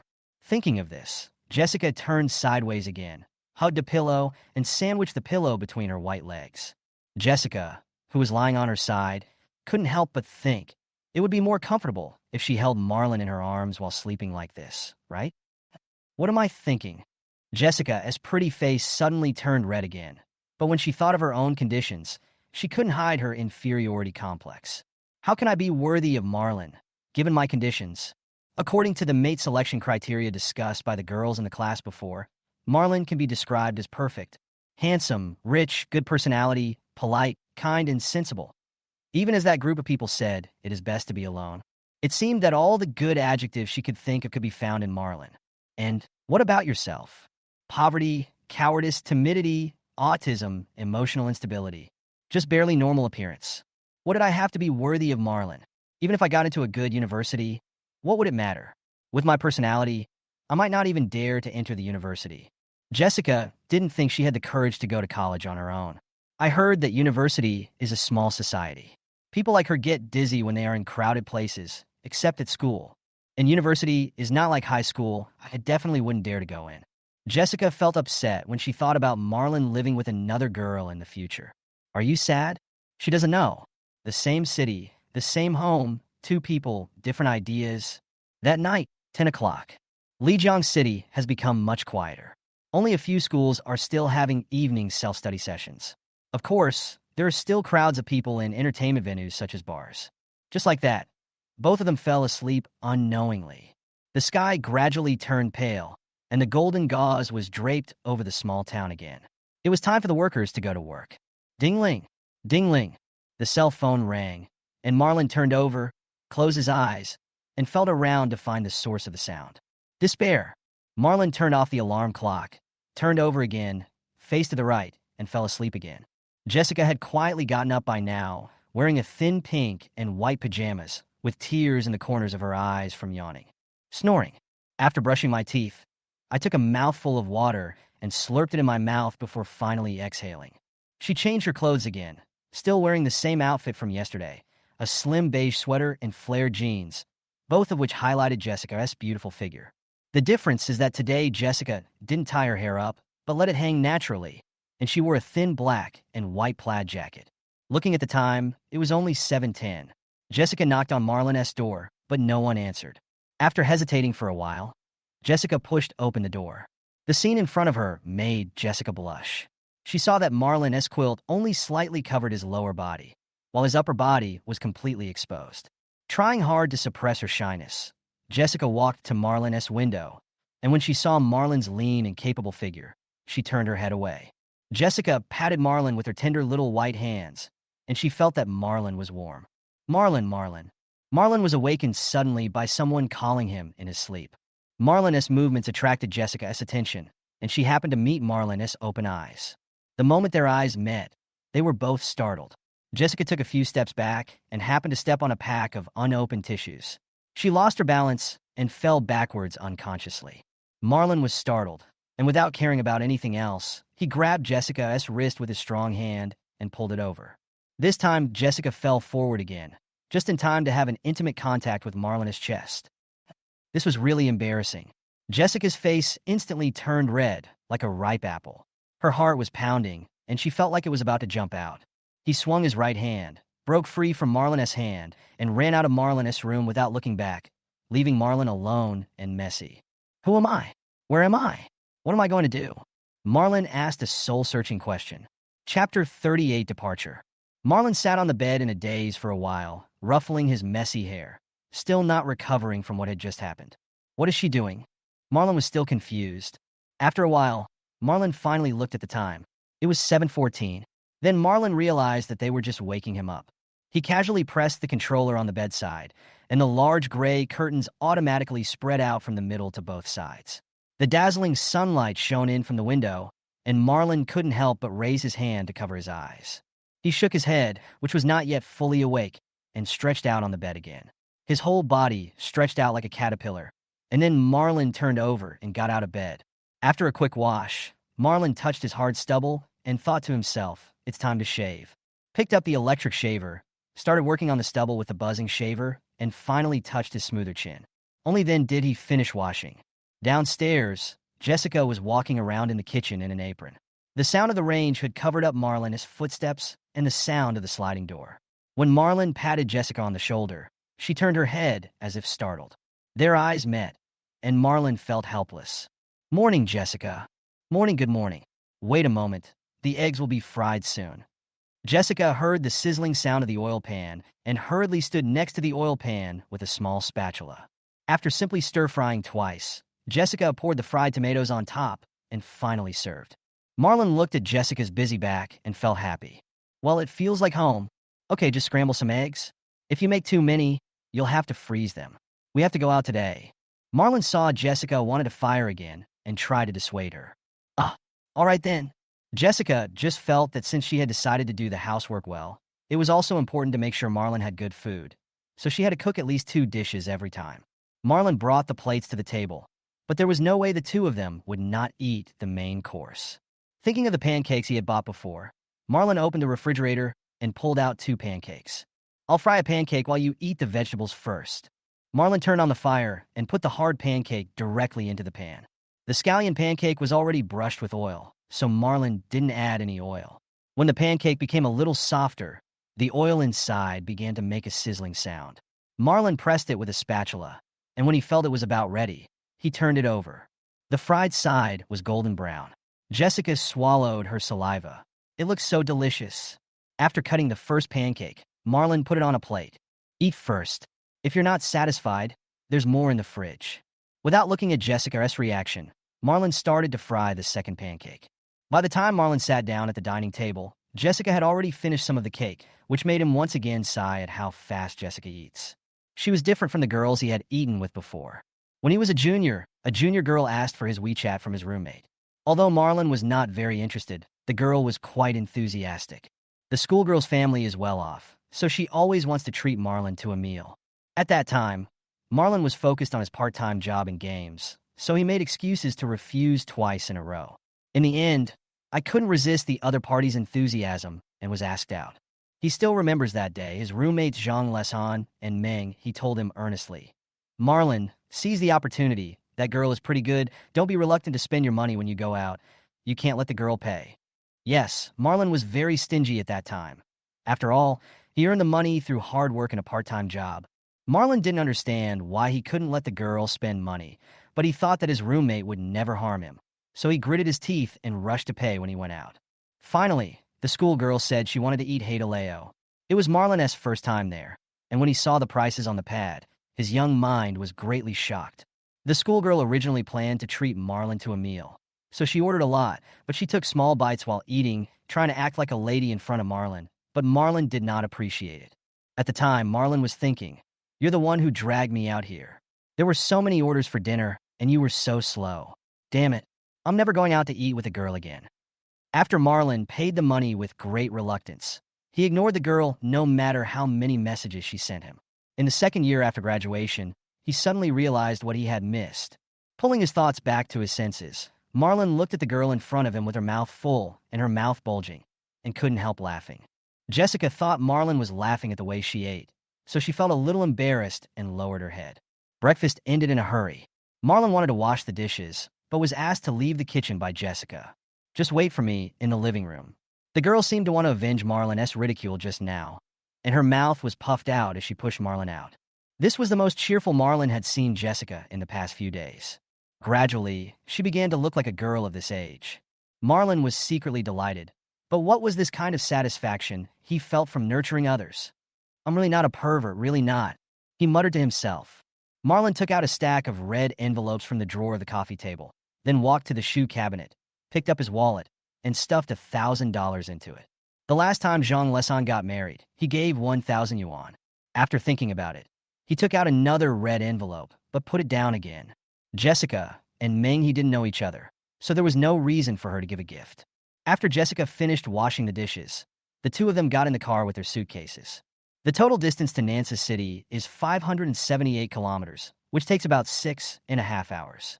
We set off at 8 o'clock, which means we arrived at around 2 o'clock in the afternoon. The rehearsal is at 6 o'clock, so there is plenty of time, and Marlon is naturally not in a hurry. "Let's play some music, otherwise the road will be very boring," Marlon said while steering. The girl in the passenger seat hummed, and then listened to Marlon telling her how to connect to Bluetooth. Following Marlon's instructions, she successfully connected it to her mobile phone's Bluetooth. "What do you want to hear?"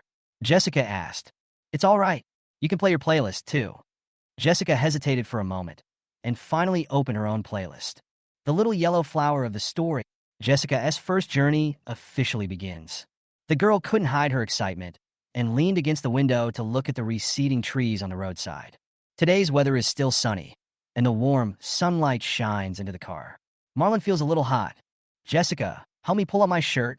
The plaid shirt he was wearing was quite similar to Jessica's black and white plaid jacket. Marlon straightened up and put his left arm awkwardly behind his back. Jessica's small hands grabbed Marlon's sleeves and then his right arm. Chapter 39, Don't Leave Suddenly, okay? Today is Thursday. There are not many vehicles traveling on the highway from Lijiang City to Nansa City. It may take several minutes to drive before you see a car. Marlon had already driven over 100 kilometers. He shook his neck left and right and stole a glance at the girl who had fallen asleep in the passenger seat. Jessica had been curiously stretching her head to look in all directions since she got on the highway, until just now, when somehow Jessica's eyes kept opening and closing, and finally she tilted her head and fell asleep with her head against the glass. We were still on the highway, so the road was relatively smooth. Although Jessica's head still hit the car window, it didn't hurt. Seeing the girl's appearance and listening to the little tune playing in the car, Marlon didn't feel tired at all. "I am still here, in this rainy, damp place where no one cares." Marlon hummed a tune along with the little song. The journey was smooth. When Jessica woke up, she found that the car had stopped and Marlon was nowhere to be found. Panic spread in her heart all of a sudden, and Jessica instantly remembered what happened before. "I was completely at a loss. My eyes were blank, and for a moment, I sat in my seat in a daze, forgetting to think." When she came back to her senses, Jessica quickly unbuckled her seatbelt and got out of the car. Jessica breathed a sigh of relief when she saw the words "Lawn Service Area" written on a building not far away. Marlon said before that if you are hungry, you can buy something at the service area at noon. The service area is a place where you can temporarily stop to solve physiological problems and rest. He must have gone to the toilet. Jessica comforted herself in her heart. Fortunately, not long after, Marlon came back with 2 cups of milk tea in his hands. Jessica standing by the car looking around, Marlon trotted over. "You're awake, Jessica. Here, milk tea. I didn't expect the Snow King has driven to the service area." Marlon smiled and handed over the hot milk tea in his left hand. Jessica felt relieved and reached out to take it. She was really scared at that moment, and her mind was confused. "Marlon." Just as Marlon was drinking iced milk tea, the girl suddenly stood up and called out Marlon. "Oh." He was a little confused. This was the first time he saw a girl being so formal. Don't leave suddenly in the future, okay? Suddenly, she felt that there was something wrong with what she said. Her face flushed, and she organized her words in her mind. I mean, you're gonna go out in the future. That's not right. It's just, well. Jessica seemed to be stuck for a moment, not knowing how to express what she wanted to say. The man spoke in sobs, and Marlon took into account the other person's situation and reacted immediately. I understand. Next time I disappear from your sight, I'll let you know in advance. Marlon said with a smile. His smile was very warm, and it warmed Jessica's body. The girl thought for a long time, and finally whispered, "Thank you, Marlon." This was just a small episode on the road. Jessica never slept again along the way. When they arrived at the toll station in Nancy City, Jessica became interested in looking out the window again. The weather in Nancy City is warmer than that in Lijiang City. The sunlight shines into the vehicles, making it seem a bit stuffy. Whoosh! Marlon opened the windows on both sides a little, and the wind from outside blew in, alleviating the stuffiness in the car. This was Jessica's first time in Nancy City. She was so excited that she even forgot about the little incident that happened on the way. Marlon, look, there's the lake. The autistic girl showed a cheerfulness typical of her age in front of Marlon. That's Yulong Lake. There seems to be some story behind it. You can search it on Baidu. The place we are going to is my friend's house, which is just across the lake. We have to walk around and take some photos if you like. Marlon said with a smile. Good. Jessica picked up her phone and took a few photos of the lake on the right, but she didn't feel satisfied after looking at them. Marlon, who was driving seriously. She hesitated for a moment and asked in a low voice. Marlon, can I use your phone to take a picture? Mine doesn't take very good pictures. Sure, it's right there. The password is 0909. Thanks. After getting the answer, Jessica picked up Marlon's phone without hesitation, turned on the camera, and took a few pictures. The girl nodded with satisfaction and sent the picture to herself. She was about to put it aside, but then she had an idea and secretly turned on the front camera. Then he fiddled with Marlon's phone before putting it down. Did you finish filming? Yeah, we're done filming. We are here to attend a wedding. We don't have much time. After you finish the college entrance examination, we can go wherever you want. I'll buy you a camera, and we'll take good photos then. Marlon's words carried us in them. The speaker was unintentional, but the listener took it seriously. To Jessica, it sounded like a conversation between lovers. Okay. Her face turned red, not sure if it was because of the heat or something. But with the window open, the strange breeze isn't cool enough. 20 minutes later, in a quiet villa area, Marlon finished checking in and drove slowly in. After searching for a while, Marlon looked at the modern two-story building in front of him and compared it with the house number Meng he sent him, and finally confirmed that this was the place. There is enough space between each small building, enough to park a car. After getting out of the car, Jessica suddenly became nervous. The little hand grasped the corner of Marlon's clothes, which gave him a sense of security. Marlon whispered, "Don't be afraid. Don't be afraid." Zing zong, zing zong. Marlon rang the doorbell, and soon a young man in his 20s opened the door and walked in. The young man had good looks with flashy curly hair and a frivolous vibe. He was only slightly shorter than Marlon. This is Marlon's good brother, Meng He. Long time no see, Marlon, Meng He said loudly, and he became happy the moment he opened the door and saw Marlon. Hello, long time no see. Happy wedding. Marlon responded with a smile. Come on, come in, this is my sister-in-law, right? When did it happen? Oh, don't talk nonsense. This matter is too complicated. Just call. Jessica will be fine. Marlon rubbed his forehead, not knowing what Meng He should call. Okay, come in away, and Lao Zhang are both upstairs. Meng He didn't understand, but he was still very enthusiastic. Jessica was very scared and held the corner of Marlon's clothes tightly, which surprised Meng He. When we entered the door, we saw a large group of people sitting in the living room. Probably Meng He's relatives or something. All of them were discussing tomorrow's wedding. There were also a few men and women in their teens and 20s decorating the room. They might be Meng He's cousins. Seeing Meng He leading two people in, Meng He's parents were quite enthusiastic. This is Marlon, right? I've often heard Meng He mention you before. You're really handsome. Come and sit down. Hello, Uncle and Annie. I'm Marlon. Okay, I'll take them upstairs and you guys talk. Meng He waved his hand. Chapter 40. First time taking the initiative to say hello.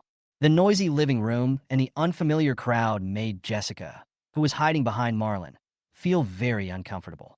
However, in order not to embarrass Marlon, Jessica forced herself to muster up the courage. Hello, uncle and aunt. Can't let others think they are impolite. Hello, you must be Marlin's girlfriend. What a pretty girl. Menghi's mother responded with a smile. Yes, yes, she is. Let's go up. Menghi was afraid that his parents would start talking to the two of them again, so he quickly dragged Marlin upstairs. But Marlin turned around in surprise and looked at the girl hiding behind him. It was the first time Jessica took the initiative to greet a stranger, which really surprised him. The girl still looked nervous and frightened, with her head lowered, so her facial expression couldn't be seen clearly, but one could imagine her shy look from her rosy neck. Do they take the initiative to say hello because they are afraid that others will say they are impolite? Thinking of this possibility, Marlin's lips curled up. This girl has already started to consider others, and that other is him. Menghi took the two of them upstairs and breathed a sigh of relief. Let's go away, and the others are in my bedroom. Away and Zhang Lesan in the room seemed to have heard their movements and opened the door to greet them. Hey, the male god of the university Marlin is here. Lin Jiawei still looked mean and started calling Marlin by his ancient nickname. Marlin, long time no see. After all, Zhang Lesan is a married man, not as frivolous as Lin Jiawei and Meng He. Moreover, he was the boss in the dormitory and had a very calm personality. He was considered the big brother of several people. Away, Mr. Zhang.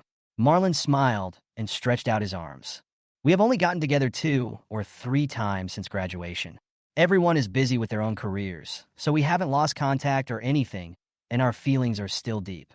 Marlin will never forget his roommate's kindness. I was cheated by my part-time job and didn't get paid, so I relied on my roommates for those few months. When you become rich, just don't forget your brothers. He will always remember the jokes between the 3 of them. Zhang Lesan and Lin Jiawei stretched out their arms and gave each other a brief hug. By the way, who is this young lady? Lin Jiawei noticed the girl behind Marlin and asked curiously. Well, I'll tell you about this later. Let's go to the room first. Marlin looked around and pushed the 2 of them to Meng He's room. Several people walked into Meng He's room in a mighty manner. Zhang Leshan's wife, Lin Jiawei's girlfriend, and Meng He's bride were all sitting on stools. When they saw them come in, they stood up at the same time. This is our Li Da's idol, Marlin. This is my last roommate, Marlin. The 3 of them introduced Marlin one after another. After a brief greeting, everyone sat down. Although she knew that these people were Marlin's good friends, Jessica was still nervous and scared. Everyone present noticed this. Marlin suddenly reached out and held Jessica's little hand. His warm big hand gave Jessica a sense of security. Jessica has autism. She and I are both orphans. Please take care of her. Marlin briefly introduced Jessica. Hello, you guys. The girl's voice trembled. Hello? After listening to Marlin's introduction, everyone couldn't help but turn their eyes to Jessica. No one had ever seen an autistic patient, let alone an 18-year-old one. Meng He's bride responded quickly. Several people also became enthusiastic. This girl was really pitiful. Hey, second generation, you're getting married tomorrow, and you want Marlin and me to be the best men. So who are the bridesmaids? What are we going to do? Seeing that the atmosphere was not right, Wei quickly changed the subject. Well, the bridesmaid is Chiyoyu's friend.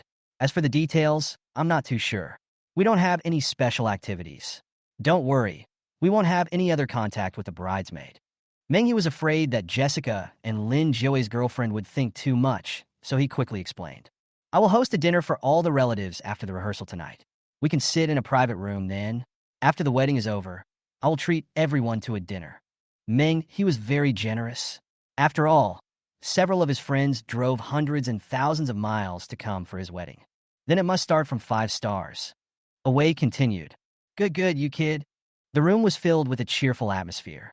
Jessica was invited by a few girls to sit over. She glanced at Marlin and pulled his hand. Go ahead, go talk to them. Maybe you can communicate with each other. You will have to communicate with your roommates when you go to college. Marlin gave him an encouraging look. Jessica plucked up her courage, stood up, rubbed her hands together, and finally walked up to the 3 girls. Come and sit here, Jessica. How old are you this year? Meng He's bride Su Chiyu asked with a smile. She felt that Jessica looked very young and didn't look like someone in her 20s. I'm 18. 18? You're so young. You must still be in school. Hi, well, senior year. Don't be nervous. Take your time. Several people chatted with each other, trying to ease Jessica's tension. They don't understand autism. They just feel that their life experiences are rather pitiful. However, they did not expect that Jessica was only 18 years old, and they all turned to look at Marlon. Marlon turned his head and was startled when he noticed the gazes of several people. Come on, Marlon, let's go to my chess and card room. Mengi pulled a few people to the next room.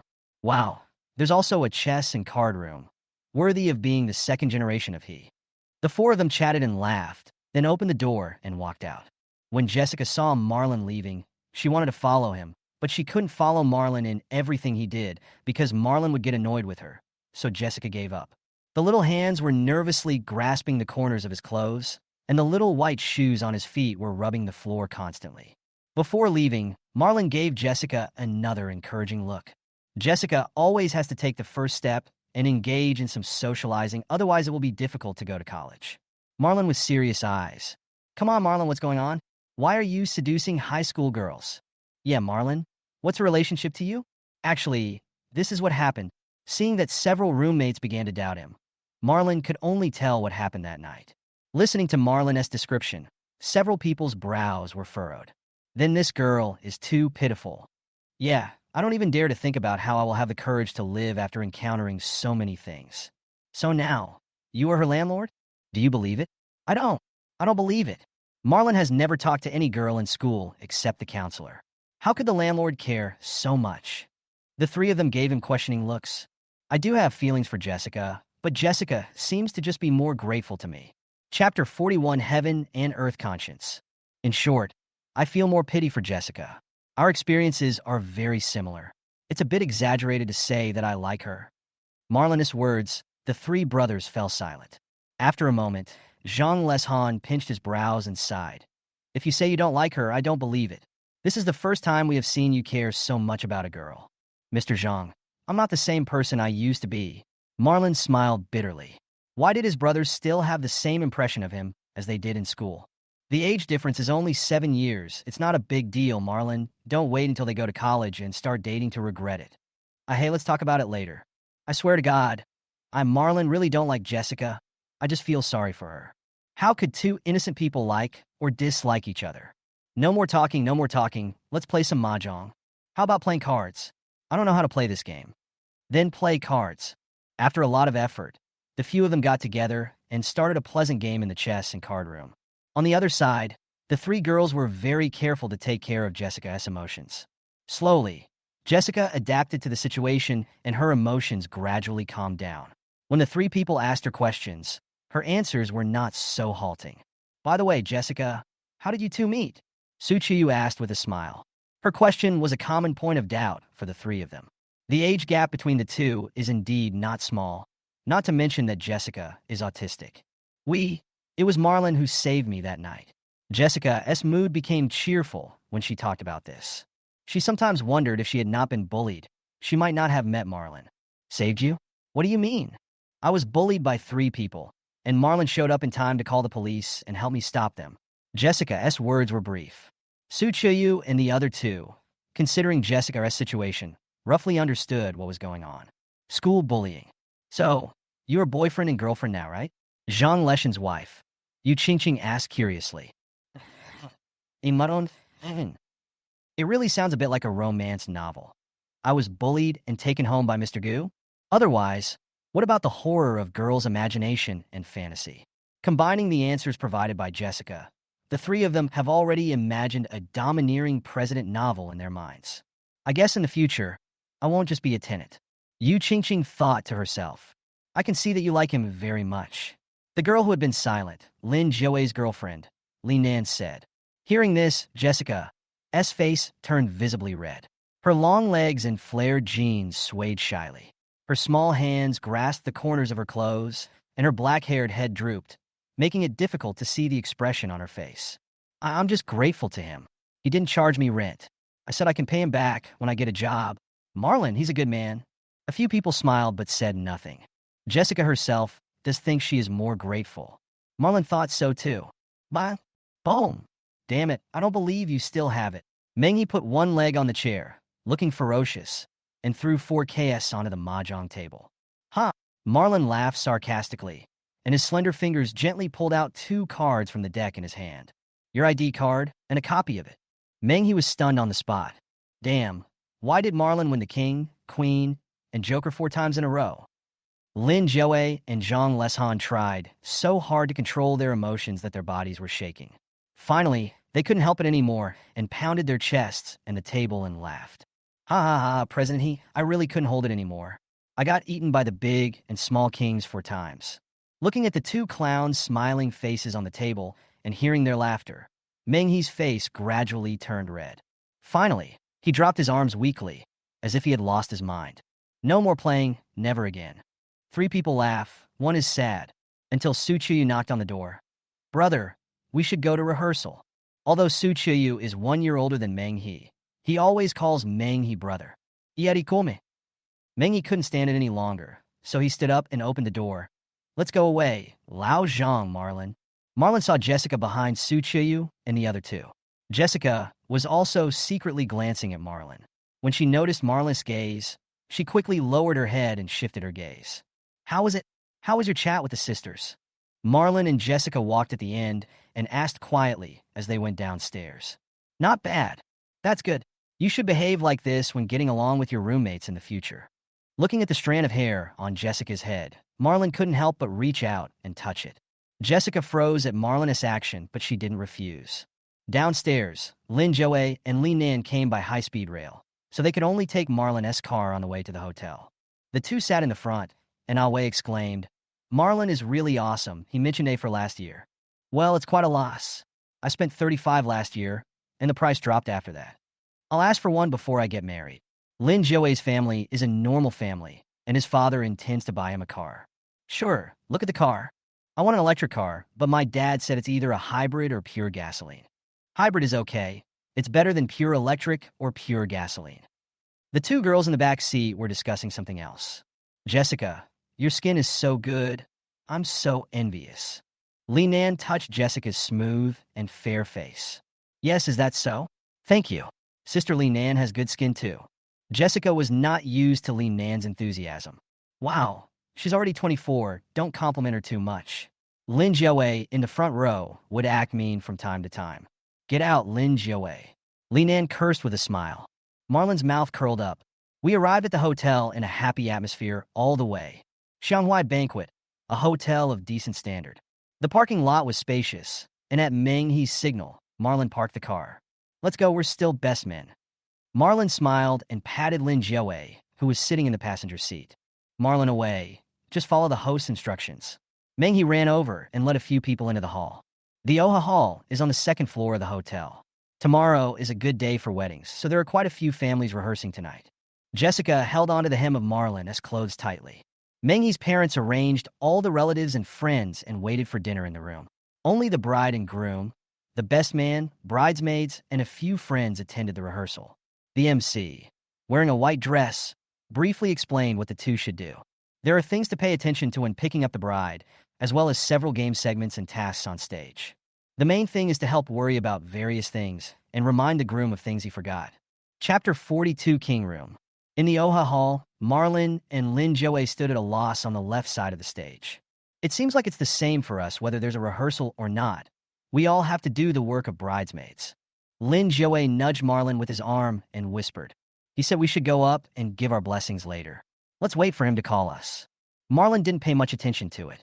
His eyes would occasionally glance at the girl sitting in the corner. The girl was sitting with a few other girls. Her quiet temperament was eye-catching.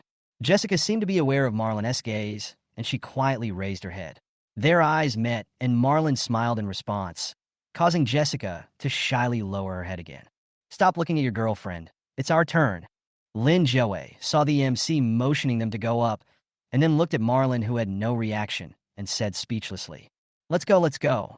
Marlin knew he was distracted, but he didn't argue, and they both hurried onto the stage. The two best men will do this. When I say hello, you will go up on stage from both sides. Then I will point the microphone at whoever I want to give the blessing. Okay. The bridesmaid was free now. Hey, this best man is of pretty high quality. Don't think about it. Chuyu said he has a girlfriend. Oh, why should I be your best man when I have a girlfriend? What a pity. The sky gradually darkened, and the rehearsal soon ended. Marlin and his group were taken to a room by Meng He to have dinner. Let's just make do with this table tonight. When it's over tomorrow, we'll have a good time in the evening. Meng He patted a few people on the shoulders. The second generation of the He family is really capable, and the Xianghua banquet is pretty good. Lin Jiawei continued with a smile. Awei has to drink something tomorrow, so let's just have some beer. Forget about it tonight, as we have to get married tomorrow. Meng He replied. Marlon and Jessica sat on one side of the round table, and everyone sat down, waiting for their food to be served. After the cold dishes were served, everyone started eating. Marlon glanced at the girl next to him. The girl was hesitant to pick up her chopsticks, probably because it was her first time eating at a table with so many people. Autism cannot be cured in a short time. Marlon thought for a moment and took a new pair of chopsticks. Come, try this beef and tofu. It tastes pretty good.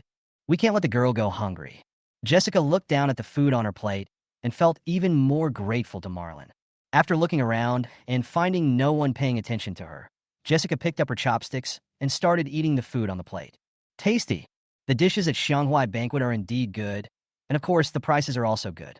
Only a second-generation person like Meng, he can give a passable description of the Xianghua Banquet. This roast duck is not bad. Come, let me roll one for you. Marlon rolled a duck pancake and handed it to Jessica. Thanks. The two of them spoke in low voices and were so close to each other that it looked to others like they were whispering. Is this what you call not liking? Awei nudged Meng He with his elbow. I don't know either, and I don't dare to ask. The autumn evening breeze seemed gentle under the dim street lights, but the sharp feeling declared its strength. Meng He arranged accommodation for several people in the parking lot. I have booked rooms for all of you at the Yulong Hotel. Okay, one room for each person. Meng He handed the room cards to several people. One room per family? Jessica was stunned after hearing this. She hurriedly looked at Meng, he who was handing out cards. Lin Jiawei gave one to two people, and Zhang Leshan gave one to two people. One left. Does that mean the two of them are going to share a room tonight? Thinking of this possibility, Jessica felt the heat for the first time in the autumn evening breeze. Here, are we two in the same room? Marlon looked at the card in his hand. Well, I was thinking about you two as a couple, so I booked a room right away. Yulong Hotel is very expensive, and there are many people getting married in Nansa City these 2 days. I finally managed to get 3 rooms for you. I guess you can't book one now, so just make do with this for one night. This? Marlon checked the room card under the streetlight, 627, then looked at Jessica, who had already become a steam girl, and sighed. Jessica, is that okay? He has to ask Jessica's opinion. If it doesn't work out, he and Ming, he can just stay together for one night. No, it's okay. Jessica stammered, looking down at her own shadow, seemingly unintentionally, trying to act calm. If it was Marlon, she believed that Marlon would not do anything messy. Zhang Leshan was puzzled. If that doesn't work, Marlon and I will be together. The atmosphere at the scene froze instantly. Yeah, then Jessica can stay in the same room with Ching Ching. Marlon thought it was a good idea. It wouldn't be so awkward at all. Silly old Zhang. Don't you see that Meng, he wants them to develop a closer relationship? Lin Jiawei patted Zhang Leshan on the shoulder in disappointment and whispered, Marlon, forget it. I still want to live with Ching Ching. You two just make do with me. Zhang Leshan quickly tried to make amends. Okay, you guys take care of the arrangements. I'll go back first. I have to send Chuyu off first. Meng He looked at Zhang Leshan helplessly. After Meng He left, several people got into the car one after another, and Zhang Leshan and his friends also drove here by themselves. The magnificent Yulong Hotel can be seen from afar. It is worthy of being a star hotel, and the decoration is extraordinary. As soon as I arrived at the entrance of the parking lot, several security guards came to greet me. Have you guys reserved a room? There's plenty of parking space. Please let me see your room card. Marlon and others handed over the room card. Okay, do you want us to park your car? No, thank you. The hotel lobby is spacious and bright, with marble floor tiles as smooth as a mirror. As soon as you enter the door, the receptionists on both sides welcome you in unison. The 6 of them got on the elevator, and Lin Jiawei exclaimed, What service, what attitude. After all, it's called Yulong Hotel. How can it be of poor quality if it's named after Yulong Lake? I just checked. The room rates have gone up to 1,100 in the past 2 days. Fuck, that's outrageous. The 3 of them were discussing the Yulong Hotel, but Jessica didn't want to listen. Share a room with Marlon. Although she knew that Marlon didn't mean it and that Marlon would definitely not do anything, she felt embarrassed just thinking about living in the same room with a boy for the first time. The 6 rooms are all in different directions, 627, 615, and 603. Then see you tomorrow morning. The hotel includes breakfast on the 2nd floor. Marlon reminded. Okay, okay. Go to bed early, everyone. Bye bye bye. The three of them walked into different corridors, and Marlon and Jessica looked unnatural. When she opened the door, Jessica's heart was pounding. She lowered her head and put her hands on him, not daring to look around. No matter how curious she was about the hotel, Jessica had no intention of observing it. Entering the room, Jessica and Marlon froze at the same time. How come there is only one bed? Marlon would never have thought that Menghi's grandson had booked a king-size bedroom. Chapter 43, Lying on a Bed.